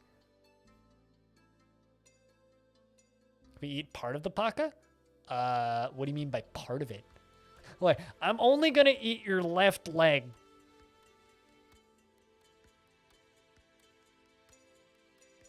Call me different, not bad. Nothing bad, just different. All about perspective and upbringing. Except North Korea. We can all agree that we should just set them on fire. Well, their leader on fire.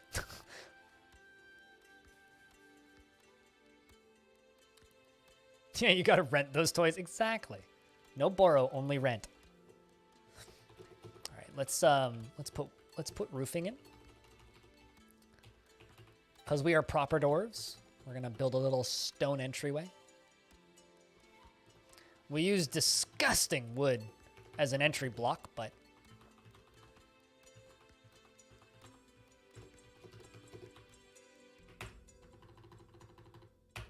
there we go. Yeah, no. I think that's the one thing everybody can agree on is you feel bad for them.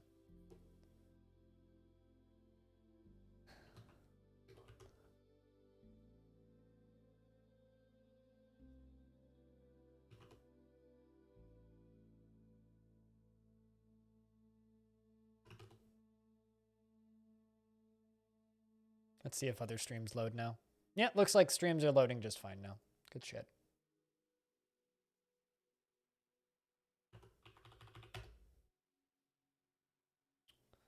Able to load up multiple other streams. So that's good.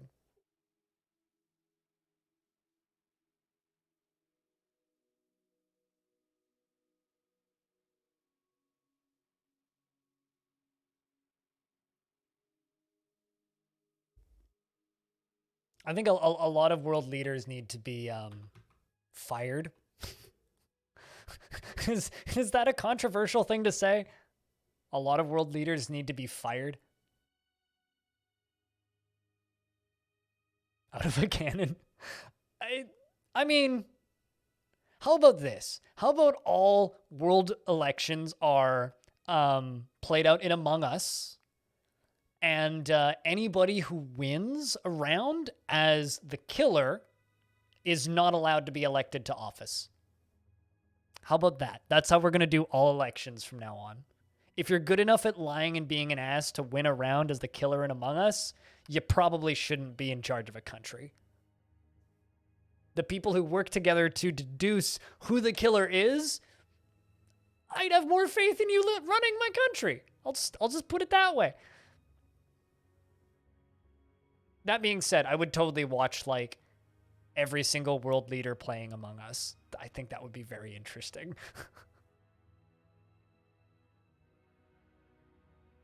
I think replacing all world leaders with randomly selected person on Earth would be on average would be better. I don't know about that, man. Random Joe from the side of the street from Montana. I don't know if I'd want them running the states. Just like I don't know if I'd want like random person from PEI running Canada.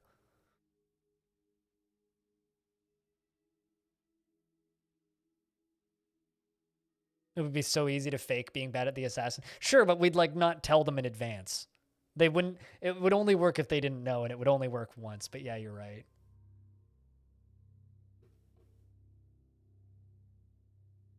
An average Joe with the power to do something very selfish in the end, so be a world leader? Is what you're saying. Let's make these stairways out of stone. Claystone. Not a valuable stone, but at least it's a stone.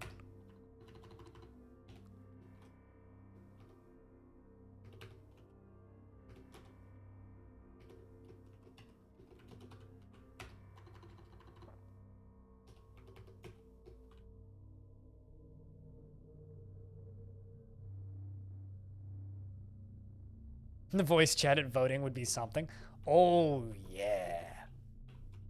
Actually, what would happen is half the world leaders would say something, and then a translator would speak for them. So they wouldn't even be talking most of it. It would just be translators talking for them. Howdy, Warm Shadow. Welcome to the world of Twitch that isn't as broken as it was a minute ago. Also, Solo the Dingo. Solo the Dingo, I'll have you know, we've had dingoes and dingo people in this embark so far. Also elephants, and capybara people. It's been fun. Tex World, there's actually a burger place here called Tex World. Then they renamed it to Tex Big Burger. Never actually been in there. It looks kind of gross. Or at least that's my assumption. That voting would be an hour each round? It would just end with somebody just screaming, "Wrong!"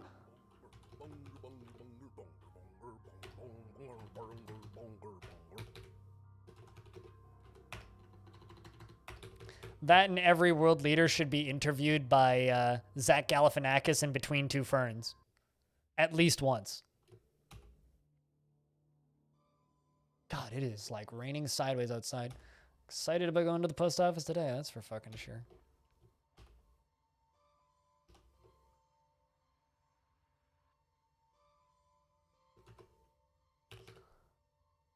All right.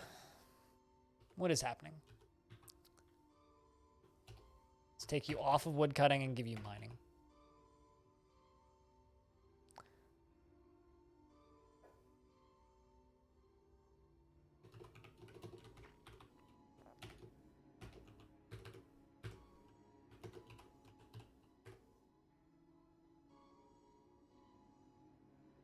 Clearly rigged by Russians, yes. Clearly Russian hackers have taken over my video game and made it impossible for me to win. So what's this fort's goal? All right, so a little bit more on topic.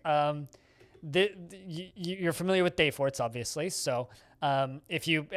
Day fort, you can kind of follow along. But the story of this fortress in my mind is I've done the first fort of this faction. The Brilliant Saber that we did was Arch Roads of the Artificial Jump. Then we founded Ocean Swamps of the same faction. Archroads is a bridge leading over to this area, and then Ocean Swamps dug underground and dug, in my mind, down to a cavern layer, which led over to this island.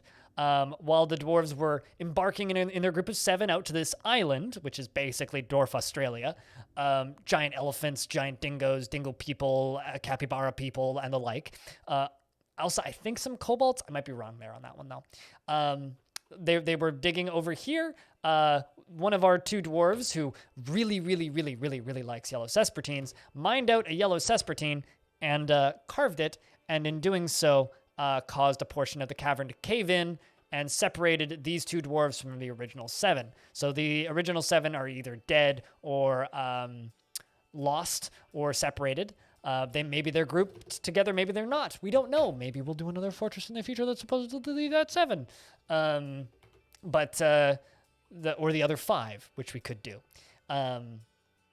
Anyway, we're out here and we're in this area and we are building up.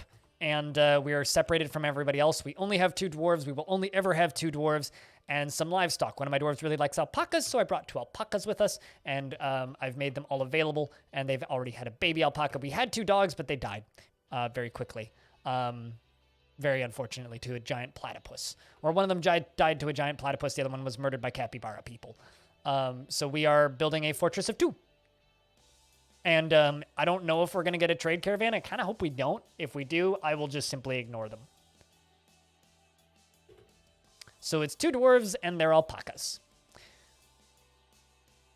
And we have to do something with that yellow sespertine. So I'm thinking maybe like make a...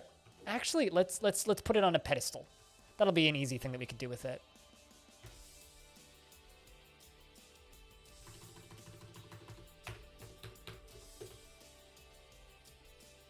Just so we could keep track of it.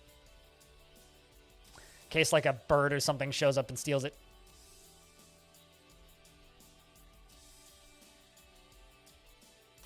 They keep having to repasture them. It's kind of adorable.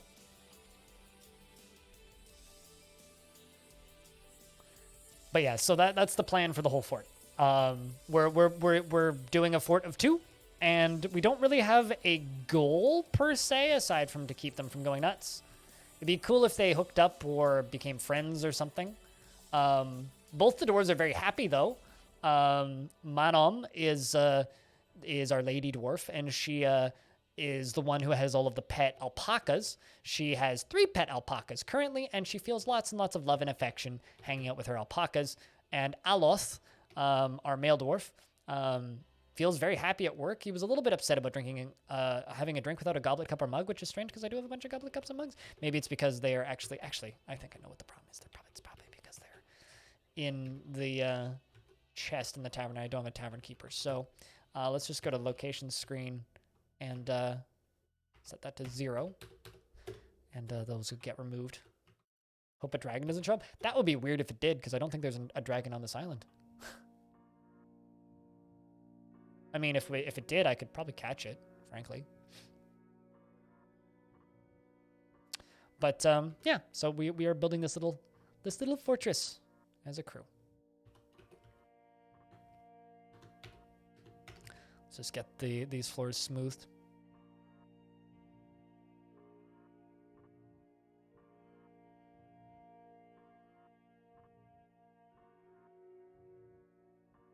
If they cannot feel for either, they should not be elected. Okay, curveball. Warm Shadow. What about lizards? Because, like, dogs are cool. I like dogs. Cats are nice, but kind of assholes. But, like, I don't really want to own a dog because I don't really have... I don't really want to take the time to take care of such a potentially needy and demanding animal. But, like... lizards are adorable and cute, and you know, I don't need to worry about them getting super lonesome. So this is going to be the dwarves' bedroom back here, I think.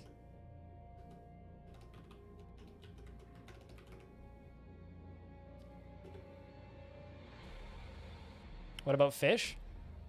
Fish are food. They're for eating. and living in the ocean.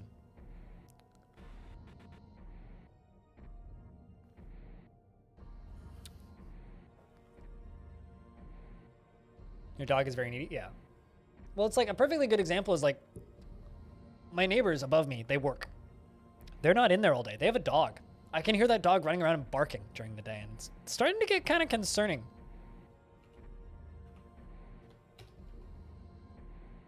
I mean, I used to have fish as pets.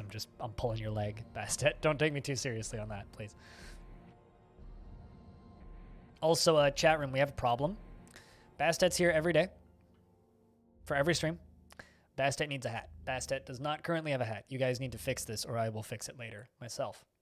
So if there's any volunteers to rehat Bastet, that would be great.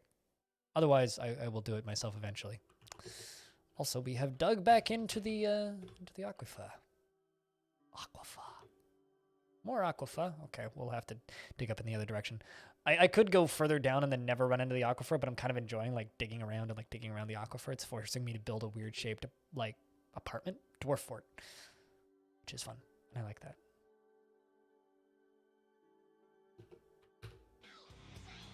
Thanks, Psycon. Cheers. You know, there are some people that genuinely just really deserve subscriptions to this channel, and it's like if they don't have them, then like we got to fix that.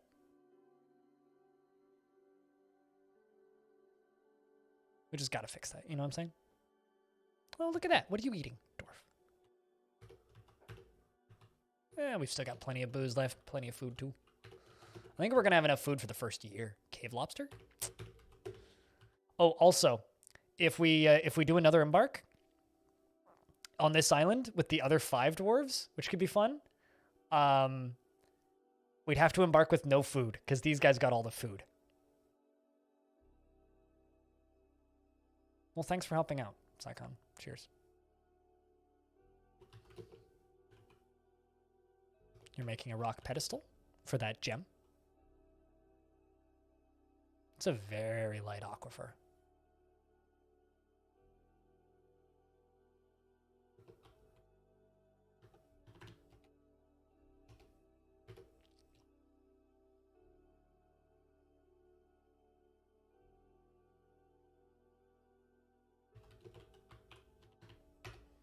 Let's take you off of stone detailing for now. I'm gonna go eat first. Oh wow, this dwarf just went and picked random plant up off the ground. Or probably random picked plant from earlier.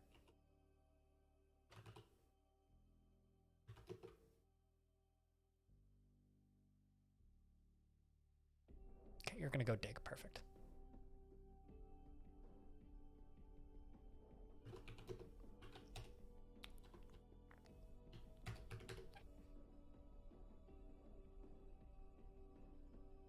Recovering from that double shift. Hey, was it worth the overtime though? Because you were saying that you were getting good overtime for it, so.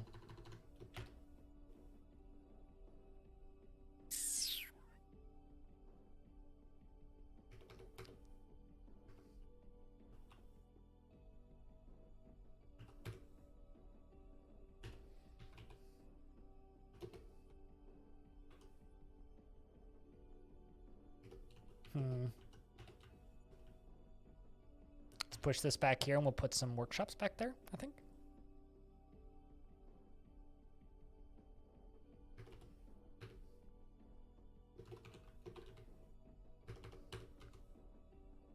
Also, Norstat, I hope you're doing well. But no, like, the stream did very well last year and we were very fortunate. And this year is, you know, kind of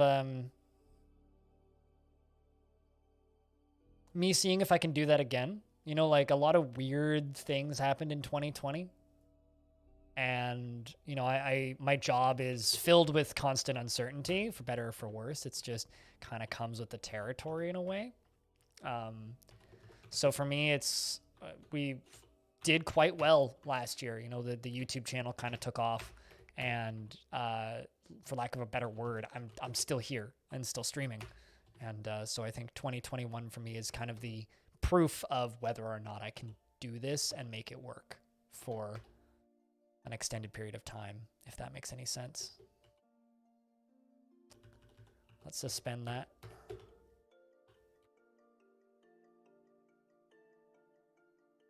Fat food, baby. A fat poop. 2020 can indeed suck a poop. It's totally true.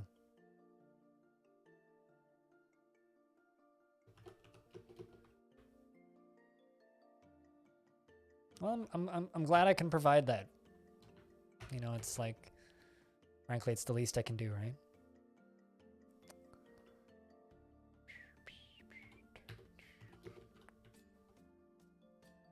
Okay, let's also dig into that. So we slowly work on this tiny little fort.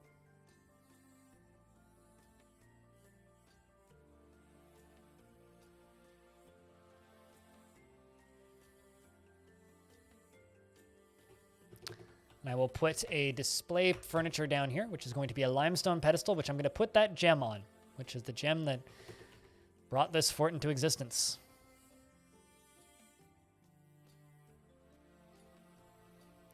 Is there anything that you guys think that this fortress needs? Especially for RP reasons? If there's anything that you think that this fortress needs, let me know.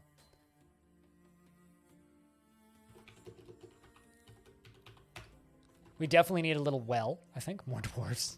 Come on. Well, I mean, then these dwarves need to make more dwarves, frankly. They're not even friends yet. We need to work on that. Trying to jump to a dock without frame shifting into it? Jump to a dock? Why would you frame shift into the dock? Like, you mean a port?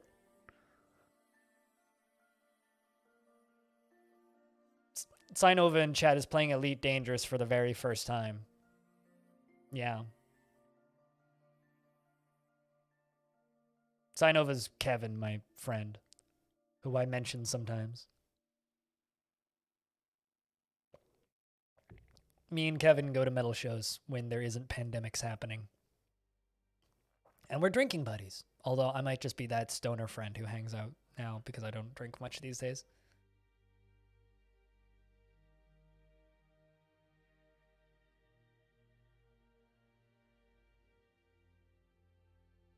Could you or the other pass names of the two dwarves? What could you or the other pass the names of the two dwarves? I don't understand the question, Diamond.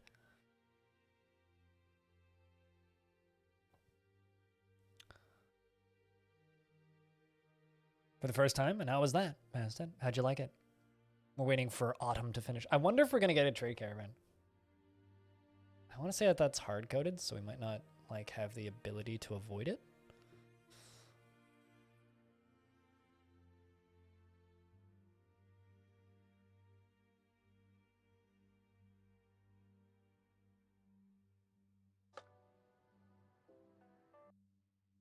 So I don't know.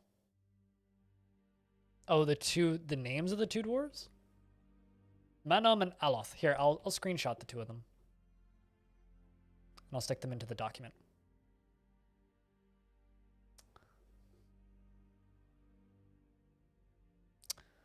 Where can I fit this?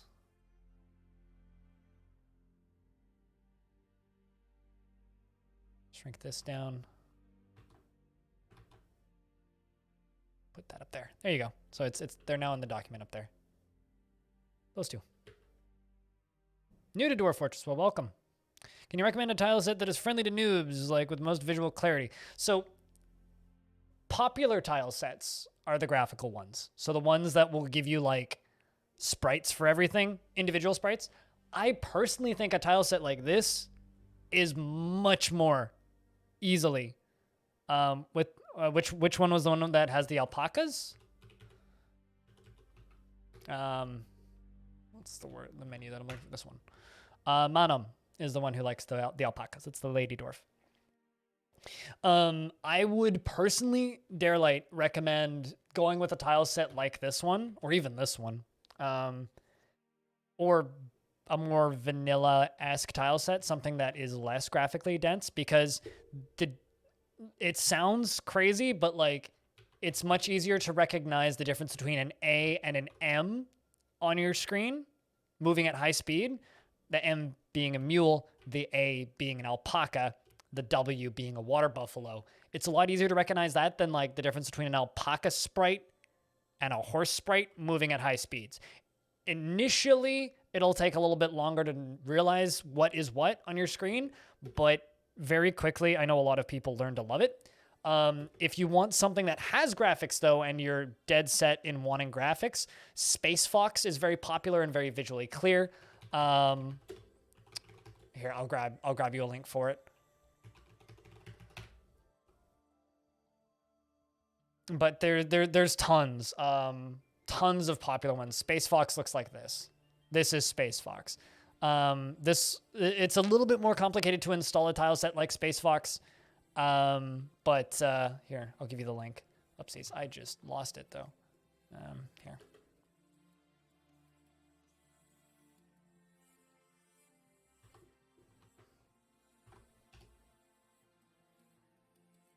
There you go. There's a shortened link.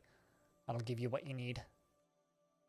So yeah, no, there are definitely tile sets that are a little bit simpler. You were using Space Fox already? Using Lazy Noob Pack thing? Gotcha. So I don't use Lazy Noob Pack. I don't use DF Hack. I don't use any plugins. I personally think that this is just my opinion. Every other person disagrees with me. That's fine. Actually, maybe like 1 in 5 people agree with me. But I personally think that Lazy Noob Pack actually makes the game harder because it adds in Dwarf Therapist and DF Hack. Those tools are useful. They're very helpful. You can get a lot of information out of them. If you know what you're doing, they can be beneficial. I argue that they make the game more complicated and daunting for a newer player because it's more buttons and things to learn, and frankly is exposing information that you don't actually need as the player. You will never need any of the information that DF Hack and Dwarf Therapist give you. That being said, if you really want those, they can be helpful once you kind of know what you're doing. That's my argument. Many people disagree with me, though.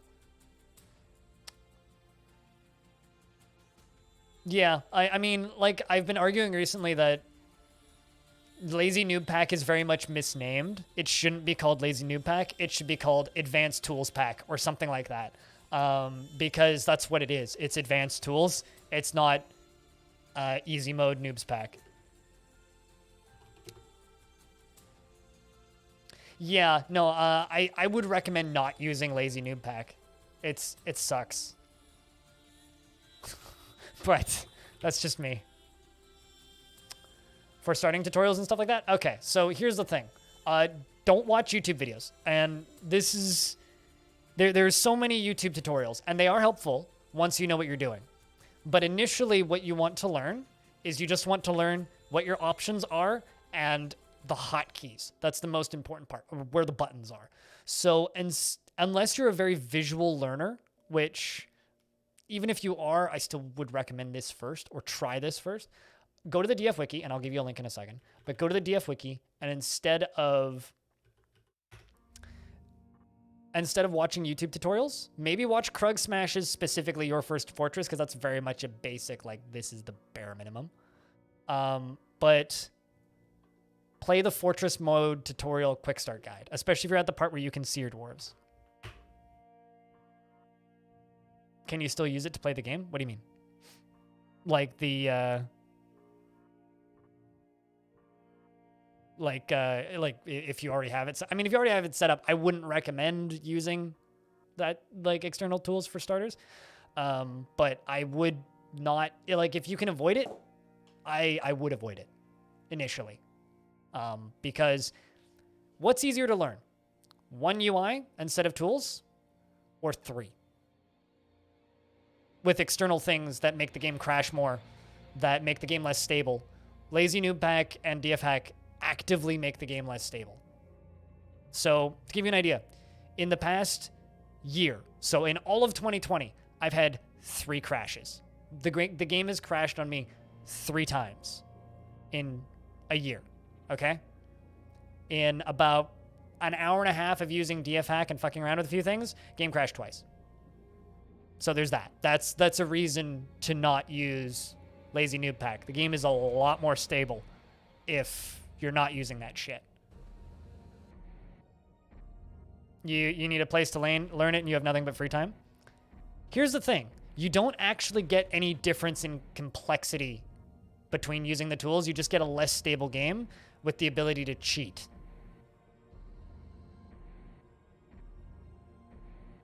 But, you know, you do you. If you want to use it, you can. Anyway, read the Dwarf Fortress Mode Quick Start Guide, because that whole thing is what you want. Fortress Mode Quick Start Guide is the most helpful thing you can. So that page that I linked, just scroll down that, and you'll be fine. Just ignore them because they're not needed at the start when learning unless you feel you want them. Yeah, exactly. So yeah, you can use Lazy Noob Pack, but like try to go out of your way initially to not use Dwarf Therapist and DF Hack, because those are kind of like advanced tools, not lazy noob things.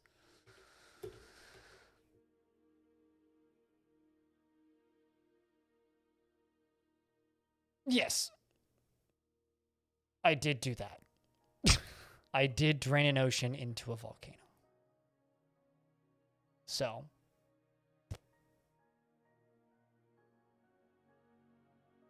One more question. Is there anything like a very common beginner mistake that someone does that you should avoid?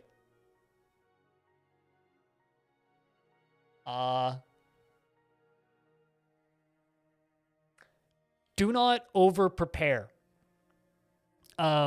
Every single tutorial, and a lot of DF players will say this shit. Don't worry about it. Dwarf Fortress is a very fucking simple game. It's easy. It's easy to min-max.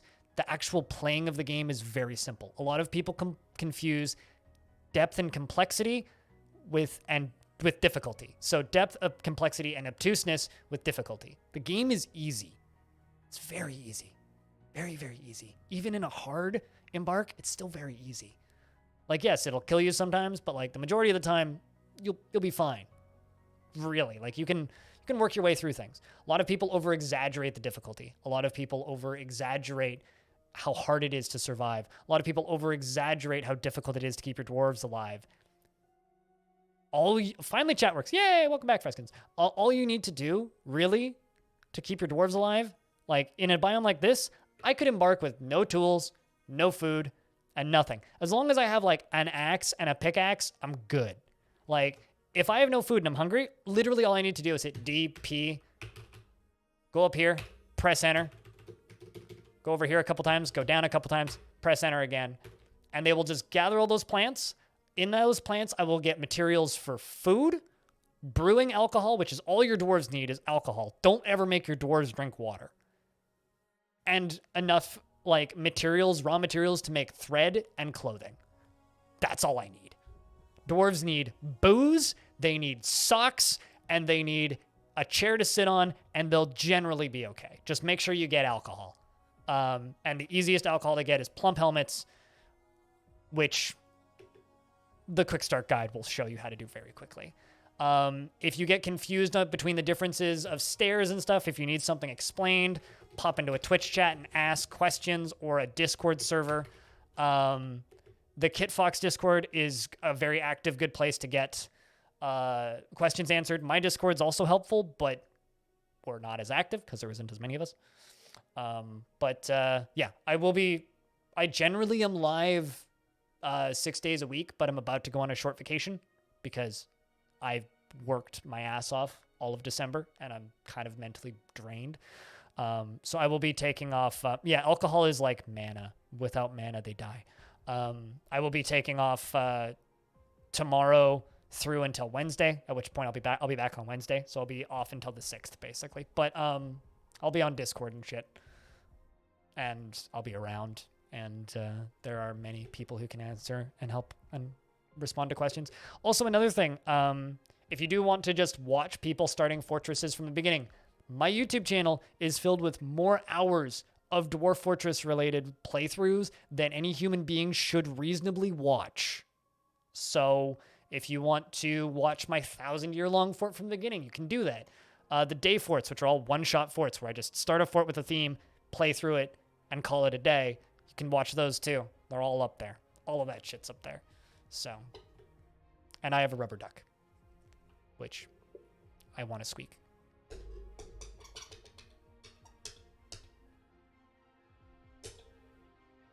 It's a rubber duck. Anyway, should unpause the game. Oh, also, yeah, another beginner mistake is dwarves don't eat a lot. You don't need to make your farms massive. Like, 3x3 is like enough to feed 50 dwarves.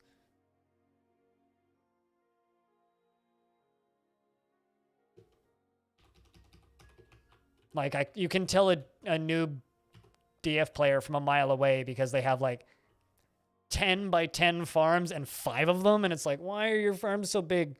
That dwarf's gonna go insane because they're never actually gonna be able to complete any of it. I need gems. Where's my gem? I kind of figured it would be in cut gems. Does anybody know where gems are in this mode? Ah, there we go. Rough gems. I mean, at those tiger irons. Where's cut gems in here? Unless something's... Oh, there it is. Durr. Didn't see it. Excellent. So you're worshipping. I wonder if it says what god you're worshipping. This is an organizational activity that will branch into specific worship events. Well, we don't know. It's twice a season they eat, and they drink 3 times a season, I think. I think they drink once a month and eat twice a season. Maybe it's even once a season. They don't eat very often.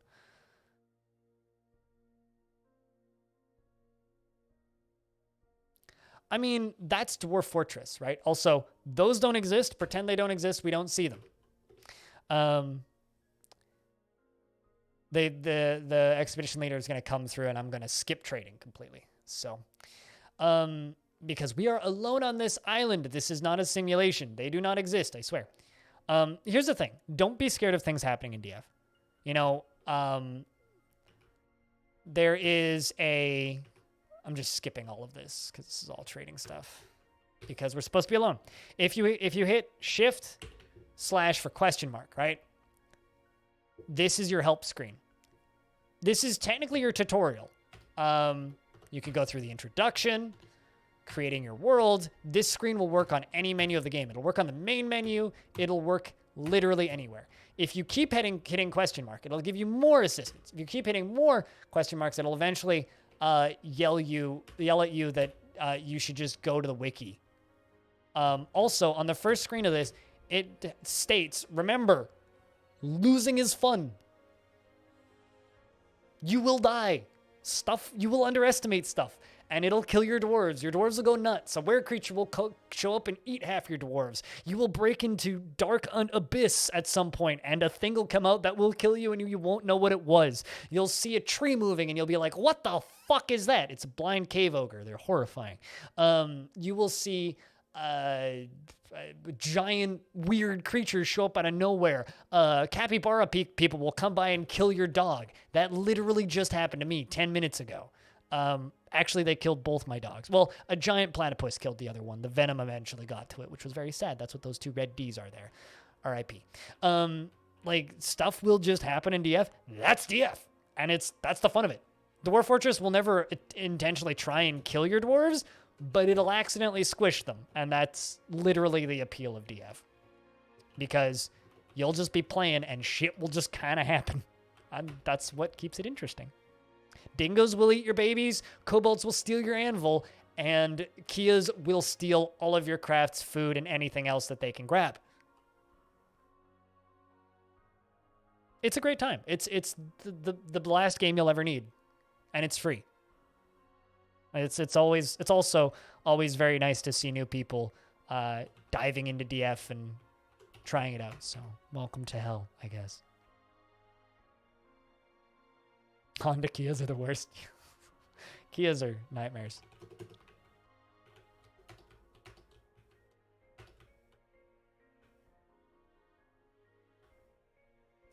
I mean, it's really fun, Norstat, when people who are kind of new to DF suddenly like have the boom brain moment of, oh my god, that's what that character means, and it's always very funny.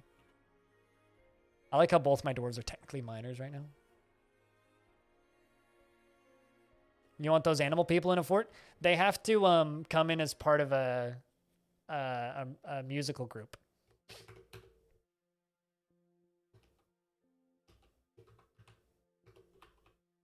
All right. Let's continue smoothing down here.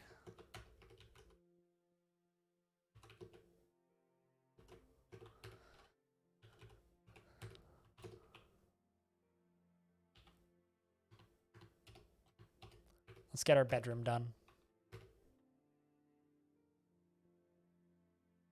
There was Plump Helmet Men in Gift Vault, the Christmas fort. You wanted to get in before it comes to Steam just to experience it before you can realize that there's probably going to be some changes. Mechanically, and you know, people keep on misunderstanding me when I talk about the Steam version in my in my videos. I talk about this all the time, and people who've never played the game before call me out as being wrong, but it's that they're wrong, so they just don't know what they're fucking talking about. Anyway, the Steam version of Dwarf Fortress is actually going to have 0 mechanical changes. Mechanically, the game will be identical to the one that you're playing right now. It'll be cosmetic, mouse movement, music, UI. Everything else about the game under the hood will be identical to what we're currently playing. After the Steam version is out, Tarn will start adding mechanics again, which I can't wait for. So that's kind of what's happening with that.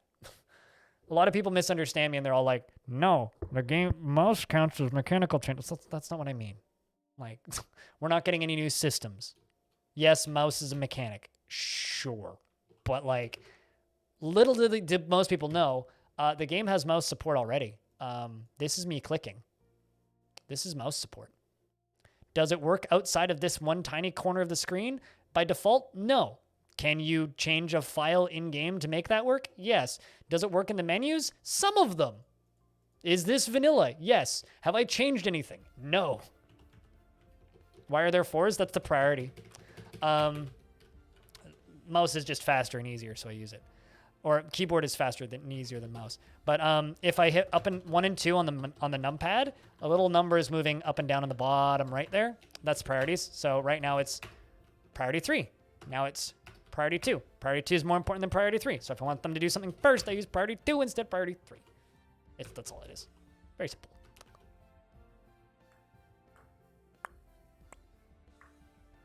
Which file? I want to say it's deinit.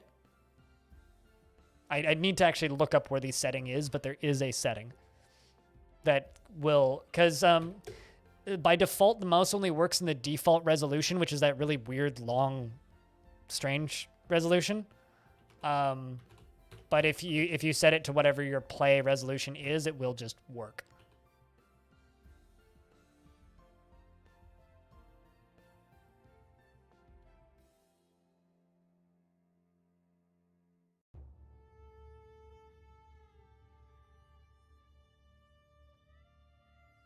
Giant platypus and people will live and die, yes. Worlds will still take forever to generate, and the game will probably still try to crash. And audios make me read stuff, so I will read stuff.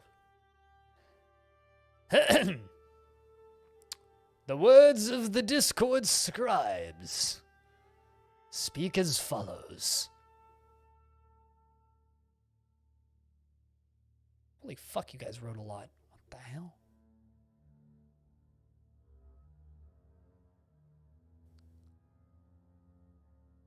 They need to get busy plotting deliveries for Eggman with Bennett Tony's money.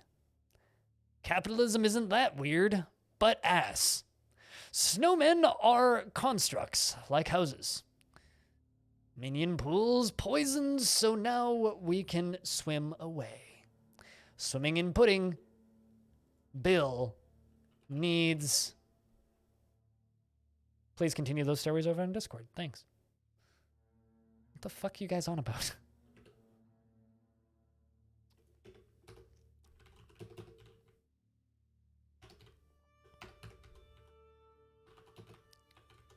Who's pudding Bill?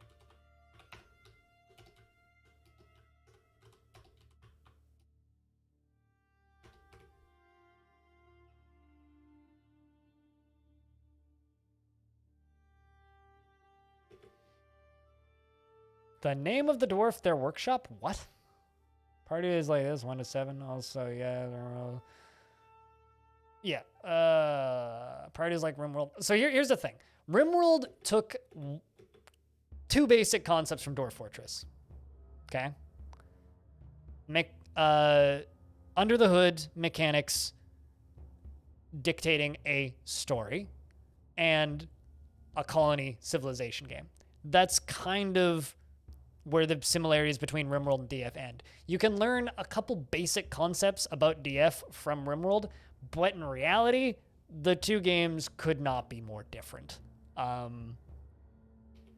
So it's kind of unfair to compare the 2. I know a lot of people will be like, oh, this is like RimWorld. It's like, well, no, because everything RimWorld does is it tries to make the mechanics different and unique, but in reality, it just kind of either dumbs down. I disagree with that, actually, Freskins.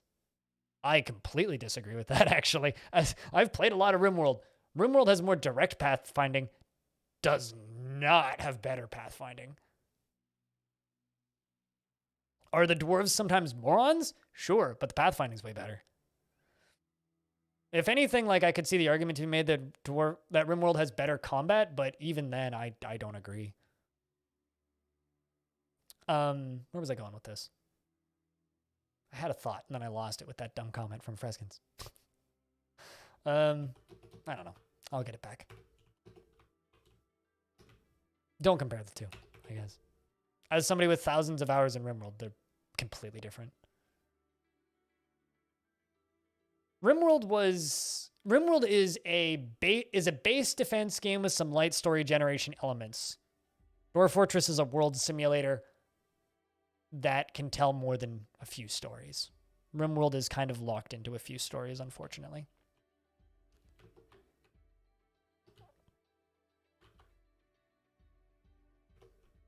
Make a food stockpile up here.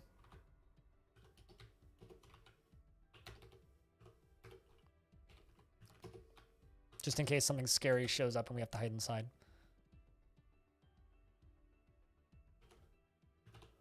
Here comes the food. Although, should go up to here. No siege, please.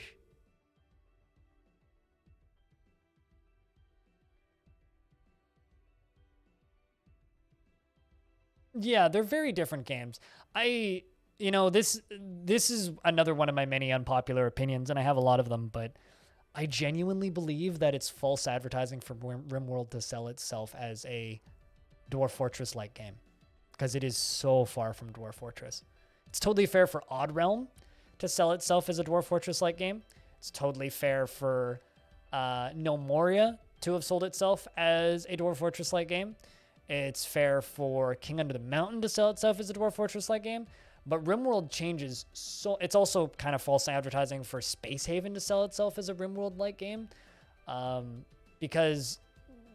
a Dwarf Fortress-like game, not a RimWorld-like game. A Dwarf Fortress-like game. Because they're just so completely, totally, and utterly different in all of the ways they set out to achieve similar things. It's like calling Arma a Call of Duty-like game because they both have military dudes. They're very different games. I enjoy both of them, but they're very different. And I really hope that comes to fruition with the Steam version. Like, people will actually, hopefully, start to see the differences. But then again, people can't fucking figure out the difference between, like, Hades and NetHacks, so you know what? Maybe I shouldn't hope. I shouldn't hope. It's a waste of my own energy.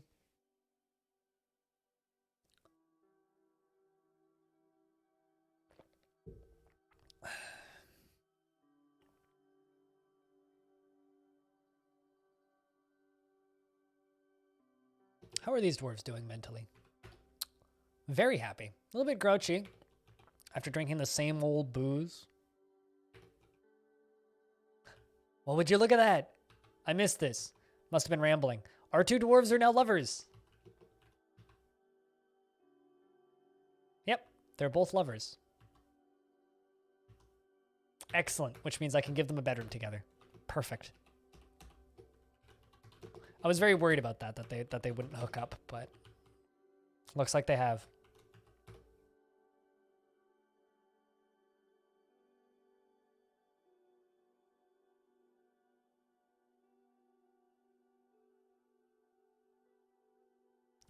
I think the best description of why the two games are completely different is in the world generation.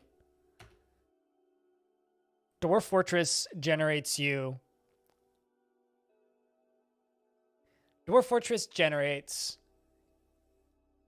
a world with hundreds, if not thousands, of years of history, hundreds to thousands to, in some case, hundreds of thousands of historical figures. It generates religions. It generates books.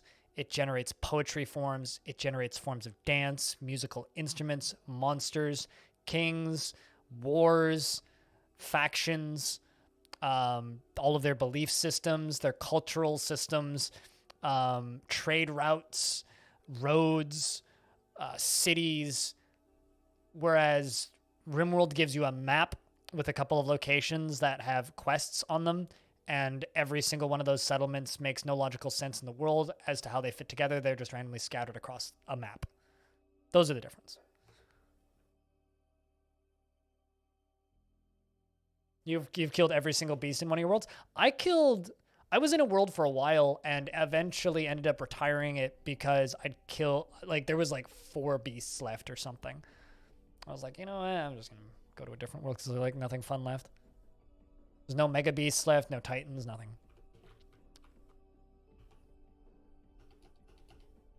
Oops. Resize. So this will be my dwarves' bedroom. Really? Oh, they don't want to share a bed yet? God dang it. Well, okay.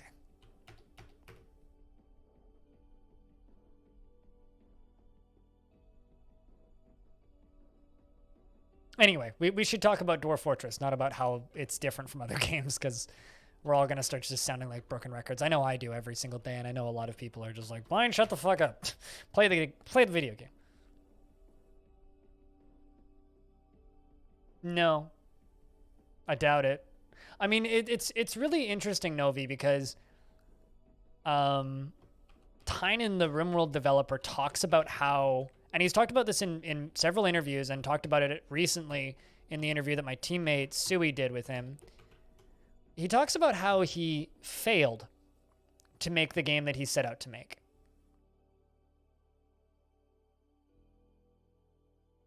Copy incoming. Love drama about 2 dwarves who got separated from their expedition group, stuck on a dangerous island only with themselves, a yellow stone and 2 alpacas, Monom who had a big love for the alpaca and she never... If you put this into a Google Doc, I will link to it in the Dayforts spreadsheet. Just saying.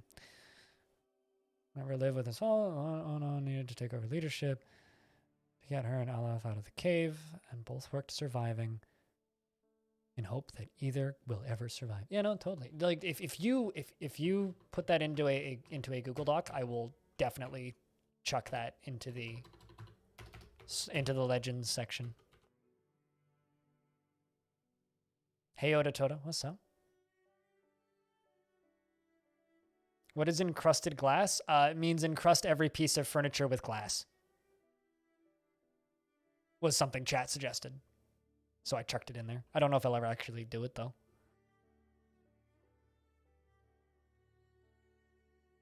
Good shit, Diamond. I like it.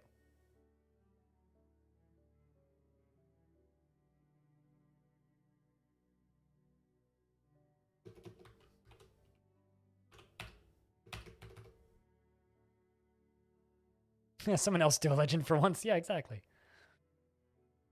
But yeah, feel free to just like link Google Docs and stuff in the chat. It's all good.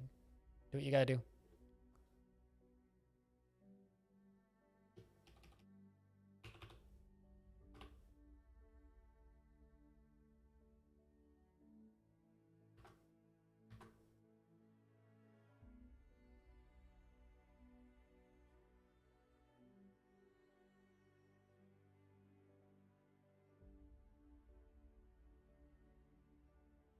Lincoln. Give me a second. Actually, hold on. Let's just pause this.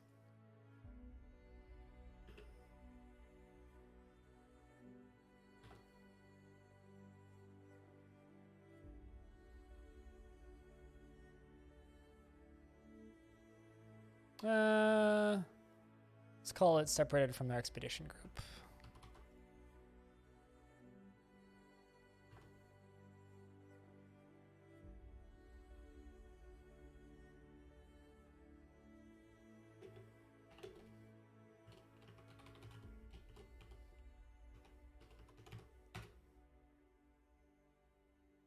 There we go.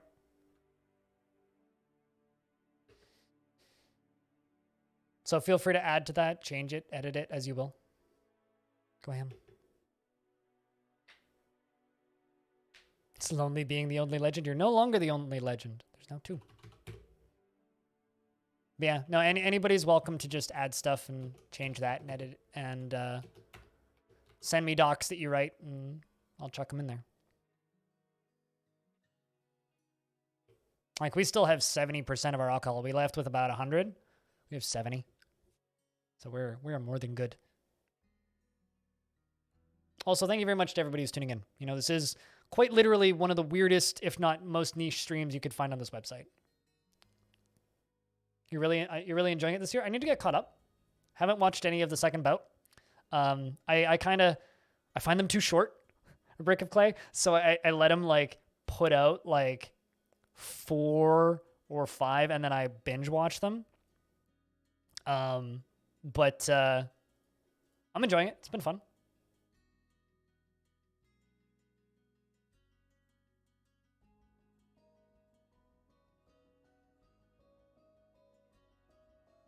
An animal has grown to become a stray cat. Don't read your comments then, it's spoilers. Yeah.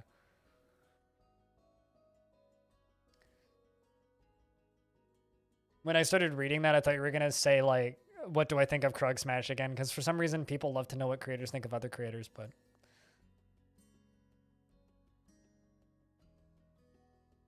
You've been right every time? Yeah, same. Although I don't really pay attention to the polls and stuff. I just watch them and kind of think at the beginning, I'm like, I wonder who's going to win this. And then I guess in my head and I'm always right. But Krugs is doing good work.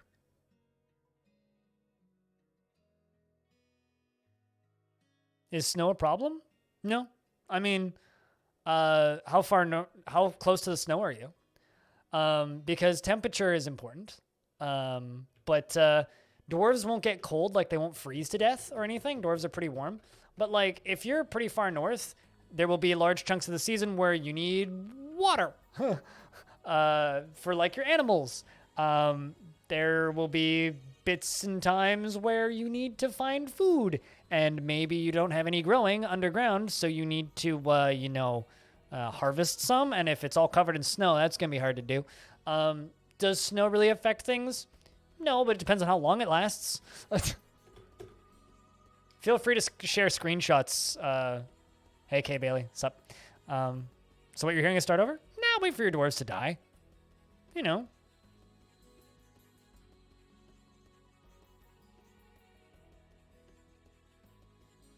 I'd play it out, personally.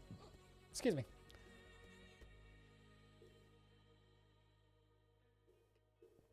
Although I am going to take a... You like my funny words? I say funny words?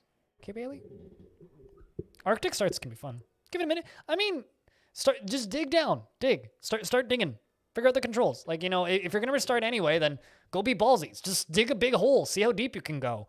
Find a cavern. Maybe down there you'll find some trees and wood. You need wood to make beds, so wood's important. Oh yeah, no, totally. You can do it. Fucking dig. There's nothing on the surface for us, so we go down. It's a good time. Like just mess about, have fun. See what happens. Felt affection remembering adopting a new pet. How far can you dig? I don't know. How deep can you go? I mean, let's see. How deep can I go on this map? I haven't actually looked. Top right is the Z level that we're on. So we're on minus 129, which is the current level. Also, another thing that no one fucking pays attention to ever is this. Up at the top, here, I'm pointing with the mouse. This is your moon, all right? Every tile set has the moon there. The moon's important because were creatures can only attack during full moon. Not full moon, they can't attack. So if they're were creature in your fort, you have till next full moon. So you can kind of stare at that and be like, well, what's the moon say? It's real funny when were showing off the beginnings of the DF UX for Steam, there was a big moon. And there was a lot of people like, the fuck's there a moon doing there? It's like, there's always been a moon there, you big dumps. And can you go to the moon? No. So Dwarf Fortress doesn't generate multiple planets. Dwarf Fortress generates your map, your world, basically. And then there are astronomical bodies that fly by, but they're not accessible to you. Maybe in the future when Myths and Magic goes batshit and makes the game go completely, totally, and utterly fucking insane. So I don't want to just be a hype train for a second here, but like think about this. What Dwarf Fortress is working on for the future is, or what Tarn is working on with Myths and Magic, is a magic slider, right? So if you put the magic slider at 0, there's no dwarves, there's no elves, just a bunch of really dumb humans that believe that there are dwarves and elves and nymphs and weird things in the forest. That's Myths and Magic at the lowest, right? If you crank that up to maximum, you get weird cosmic space creatures with a bajillion tentacles that are unplayable. You put that somewhere in the middle and you get basically what we have currently. I want that update so bad. It's a pity Tarn's putting so much time into this damn Steam version for all you normies. But, you know, that's the dream.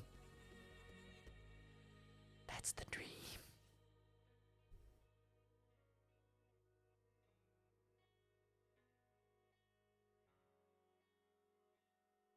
Myths and Magic, man. I mean, you could already practically have Lord of the Rings happen. And like, as far as just like weird narratives happening, I always go back to the story that I had of the, I need some rock cabinets.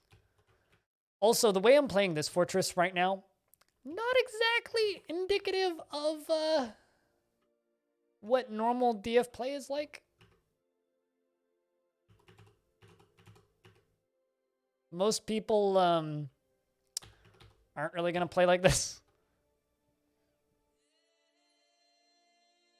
You've wasted 23 years of your life not playing this game.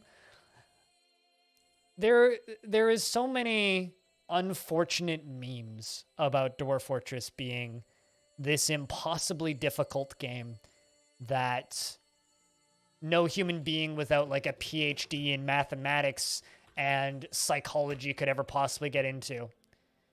But there's a really good photo from a couple months ago on the Dwarf Fortress subreddit of some Dwarf Fortress player's 11-year-old daughter picking the game up and in a couple of hours having a fully functioning fortress on a netbook that doesn't even have a numpad. And that's like playing DF in hard mode without a numpad. And in a couple hours, she had a functioning fucking fortress up and running. And I always look at that. I always remember that photo when people are just like, man, how many PhDs do you need to properly play this game? It's like, the fucking Crusader Kings is more complex. Fucking Escape from Tarkov is harder. And there's hundreds and hundreds of thousands of people playing those games. Like, this game's nowhere near as difficult to play as so many people state. Also, look at those beautiful trees dropping their leaves in fall. So, like, another thing that, like, look at this. If I just look around in this screen, right? See these red patches? These are literal patches where the leaves fell down from the trees because it's fall. We're in late autumn. Leaves are falling.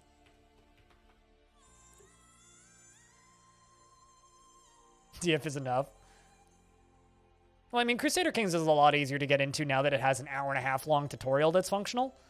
But still, Path of Exile. I can't play Path of Exile. So, also, to anybody who's new to my stream, by the way, it's all about the user interface. The interface is fine. It's literally just a list of fucking hotkeys. It's not that bad. Everybody freaks out because it looks weird. The interface is just fine. The interface is just fine for DF. Like, yes, it could look prettier, but it's just a list of fucking hotkeys. If you can read a book, you can learn how to play DF. And anybody who, like, genuinely disagrees with me, I can't help you. You're beyond saving. Most people need a mouse.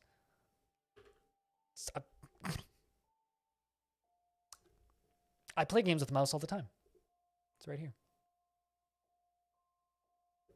So I have a mouse. for some reason. So, you know, I spent $15 on a mouse/rat plushie just so I could make that joke like once a month, okay? It's worth it. Best office decoration tax deduction I've ever made. I'm sure my tax lady won't question that when they'll be like, I see that there's a receipt in here for a plushy mouse. It's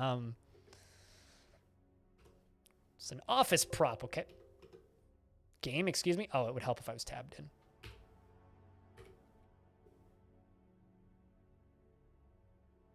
Solid investment indeed. Yeah. No, here, I'll show you a bad interface.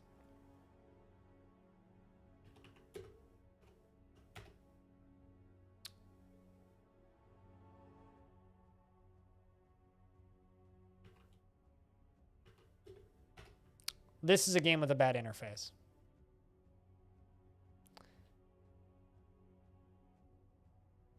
This is a game with a bad interface right here. Allow me to introduce you to Aurora 4X. That's a bad interface. Because the colors alone make your eyes hurt. Tell him it's an emotional support animal. So this is an amazing video game made by one person who doesn't give a fuck if you play it. He puts it up for free because a friend of him asked him to, and now there's a forum and shit for it. It's one of the most in-depth 4X games ever made. It literally is Microsoft Excel 1995, but somehow worse coloration. It has one text font. It has one text size. You can't change the colors. In order to like close menus, you literally have to like click on them and then confirm close them, and then the whole game like stops responding for a couple of seconds. It's an incredible video game. Absolutely incredible. That's a game with bad UI. Because there's dozens and dozens and dozens and dozens, and I'm not even exaggerating, dozens of menus within menus that are all separate boxes that open up within a thing that looks like software for Windows 95. DF, all of the hotkeys you need are right there. People disagree with me, but genuinely every hotkey you need is right there. You need to get to the military screen, stare at this until you see military, and then hit M. All right, well, you're here. Well, what do you need? You need to create a squad. Hit C. Okay, well, what kind of armor do you want to give them? Metal, let's just say. Bam, we have a squad. That dwarf is now going to go get all the armor that they need. Do I want to get rid of this squad? Yes, because I don't need a military squad. Hit D. Done. It's not complicated. If that font is scary, don't do that. Press F12. It'll turn on the vanilla font. Everything is more organized now.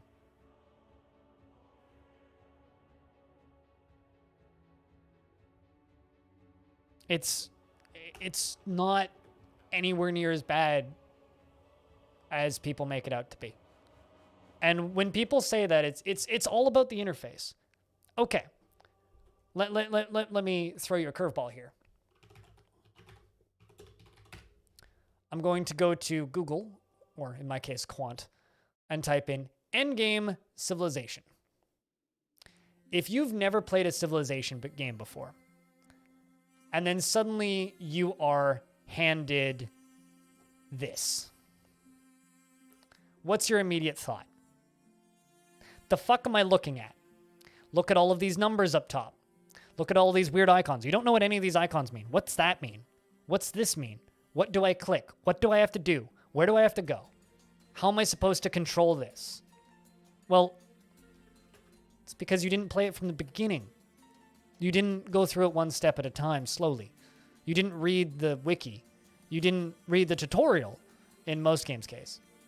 Is that any better or worse than a list of hotkeys?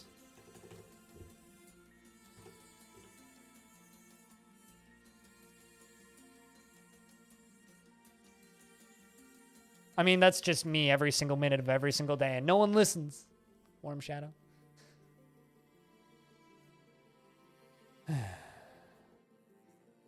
I love Civilization. It's so fucking good. Such a good franchise of games. Yeah, I mean, that's not too uncommon. Daylight. You're listening? I'm preaching to the people who listen to me. A lot of people don't listen to me. I feel like every time I have that discussion, there's always going to be one person who's just like, no, you're wrong. I disagree. And then they leave and never come back. And you know, that's absolutely fine. I will not judge you for doing that. Giving them cabinets and places to put their things. How are we doing, dwarves? Grouchy after having a drink without using a goblet cup or mug. I need to make some more cups. The reason is because they're in a container that my dwarves can't get to. So let's make some rock mugs instead of those wooden cups. Nervicious, hello. Thanks for the boop. What's up? How's thing? I hope thing good. That in Factorio 2. Reached Walker once, never went back in again. Fair enough. I mean, you finished the game. You were satisfied. Which might mean maybe once you dig too deeply and too greedily in DF, you'll be like, I'm done. Or once you start a civil war and end up fighting with your own dwarves, you'll be like, what the fuck? I'm done. I don't have any materials that can be made into goblets right now, so no, it's not time for goblets. It's time to go from wooden cups to rock mugs, though.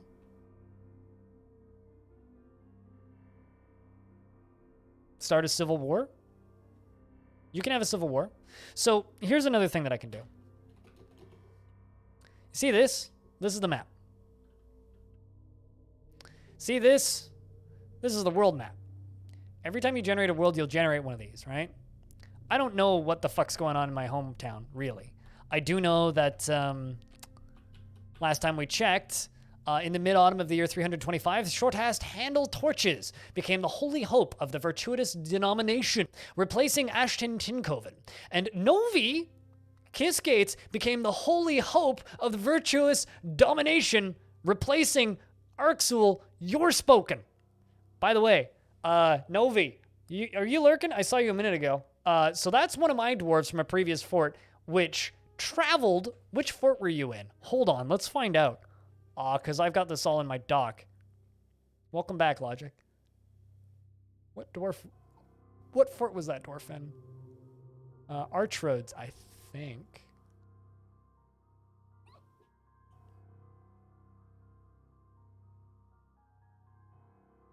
Yeah, you were in Heartrags. So Novi was in a fort that I did several weeks ago. Traveled from down here, which was that fort, at some point moved up to this city and became a religious figure? The single most insane event that happened to me in this game. I always go back to a story I found in Legends, which means it's just text, because Legends mode is basically just I'm going to open up the history book of this world and read it.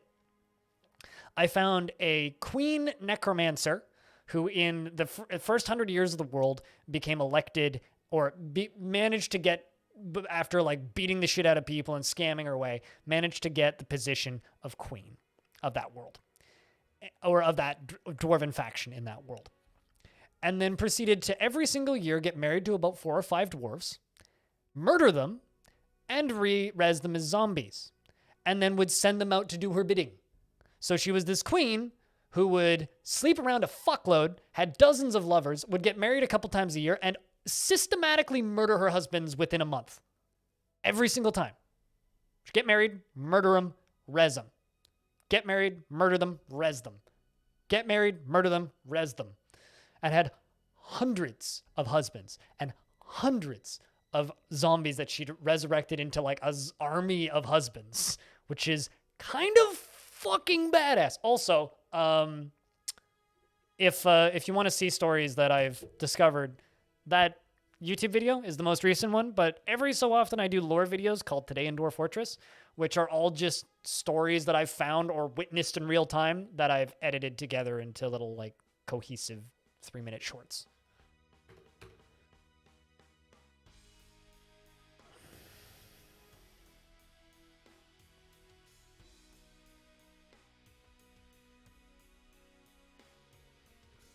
Like, in every instance, you're going to need to do a little bit of extrapolating, but, like, if you have, like, a semi-functional imagination, or you just smoke a lot of weed like I do, you'll figure out some real fucking cool stories.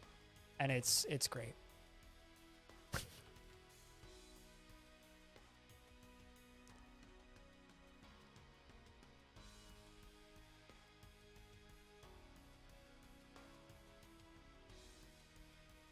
I mean, heck, if you go to this, if you go to the document that is linked in the chat every so often by typing an exclamation point Dayforts, and you go to these tabs down at the bottom and you go to Legends, these are all stories from this world. These were all spotted and discovered by Stone. And this one was some, I guess, more fan fiction written by Diamond not too long ago, which you were here for. So, about this fort. Oh yeah, no, those milkfish have been breeding like fucking crazy, dude. There's also elephants, but the elephants are pretty calm. They hang out on the other side of the river.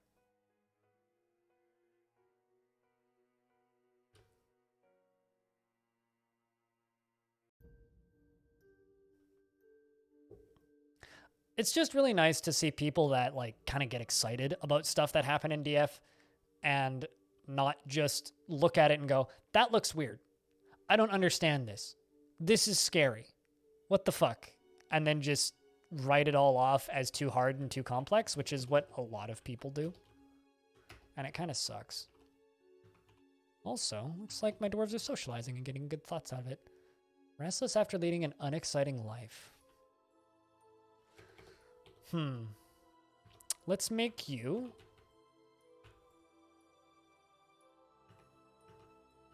two armor stands and 2 weapon racks.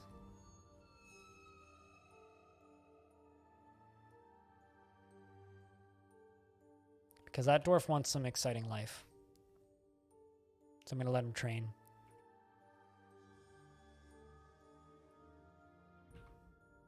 Early winter.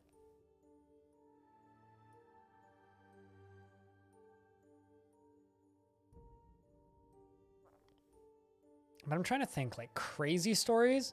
I once had a dwarf, okay, so I once had a dwarf, like, who was, I made a video about this one, actually. There was a dwarf that was climbing down a really long stairwell, and their cat was chasing them.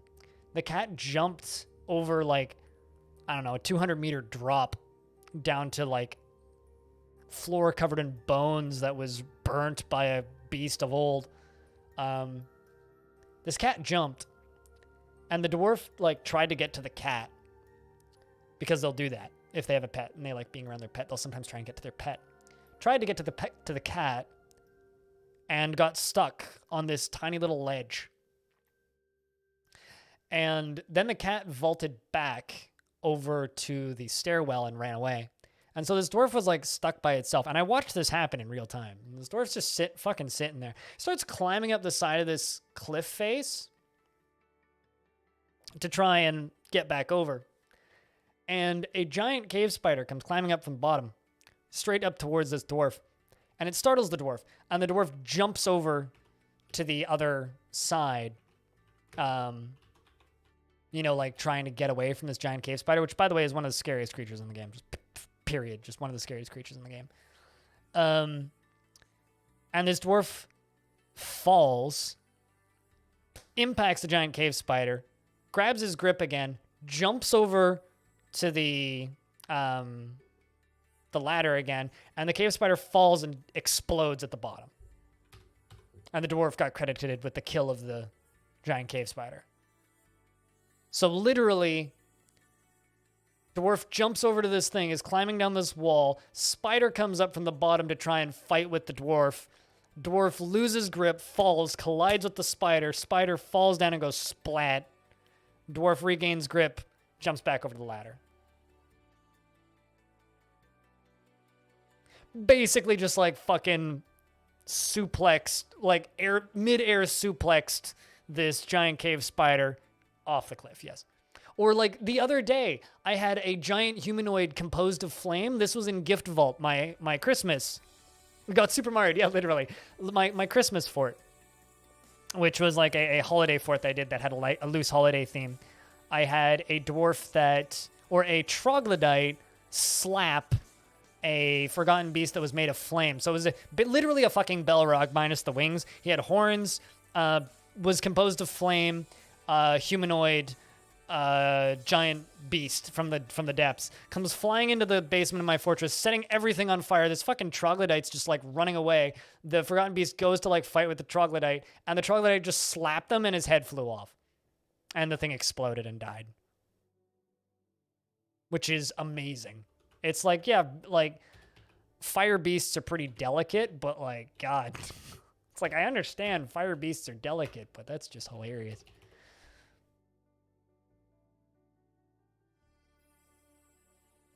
How strong is a troglodyte? Not strong in the slightest. You like poke it with a sharp enough stick and it'll just fall to pieces. The troglodytes are basically like they're loosely intelligent what's the word I'm looking for? Pre-intelligent humans?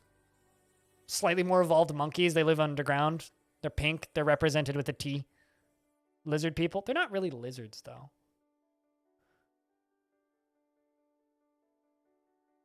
Oh, I had a were creature.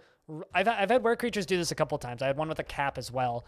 But I had a were creature run into the fortress that, instead of biting and scratching and hurting my dwarves, literally like punched one of my dwarves, stole not a sock, a glove from that dwarf, and then just went around like whipping the dwarves with the glove instead of like scratching and biting them. Obviously it doesn't do much damage because it's a fucking leather glove. Because miscellaneous object is a weapon class in Dwarf Fortress, they can just pick up anything off the ground. So it's real great when you get like, there's a very, very, very legendary screenshot of a combat log and fan art of a dwarf picking up a lion and throwing it at a lion and killing the lion by throwing a lion at the lion. Picked up a lion, threw a lion at the lion, and killed the lion by throwing a lion at the lion. Or the other screenshot of a dwarf picking up a puppy and throwing the puppy at a bronze colossus, which is one of the most indestructible creatures in the game, and taking the head off of the bronze colossus by throwing a puppy at them. Or, of course, all of the brilliant screenshots of mom taking baby and using baby as a shield against enemy and it deflecting the blows, and then mom taking baby and whacking bad guy with baby, and the bad guy dies getting smacked by baby. Yes. Mothers are very good to their children in Dwarf Fortress. I don't know what you're talking about. There's no abuse that happens. They don't fail to feed them. Hello, pilot guy. That's still not a command. I don't know why you tried it, but what's up? It's good to see you. Happy Saturday. I've missed something. You have. That was Animal's unique command for when he was a $25 sub. How about bleeding to death caused by your toe being bit off? That doesn't really happen so much. They kind of fix blood flow problems. They will fight with their babies, yes. It's pretty rare for them to actually use them as a weapon these days, but it does still sometimes happen. Because they changed how equipping children works. It's a funky sentence to say.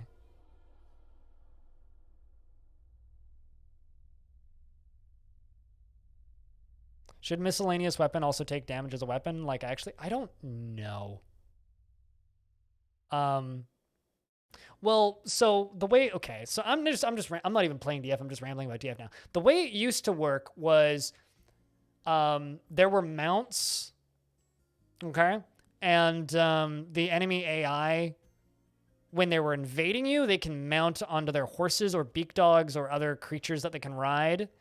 And it would just be, they'd have more or less the same AI. So what the creature that was on the mounted creature would just gain the mounted creature's AI, because like evil horses or enemy horses would still do the same invading things. And the way it worked was the one on the bottom would maintain control. Thank you very much for the 9 months of support, pilot guy. Cheers, dude. Thank you so much. Welcome back for a 9th month. Also, I noticed the tier stuff. We'll figure that out later. I think you said something about Patreon. I don't know. We'll figure it out. The one on the bottom is the one that keeps the AI. Basically, it was the way it used to work. So mom would sometimes use the kind of inanimate object that was mounted on them as a weapon, right? Which would count as miscellaneous object, which is why that would happen. The most recent update, Tarn flipped it, So the one on top has the AI control because he added mounts to adventure mode. So when you play one character, you can be an adventurer and mount onto creatures. So instead of just like being freely riding around on a horse, you actually have control over the horse, right? So they added that as a feature. Also the ability to pet anything, which is weird because you can pet like an undead zombie Balrog. So yes, you can pet the dog in adventure mode. But more importantly, they also changed the AI so that instead of, well, he forgot to change it for parents. So when baby mounts mom, when mom's carrying baby, instead of mom keeping mom AI and controlling baby, baby controls mom AI. Now, baby AI is self-destructive stupidity. Baby AI is walk around in circles until you starve to death and avoid all food as much as possible and maybe jump into lava. So you don't want baby going around by itself because baby dumb. Problem is suddenly baby controlling mom. So mom wanders around in circles until mom starves to death. It was horrible. Made the game unplayable for a week. Everybody had to turn on Dwarven contraception. But anyways, Pilot Guy, I don't get to name it. It's yours. You get to keep it. Cheers. Thank you very much for the 9th month. Welcome back.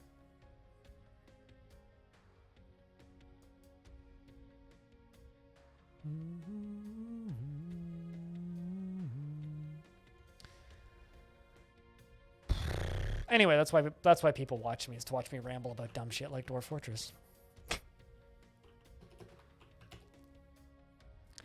Leading an unexciting life is tricky because, like, how do I make your life exciting? Well, clearly teach you how to use a weapon and then make you go fight rhinoceros people? Excuse me? Jesus.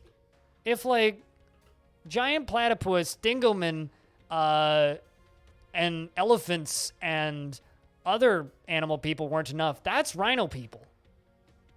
This island is, like, completely inhabited with animal people. That is crazy.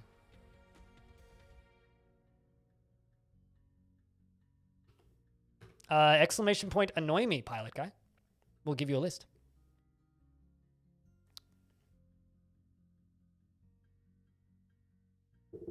If you have access to the sound commands, it'll tell you all of the sound commands that you have access to.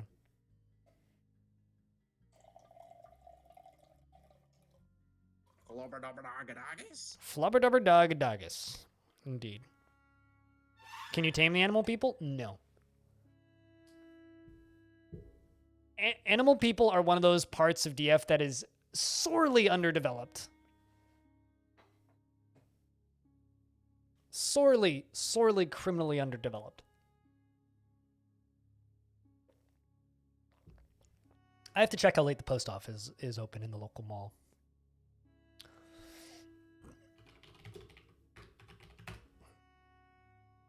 It would be really cool. Yeah. I mean, you can play them in adventure mode and they can join factions, but they can't join them while you're playing in adventure mode, which kind of sucks.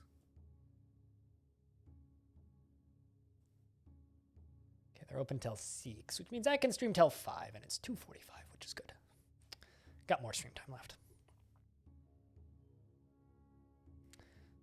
Is there merc animal people? What do you mean by merc? You mean mercenaries? If that can happen, I've never seen it. I don't know. To be honest. Weirder things have happened, though. Interesting, right? About the undead rhino people. I mean, maybe. I don't know.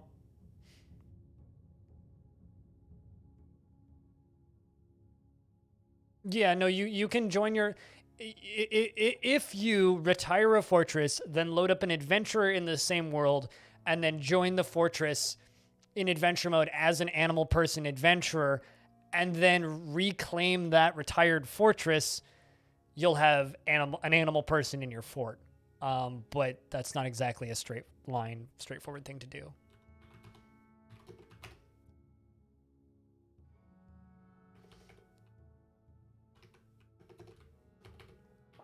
I'm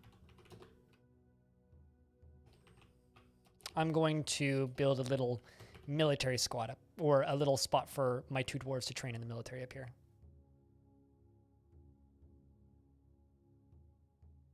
Right, yeah. Yeah, I don't know if they necessarily came from this island, though. They might have been widespread, and this is just the only island where they're all left, because the rest are all dead. It's certainly possible. Also, let's check around to see if there's any other legends going on. Or any other news happening. There's another green tile over here where there's something that happened. Yushat Blaze Steels became the sacred shield of the Fellowship of Sparkles. Well, we found the Twilight Worshippers. Do you think that they're on Team Jacob or Team Edward? Was that his fucking name? I don't know. I haven't thought about Twilight in a minute.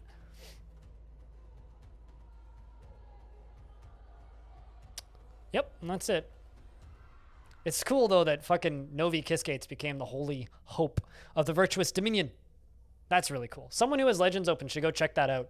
Go see what happened there. I would love somebody to go grab that story. This world is publicly downloadable in the document over on the far right. The most recent one's the furthest down Google Doc or Google Drive link on the right side of the doc. If you type in !, Dayfort.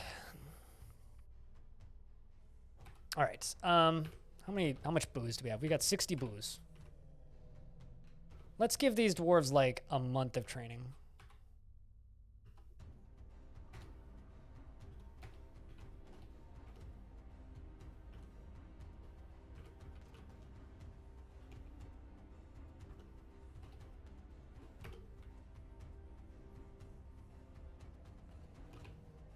Just let them finish working on this. Do I ever use Minecraft? You mean minecarts? What do I think about them? I think that they're a bit OP if used as weapons. Like a bit unfair OP if used as weapons. You're using a bronze spear. Nice. So I don't like to use them as defenses because I think they're too strong. Can animal people migrate through water? Nobody can migrate through water. They can migrate through caverns if there happen to be caverns connecting areas, but that's pretty rare.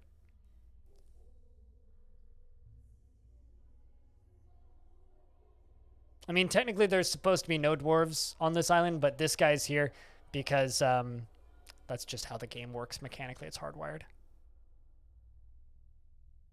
I hope my neighbors are taking proper care of their dog. That dog's just barking like fucking crazy upstairs. You can try, yeah. I mean, if you happen to have wings, you could fly over the water if you don't get too tired.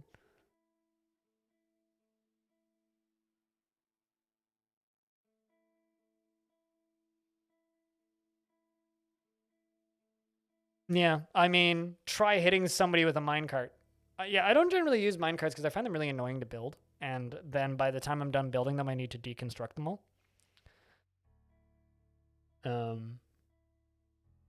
I had a butterfly person adventure once where I tried flying over an ocean. I didn't last very long. I got tired and fell and drowned. It kind of sucked. It's raining. Oh no. Let's see how my dwarves are enjoying their training. Annoyed when caught in the rain. Felt affection after interacting with a pet. Felt affection after remembering interacting with a pet. Felt satisfied remembering work. Okay, you're enjoying it. Neither of them are really getting much happy mood out of this. I need to go prep for my lunch. So I need to go give myself an injection and grab myself some toast. So I'm going to take a 5-minute break. Should I leave the fort paused or unpaused? What do you guys think, chat? I'm kind of leaning unpaused. And if something bad happens, it happens. We'll deal with it when I get back. All right? So to those of you just hanging out, especially those of you who stuck around through the Twitch technical difficulties earlier, thank you very much. To anybody who's just hanging out or if you just got here, thank you very much.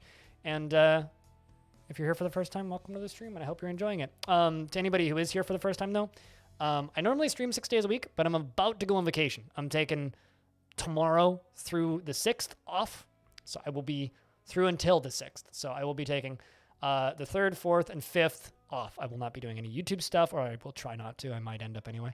And I will not be doing any Twitch stuff on those days, but I will be back on the 6th and 7th, and then my normal day off on the 8th, and then we'll be back to the normal schedule after that. So I will be right back. Don't go anywhere too fast. Cheers.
Let me guess. They stole an anvil.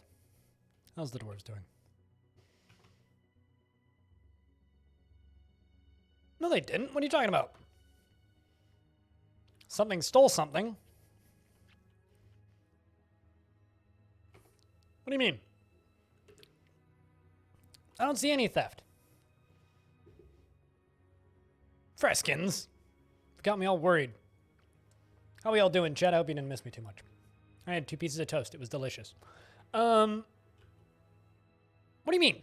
Something stole something. Thanks, Bastet. I don't know what you're talking about.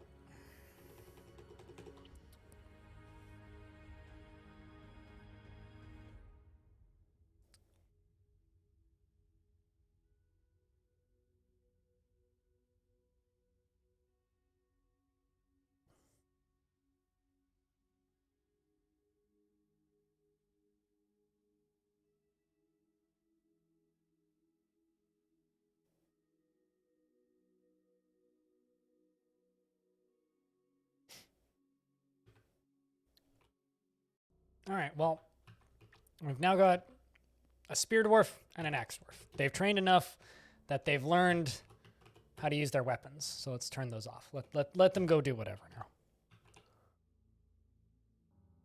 Let's see. How did you guys think about that? Not very happy. It's the unexciting life part that's rough.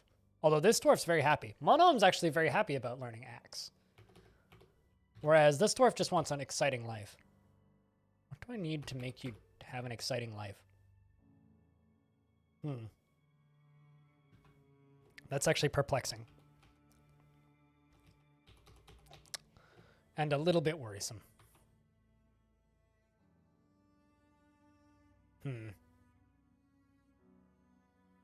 Not sure there. Does anybody know exactly like what make him fight the giant platypus? I mean, maybe an elephant? I mean, they're on the right side of the map now. Although like all we have is elephants, which are kind of terrifying. Or you know, you want to do something exciting, right? How about we give you hunting? That's exciting.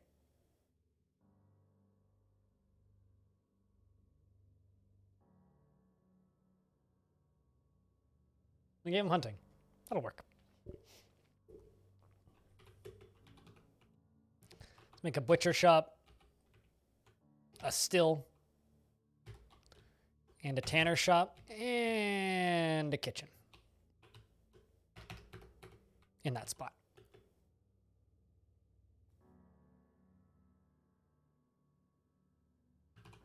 Let's see if you actually go hunt. Well, first you're going to go pen pasture your alpacas. Or your girlfriend's alpacas. Partner's alpacas? Partner's alpacas.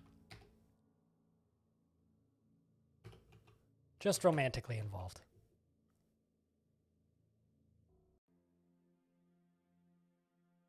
Put cages around and a lot of elephants, and then you can have a dangerous army. Taming elephants takes forever. I mean, we're not going to have time, probably, to tame elephants in this fort. Not that I don't want to, I really don't think we have enough time.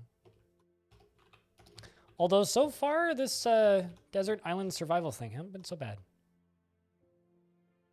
Can your civ even tame elephants? We'd have to breed multiple generations, which takes like, what, 15, or not 15 years. It's like 8 years or something for an elephant to grow up, and then we need them to have babies, and then those elephant babies to grow up, and then those elephants to have elephant babies to actually tame them.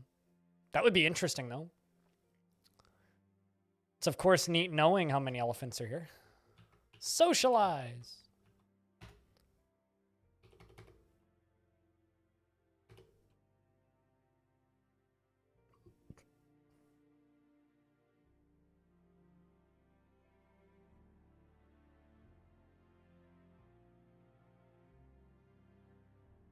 And it took 2 years. I mean, I know that you can train elephants, but tame doesn't equal trained.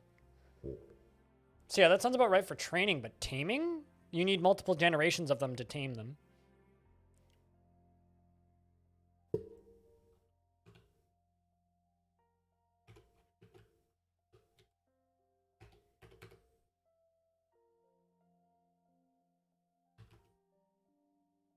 But we do need to make some cage traps, regardless, so.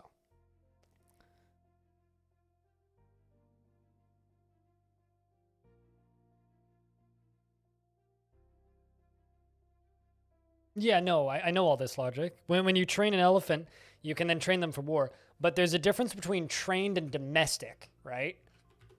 Because, like, these animals are all domestic. Domestic means there's been multiple generations of them raised that are all tamed. So you can tame them for sure, and you can train them for sure, and you can war train them for sure, but you can't domesticate them in a reasonable amount of time. You need multiple generations, and you can't actually embark with them unless your whole faction has the knowledge of them being domesticated, which is incredibly time consuming.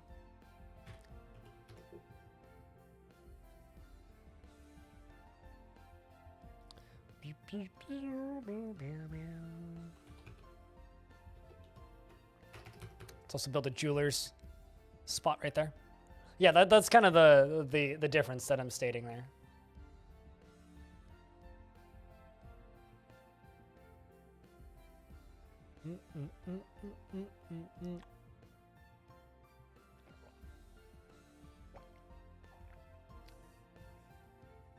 Sorry for like yelling about many semantics there, but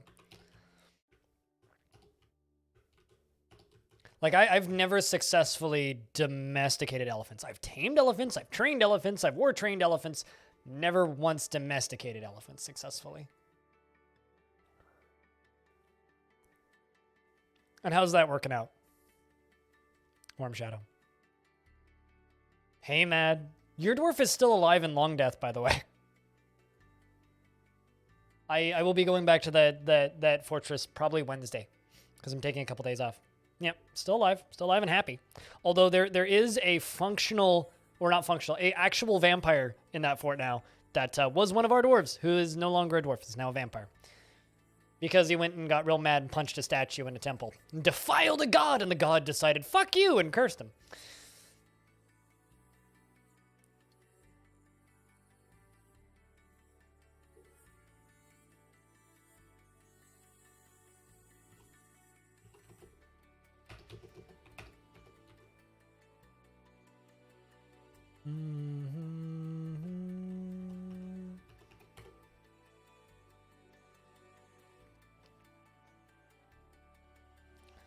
Making some mechanisms.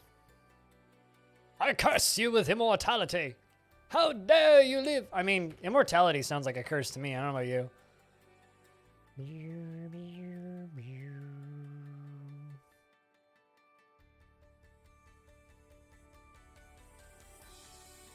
What, like, I curse you with 3 arms and no beard. Actually, that would be amazing if a male dwarf could be cursed with no beard and then they just get embarrassed all the time.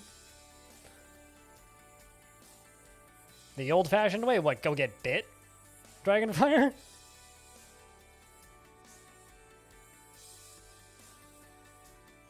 Or do you go, 1 applesauce? 2 applesauce.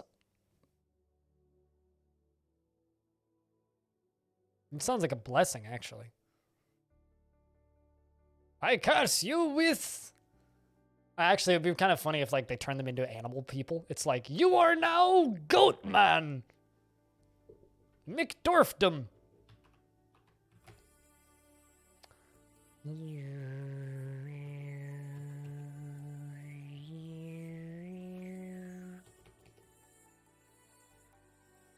Oh god. Could you imagine if they turned all of your booze into one kind of booze?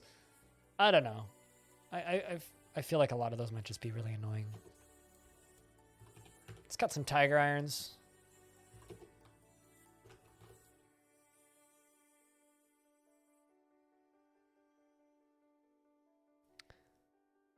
You're praying and you're making mechanisms. No specific information about this deity. I really wish there was more information about the prayers.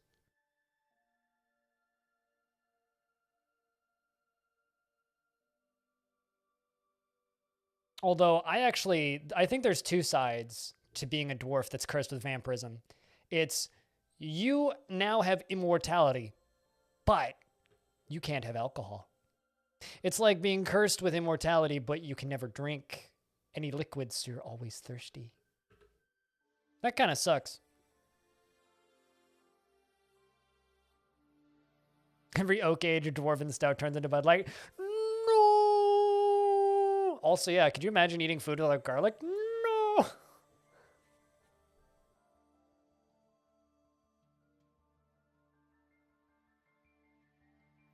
I mean, you can find garlic bulbs in DF, so.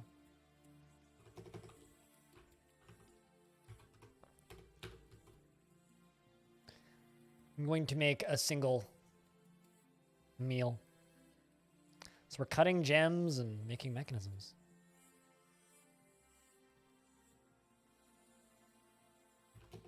Also, baby alpaca.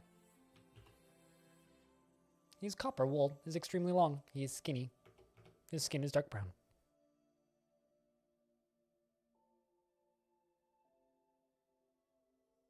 I was watching a cooking show the other day, and one of the chefs was like, "You put too much garlic in it." And I'm sitting here going, "That's not possible! That's not possible!" It's like Darth Vader being your father. It's definitely not possible. No!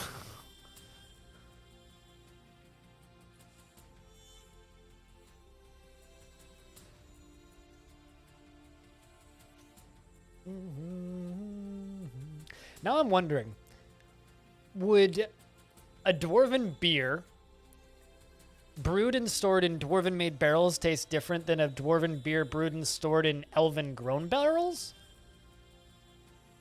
Or would it have the same flavor? Like, would one get like a slight notes of destroying nature while the other one doesn't?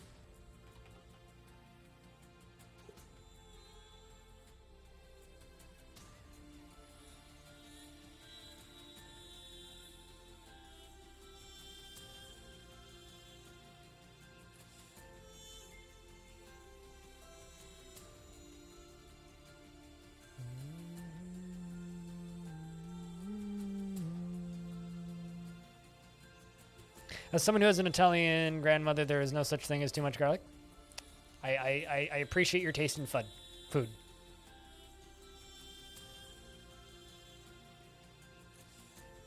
It does, but I'm wondering if grown oak wood that is grown by elves into a specific shape, does that taste any different than a barrel crafted from oak wood?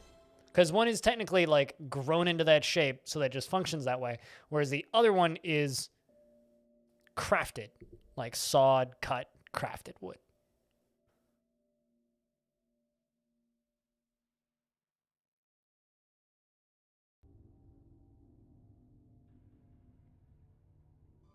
You know what I hope about myths and magic?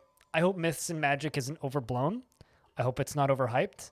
And I hope it works the way that Tarn's saying it does. As far as the actual features it brings, I don't really care. I just hope it works, and I hope it's not overhyped. Especially barky on the inside? Oh, actually, that's a good question. Yeah, does it have bark on both sides? Ooh.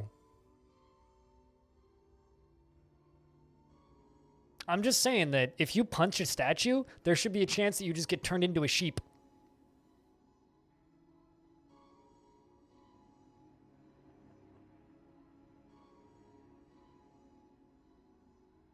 Because the interior of the wood in contact with liquid, they're the exterior. True, yeah, no, it would be like a hollow tree, right? Oh, you've missed all that logic? Okay. Yeah, myths and magic is the next big update after Villains, which is the update cycle that we're currently on, which is including the Steam version. So once he's done with Villains, he's going to go work on that. The off non-zero chance of becoming a dragon, a sentient dragon that speaks, you know, of course. And it just says, kill me. Life is pain.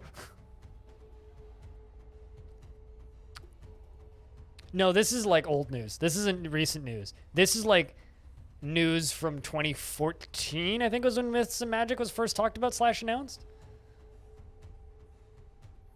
No, this is old news.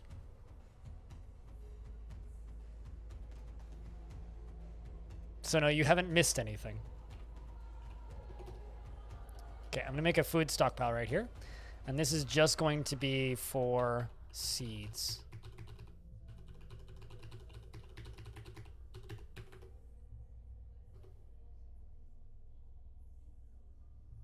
Oh, also, remove barrels.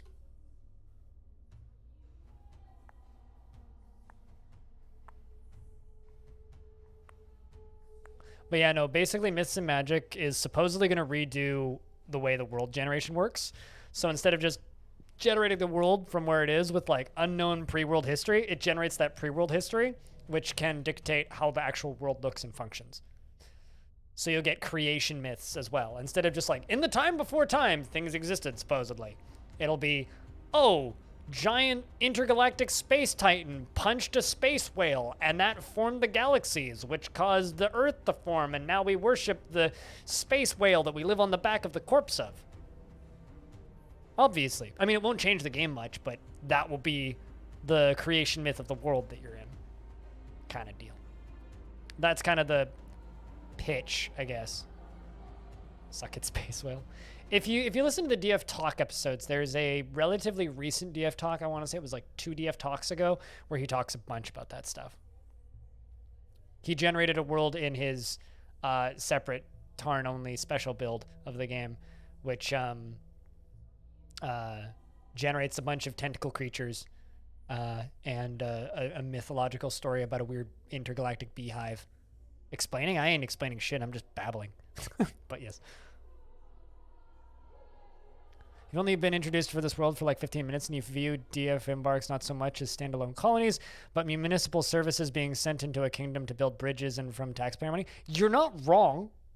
Like, because like, this world's a little unique. Not many people play worlds like this, but this is certainly a way you can play the world. You know, like,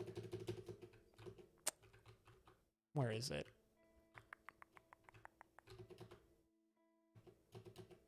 I'm trying to remember where that one fort was. I mean, all the obvious ones are down here. These 3, but no, I mean like they're all in the same world. They're not standalone colonies. They're not even remotely standalone colonies. If you have a fort in one world and then make a new world and then put a fort in that, then that's a standalone colony. But if you have a world and you put a fort in it and then you put another fort in it and then you put another fort in it, they're all interconnected. The world knows that they all exist. Why you bully space whales? This is the first thing brain came up with, okay? Hard hats and reflective jackets go strike the earth. If you want to, well, I mean, actually, I think you were, yeah, you already found the day forts Google Doc, but like, yeah, no, there's some pretty cool shit so far in this world already. So far, this world has been very...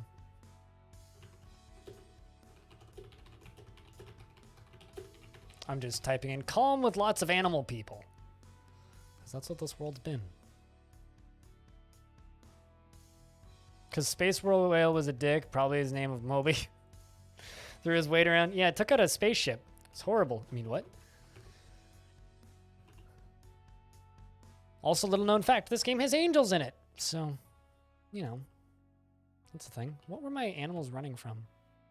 Still the rhinoceros people. Are they on the other side of the creek? No, they are not. They are on my side. That is spooky. Spoilers? Slightly. I'm not telling you how to find them. I'm just saying they're there. They're watching.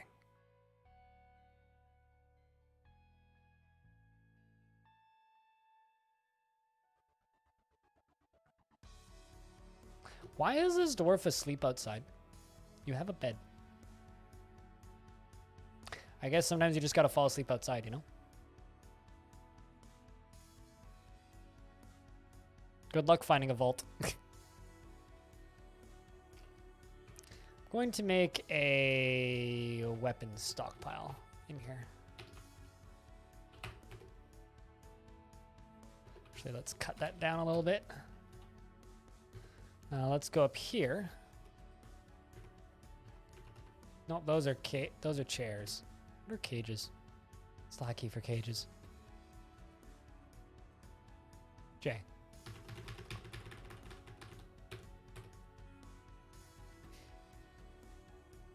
The garden, a useless slab. Stupid slab that many people write books about anyway. Totally useless. No practical purpose. You lost both your legs for nothing. Sucks to be you. Just get more legs. Be somebody with more legs. This is why you gotta be a spider person. God, Cooler knows what's up with the spider people. Then you can wield a lot of shields. Good luck getting hit.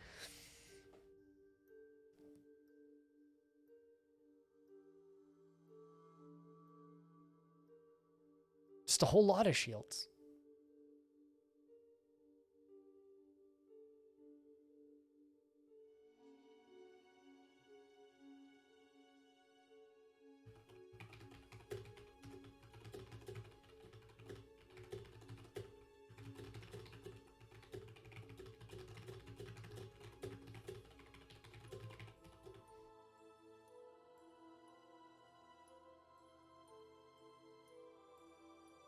They only have 2 legs? Just a lot of arms. I'm sure you could, like, balance on those arms. Makes crawling a lot easier. How's that?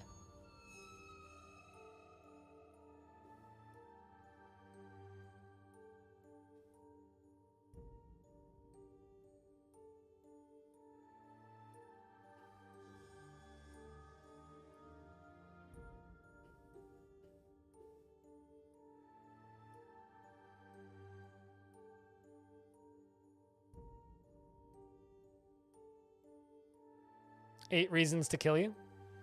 How many eyes do they have? Those are all the reasons to kill you.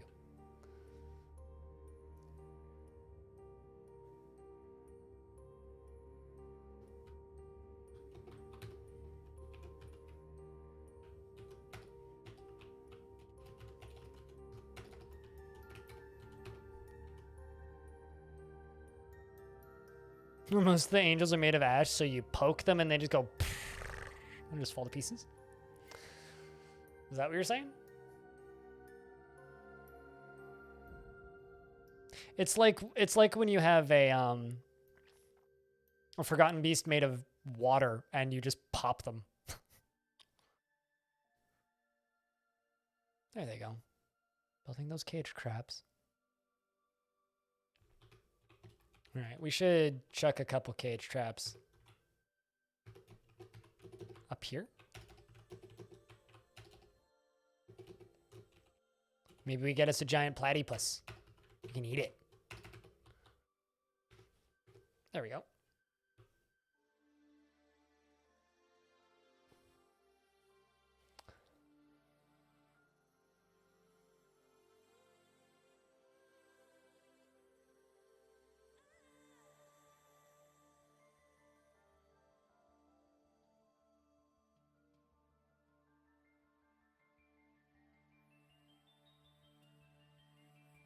Functionally, they have 2 eyes, but they're eye clusters, right?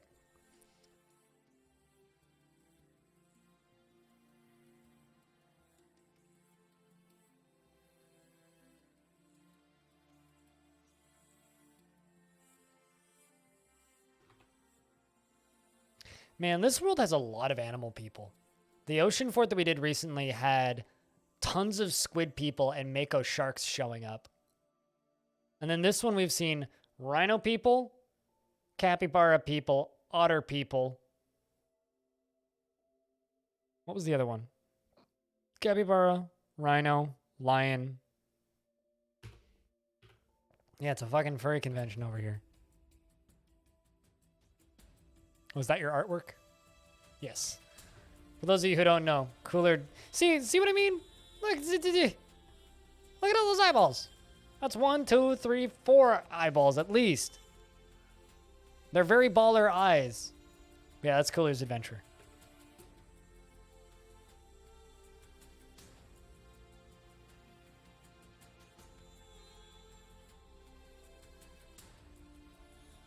I was kind of hoping this would be a little bit more exciting. I think we should go build a little bridge.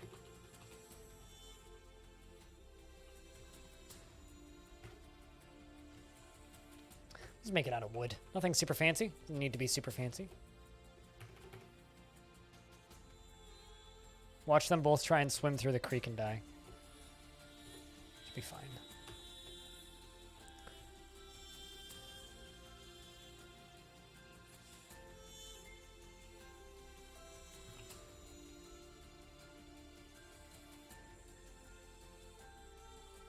Fair enough, Cooler.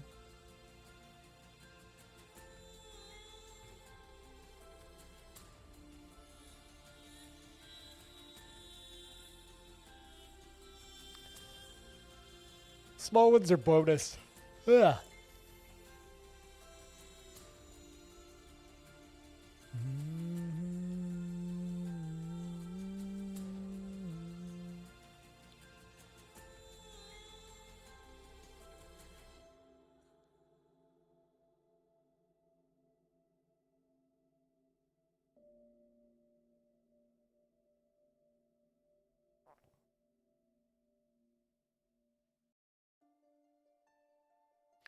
My neighbors must have gotten like a fucking disco ball or something for Christmas because like the color of the lights in their apartment keep changing and it's fucking obnoxious and it's like I can just barely see it when I'm kind of like looking up above my monitor and it's really annoying.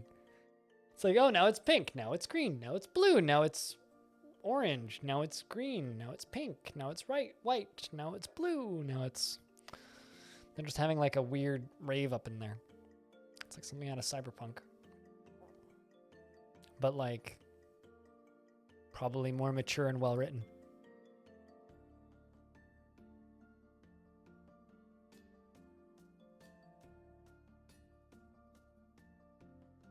Tried to play as a kobold. I was running around as a hamster man once, and who was totally not nicknamed Ham Toro. And he died because he didn't get stepped on. But I picked up a silver bolt, not realizing how heavy it would be. And I moved so slowly, I got caught. My aggressors caught up to me and killed me.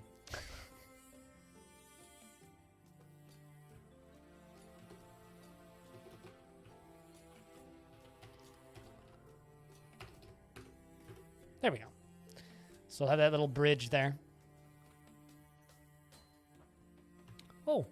Hyenas? I don't believe I've ever seen a hyena before. At least not that I remember. A medium-sized pack predator. It's found in the savannah.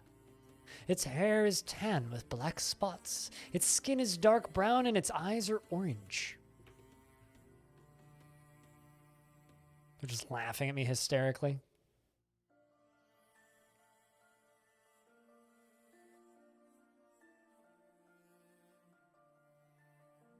In adventure mode they are. What are you talking about? You only need, like, does it count as modding if you change one file? But like, in adventure mode, they're definitely playable. They're not really playable in fort mode, but...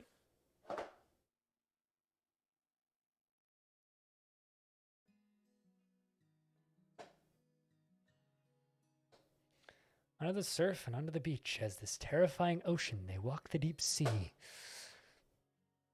Bridge trolls? I mean, we don't have any trolls I could put under the bridge, so.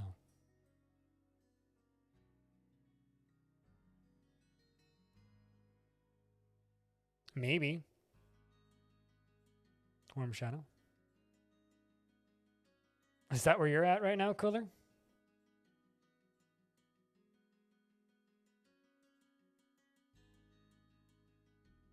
It's quite a bit of snow. We had like that one snowfall and it hasn't snowed since.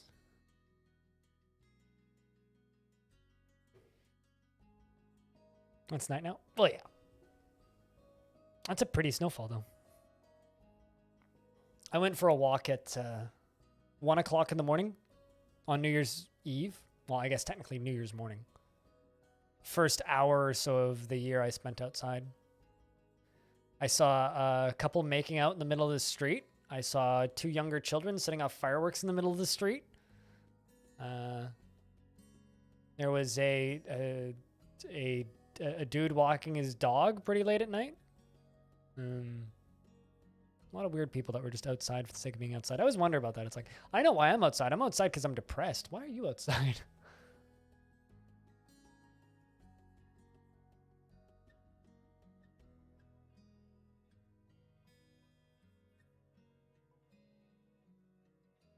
Snowed 5 inches on Friday night, and now it's all melted. Oh, yeah, I get you.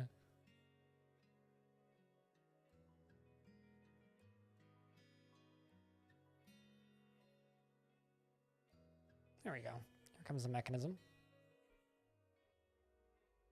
What's up, stupid? But yeah, I hope you guys won't miss me too much while I'm gone. It'll be a couple of days, but I really need those days. Here comes the cage.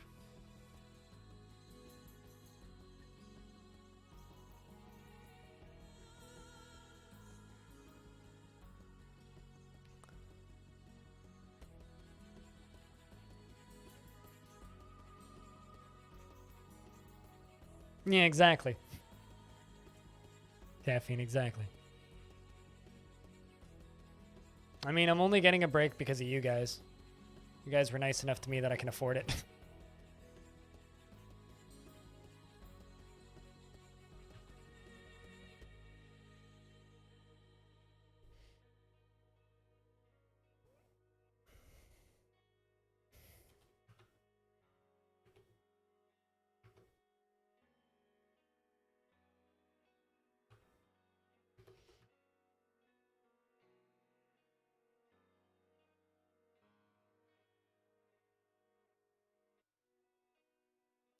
This is a cute little fort.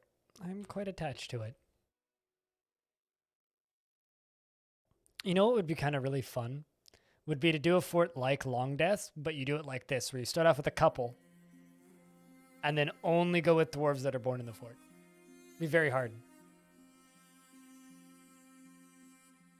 Or whatever you self-identify as. Definitely man, but maybe not new, but like slightly more well-slept, hopefully. But I won't be gone too long. Fucking half a week's nothing.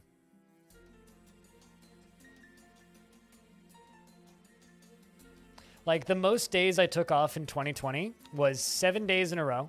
And the reason no, staycation. I mean, I am immunocompromised and at risk, so I really can't go outside. Probably just gonna watch a lot of documentaries.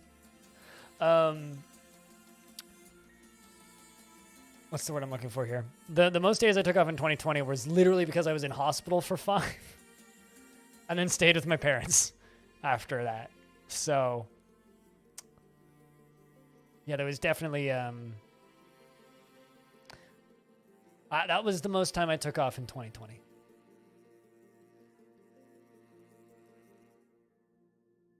Gotta shed those 2020 eye bags. I don't really get eye bags. I don't really get black circles under my eyes. Supposedly those can be caused by iron deficiencies. I was reading about that not too long ago.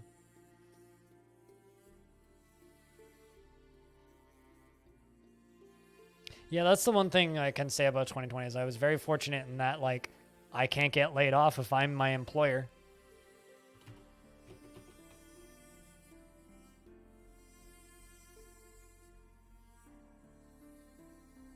What, is this just like free stuff? Or is this another subscription service?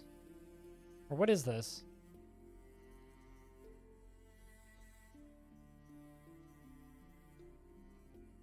Huh, interesting. How do they fund this? I always question that sort of stuff.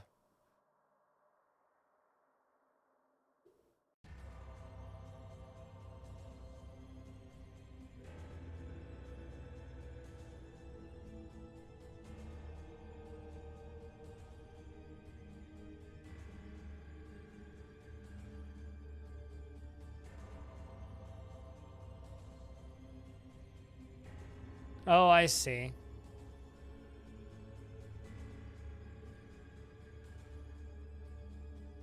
It's talking about it.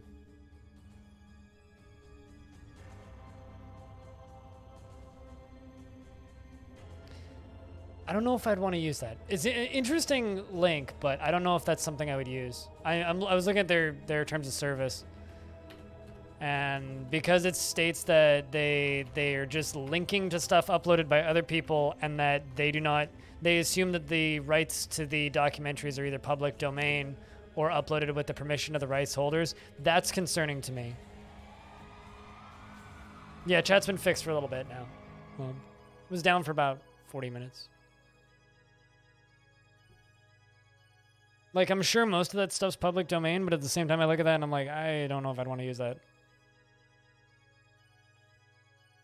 I feel a lot better about using CuriosityStream or Nebula.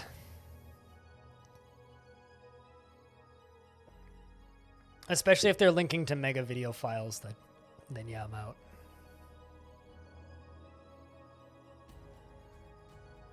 I'd rather like pay $15 to purchase it off a website or rent it from somebody.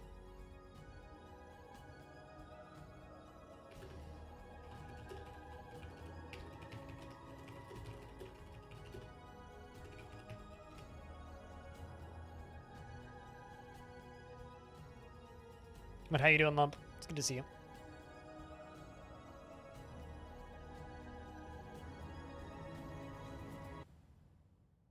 Welcome back. Also, Lump, I did a stream of Ultima Ratio Regum, and there was a character named Lump that spawned in that world. Thought that you should know that. So you had a cameo on the stream when you weren't even watching.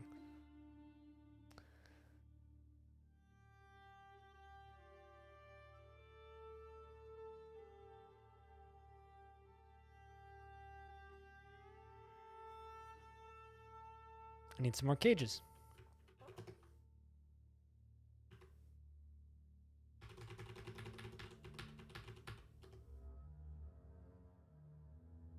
Yeah, there's plenty of people in chat. There's a little on-off lurky. Chat, can we get a round of beers? Lump would like to see who's here.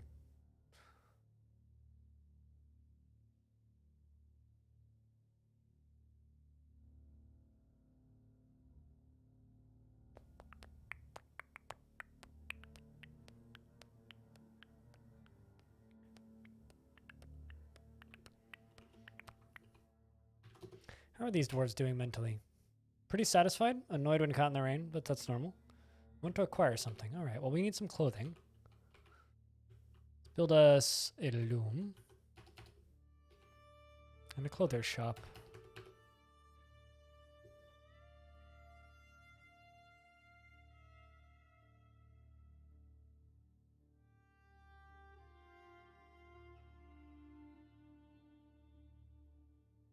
Once they're done smoothing up all that, I can set that as our stockpile.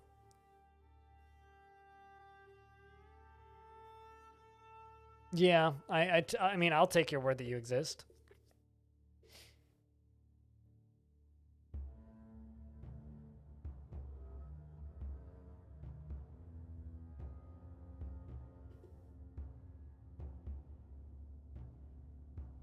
Twitch chat can neither confirm nor deny whether or not they exist. Oh, and the outpost liaison has arrived, which I'm going to ignore because they're not supposed to come. You sillies. We're role-playing Lost on a desert island. You're not supposed to come help us, damn it.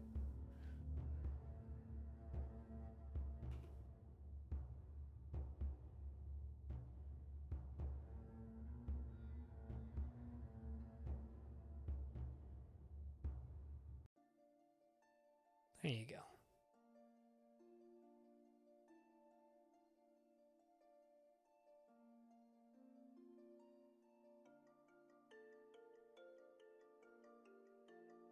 I love just the outpost liaison chasing us. I do wish that traders weren't as hard-coded into the game as they are. Kind of ruin weird forts like this.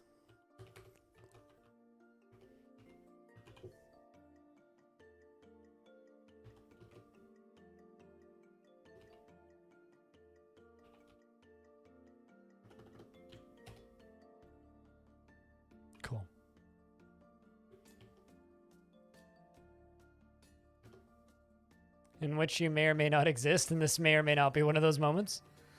Well, I may or may not agree with you then. Oh, you just discovered a fire imp? Wait until you discover a fireman. Or to anybody else who's new here, wait until you find the page for Batmen, not to be confused with the Batman.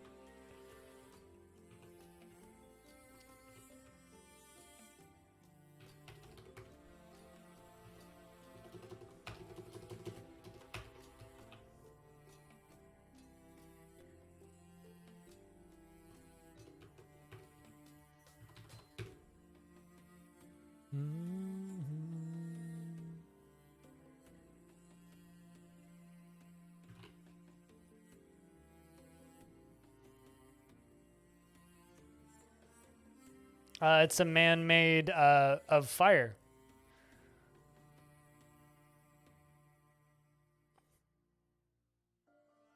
Fire imps just shoot fireballs, I think. All right, so furniture, coins, ammo, finished goods, leather, cloth, armor, and sheets. All of that goes right here.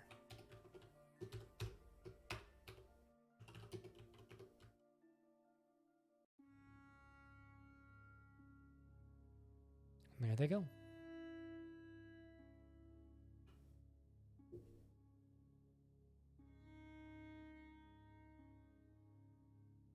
I would say that this little fortress has been quite successful. Are they married? Felt love, remembering a new romance. Nope, they're just lovers.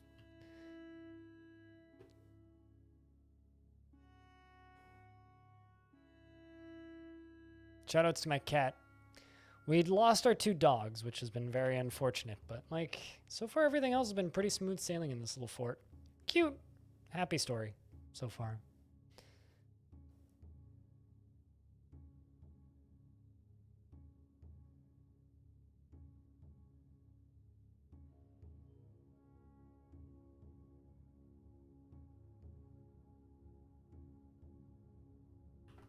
Considering the last fort, well, spoilers, ends in a lot of blood.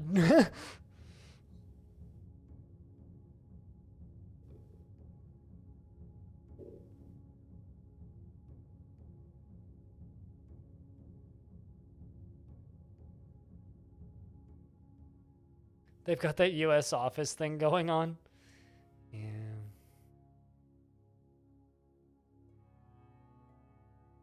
I kind of do.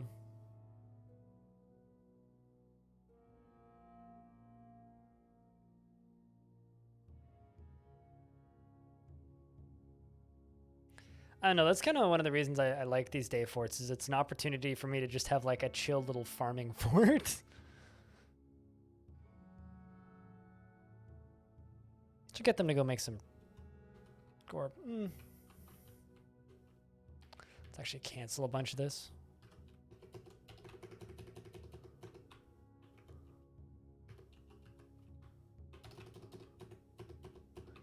But you know, it's really interesting to always see new people getting into this game, because it's not for everybody, but it's cool to see people being intrigued and interested by it. All right, let's make a gathering spot.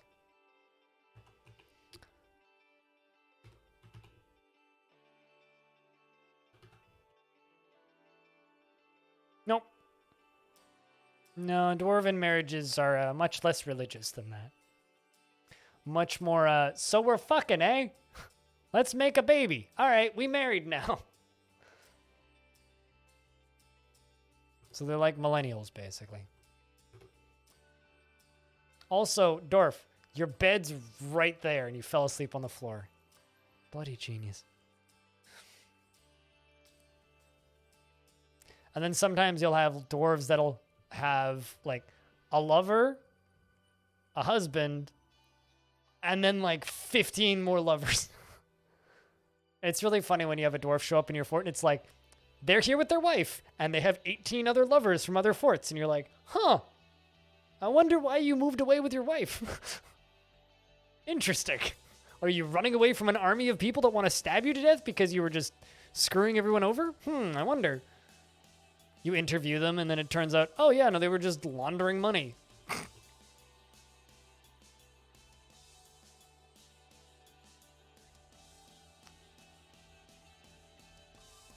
Two of my favorite like quotes from Tarn is, yes, adding gay dwarves is a very helpful mechanic to stop them from outbreeding other races.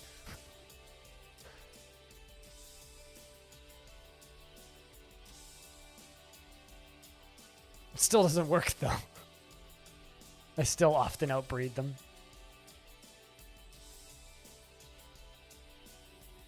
Yes, Russ money. No, I know Russ. Russ streams weirder things than DF. Russ is a friend of mine. Good people. If you ever see me in Russ's chat, it's because I got VIP in his chat. Now, Russ is in the very not a fortunate position anymore. Russ was friends with a really big YouTuber who completely and utterly canceled his own career this year by being a fucking moron. So, and a horrible person, I guess.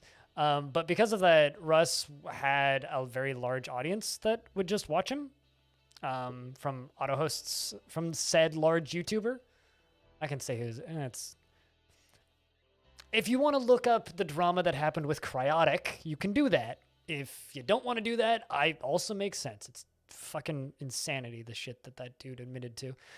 But anyway, so he was in kind of that guy's group, so he could kind of just play whatever he wanted and just have large numbers of viewers. He shut down himself in an hour, not even in 2 days. Like, he put up a video and it ended his career because he's a horrible human being and a fucking moron to boot. Anyway, so Russ was connected to him, so Russ could just kind of do whatever.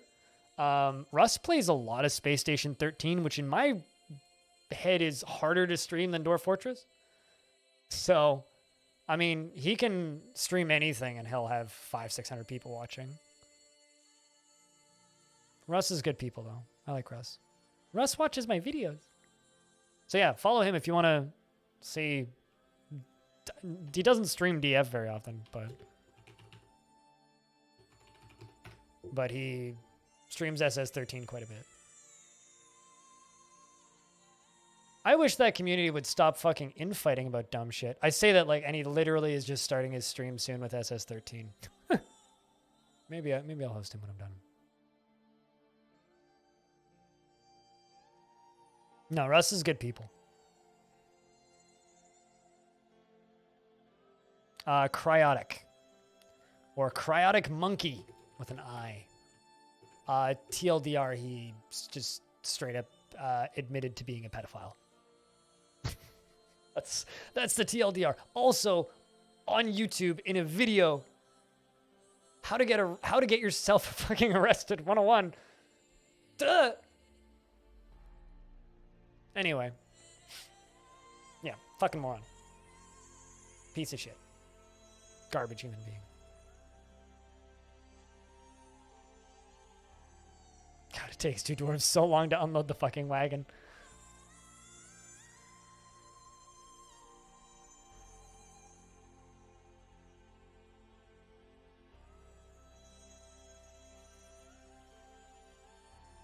For a while there, he was so big on YouTube, Tauquin. If you'd Google the word cry, his YouTube channel would show up in Google before the definition of the word cry. That's how big that dude was for a bit, even if you've never heard of him. He was that big. But yeah, no, it's understandable that you've never heard of him because his audience was mostly 12-year-old girls. He's one of those. Are wheelbarrows a thing? Yep. Can only be used for boulders, though. We actually have some wheelbarrows.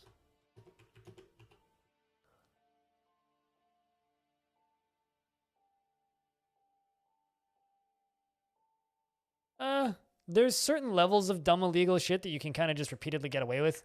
And then there's certain levels of dumb illegal shit where you say it out loud in public and then you're just immediately in prison.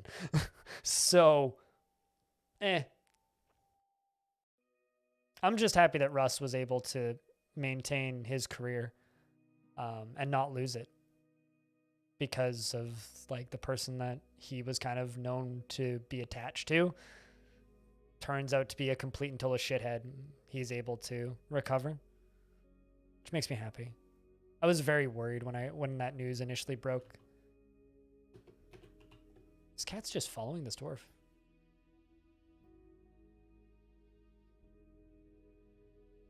No, they aren't. They really aren't. I mean, right now, the dwarves are just kind of cleaning up.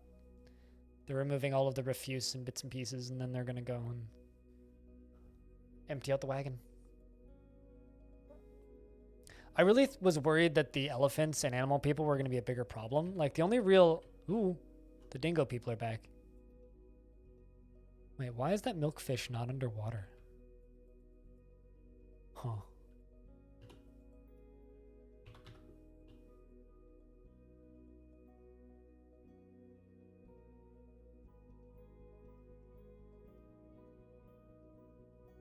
It's too unrealistic to be playable. It's following him. My cat growing up used to follow me when we'd go on walks.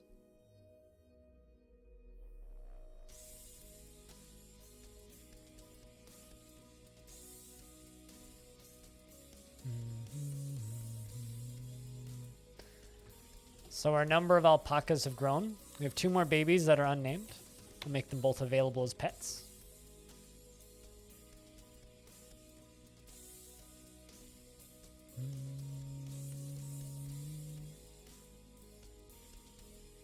Yeah. Yeah, no, my childhood cat would follow us or run ahead of us or follow us or run ahead or follow or run ahead. Cats are neat like that.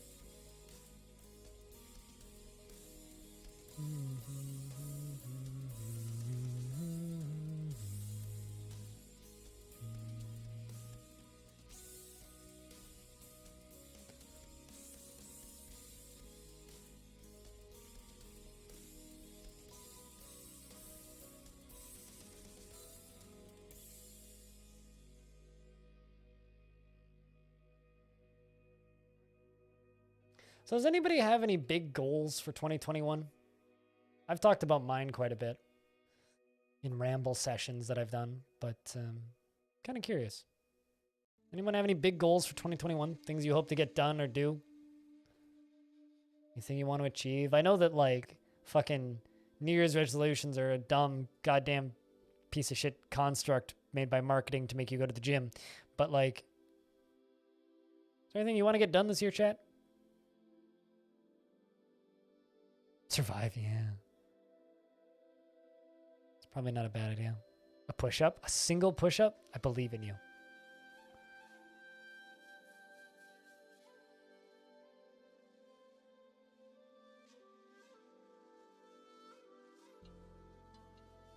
Be a certified flight instructor. Oh, damn. That's like actually like a legit goal, too.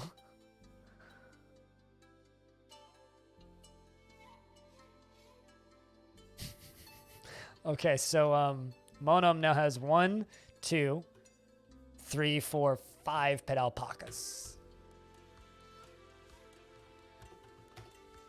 Feels pleasure remembering a fine door hatch. Felt affection interacting with a pet. 1, 2, 3, 4, 5. And a lover. It's kind of a happy fort. I kind of expected these dwarves to be way less happy than they are. Like, this one's like kind of okay. A little bit restless. You want to fight? Get them training for a little bit.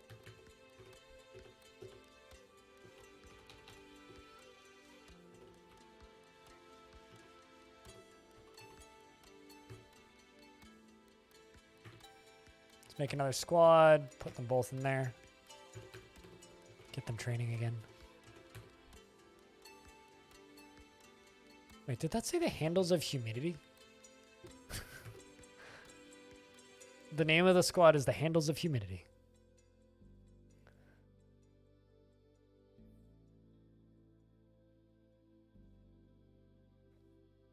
I mean, if you don't have your shit together, I don't think you should be flying a plane.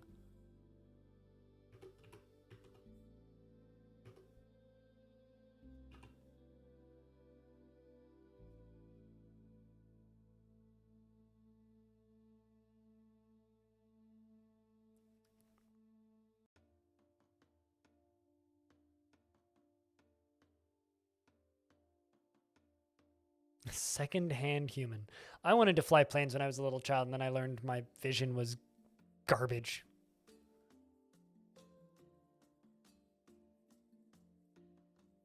It seems like it, yeah.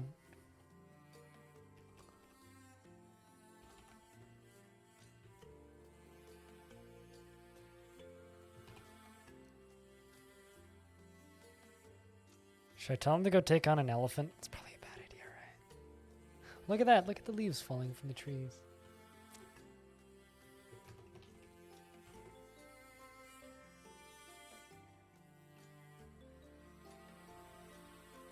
Considering most people can't drive, yes.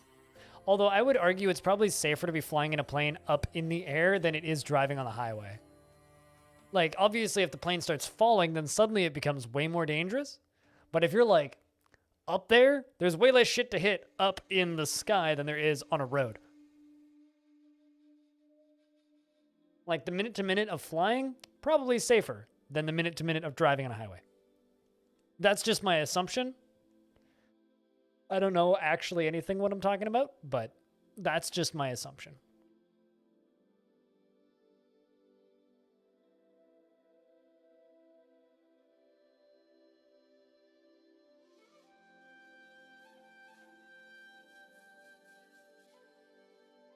Ooh. Sounds fun. Stupid.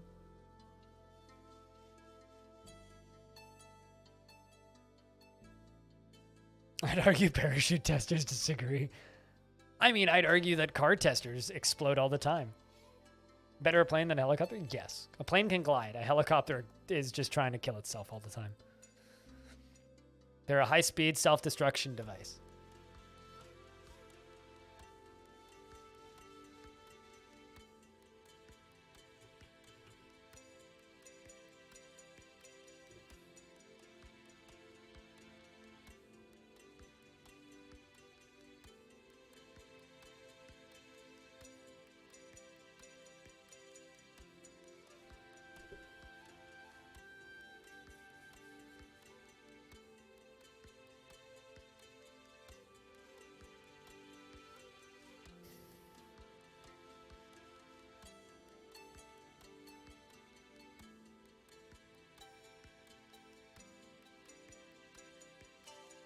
That's actually a good question, Caffeine.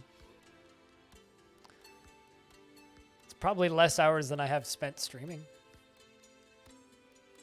I mean, how many hours am I at, actually? Now I'm curious. That's just a rough guesstimate, and that's only just since 2016. 11,653. Damn! I have a problem.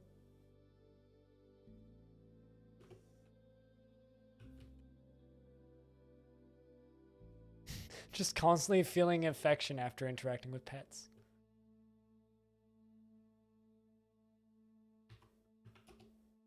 Blissful remembering a very good bedroom. It is my job, yes.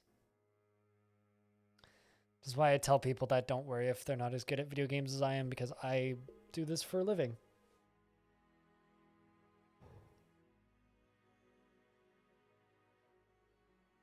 Because I don't have a life. But that's okay. I'm gonna build some above ground storage.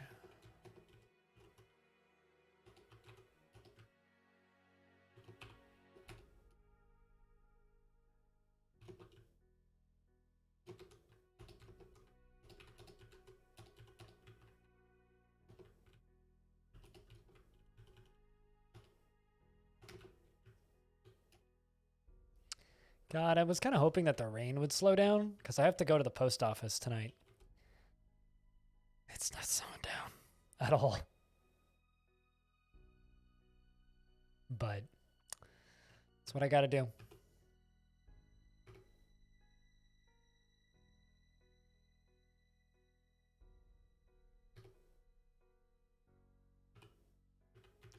I like that the only deaths in this map have been my 2 dogs. It's like, well, what died? My dogs.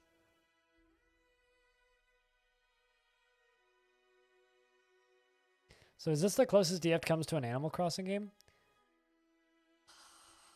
Probably, yeah. With animal people vibing. I mean, yeah, I never really thought about it that way. I've never actually played an Animal Crossing game, but seems like it. I was kind of expecting, like, more violence. I mean, there's capybara people. There was a giant platypus that killed one of my dogs. That was kind of terrifying.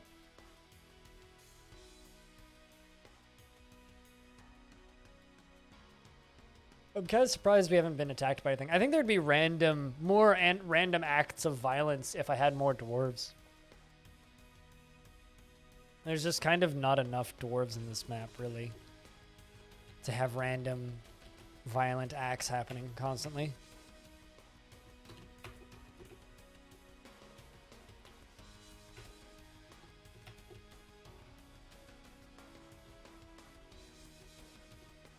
We're the most agreeable animals in meat space.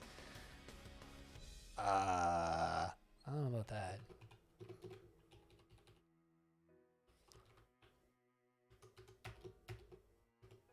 I thought that bearded dragons were. You could just like walk up to bearded dragons in the wild and pick them up.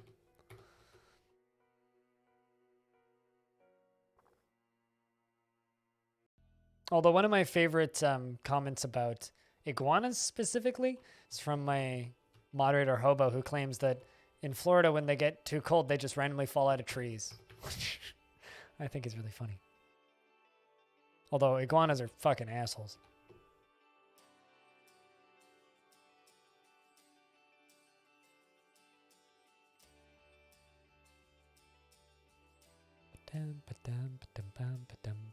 Oh, true.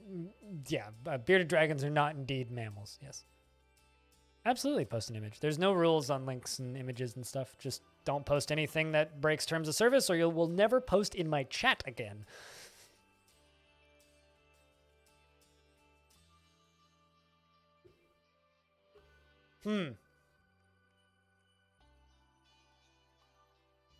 Point taken.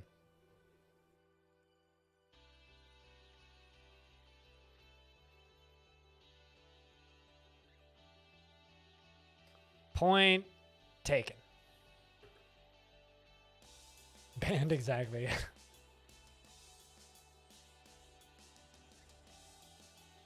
It's a good picture. I like it. I like that there's a dead rodent there, so they couldn't build the wall. Come on, guys.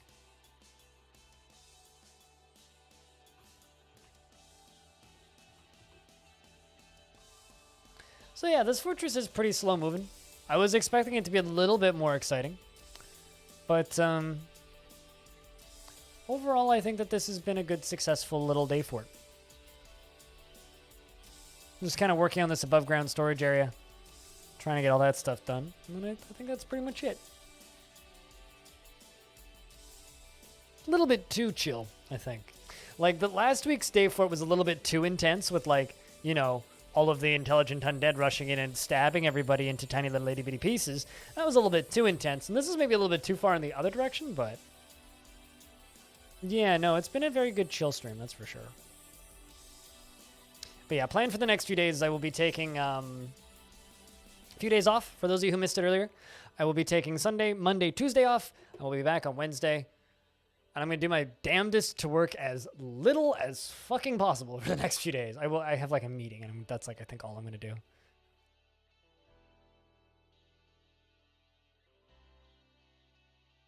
Oh no, I mean I know people who had pet iguanas and they were absolute assholes.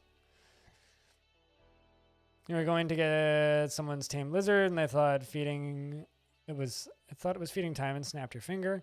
Didn't feel anything, but you were a bit startled. Pulled my hand away. Okay, no danger. Laughed a little, turned around, and the entire door behind you was splattered with blood. What?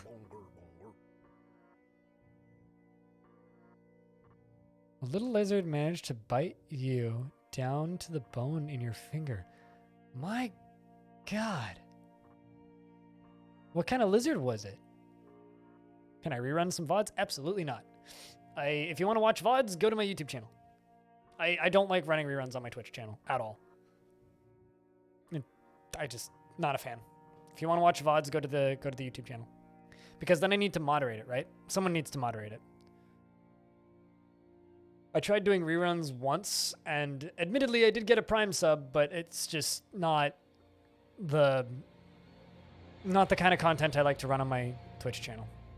So if you want VODs, they're all up on the YouTube channel. On demand. Besides, I won't, maybe if, like, the one time I considered doing VODs was when I was in hospital. It's like, at that point, like, there was the possibility that it would make sense, but, because I could mod them from the hospital, but when they let me out of the hospital, I was like, nah, just go back to streaming. So yeah, no, if you'd like reruns, there will be plenty of stuff on, there's plenty of stuff on the YouTube channel, and VODs will be going up. I mean, I have a couple VODs that'll be going up over the next few days, which is more or less the same. I've been thinking about, like, premiering them on the YouTube channel, but also, like, that might be silly. I don't know. Like, premiering a stream that I did on Twitch on YouTube might be a little dumb.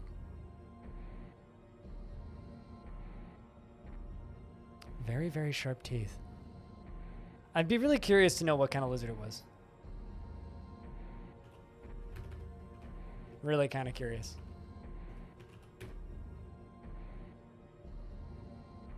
That's intense, dude.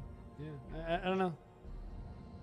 Like, all the types of lizards that my brain is going to, you know, like YouTube premieres, they make money. That's why people do them. Like, just look at how many tips Krug Smash gets when he premieres a YouTube video versus just puts up a video live. Like, they make a lot of money. I don't mind YouTube premieres. I like the idea of them. I just don't think it really, I don't really have a reason to do them. Well, I mean, it's someone's pet lizard, so it could be anywhere from the movie or anywhere from the world, right? Doesn't really matter if it's in Sweden.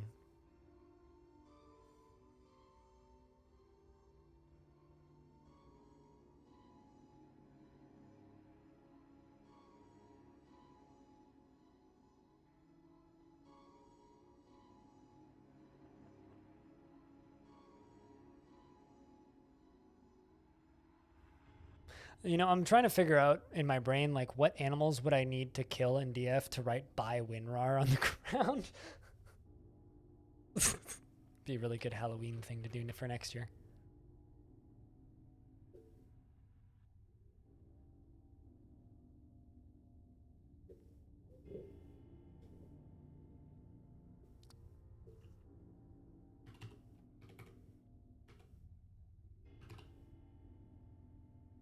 Man, all these baby alpacas. There's so many of them.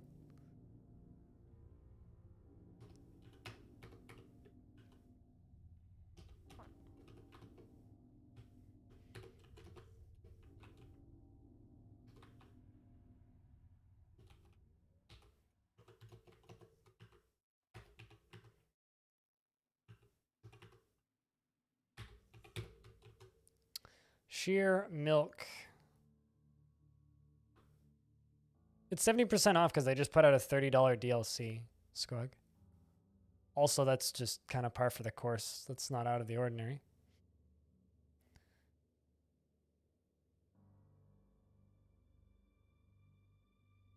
I don't know why people see games being put on heavy discount as like a bad thing.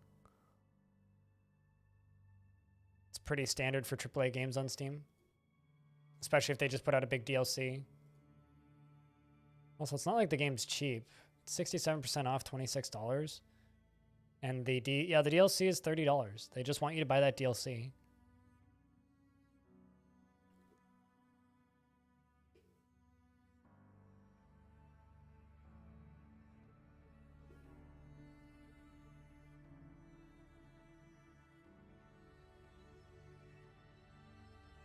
Yeah, I guarantee you that's the only reason it's such a deep discount already is because they just put out a $30 DLC.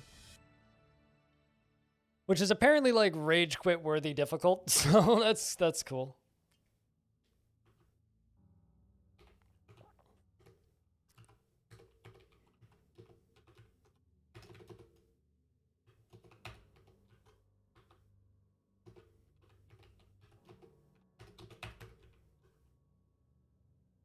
I don't know, does that make any sense to you, Squug, or am I just like babbling crazy?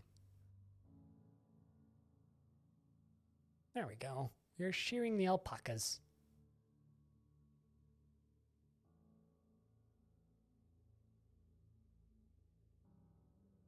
Kinda, probably. Yeah.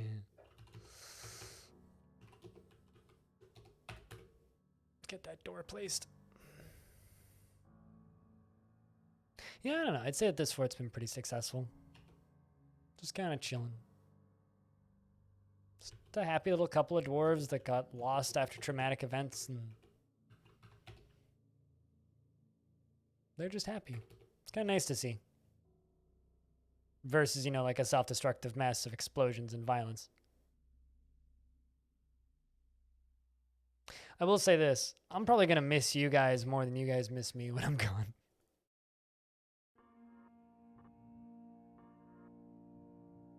True story. Dude, Baba Is You is such a fucking good game, though. Like, truly. Baba Is You is a fucking masterpiece.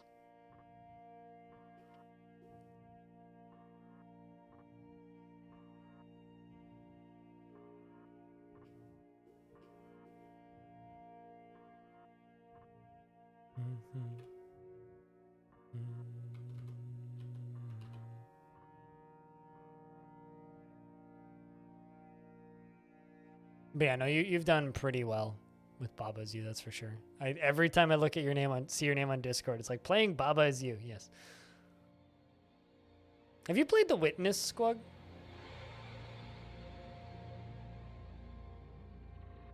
Because that was a lot of good entertainment for me. Witness is very, very good.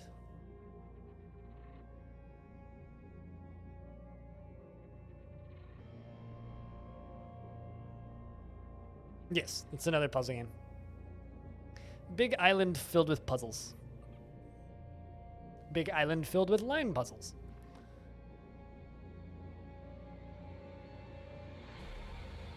It's a big island that you explore filled with stuff to do and puzzles. Lots and lots of puzzles.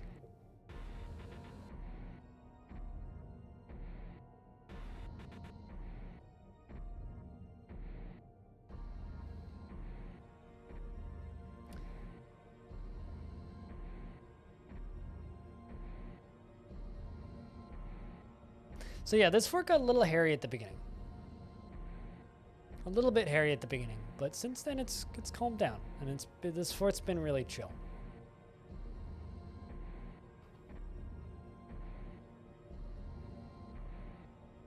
This fort's been really chill.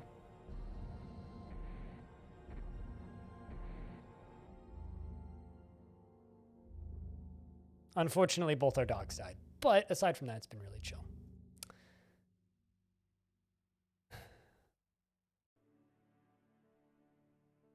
Ever since you played Monsters Expedition? Plenty of time for fun? Not really, because I'm pretty much closing up here. Caffeine. But there is certainly the possibility for future fun in this fort. I'm trying to think, like, what's a good puzzle game that you should play? Especially if you're enjoying Baba Is You. Also, if you don't know, Baba Is You is one of the designers of Noida. It's his game. Where the Beast Tide wipes everything out. I know too much about the game mechanically, and I know that can't happen.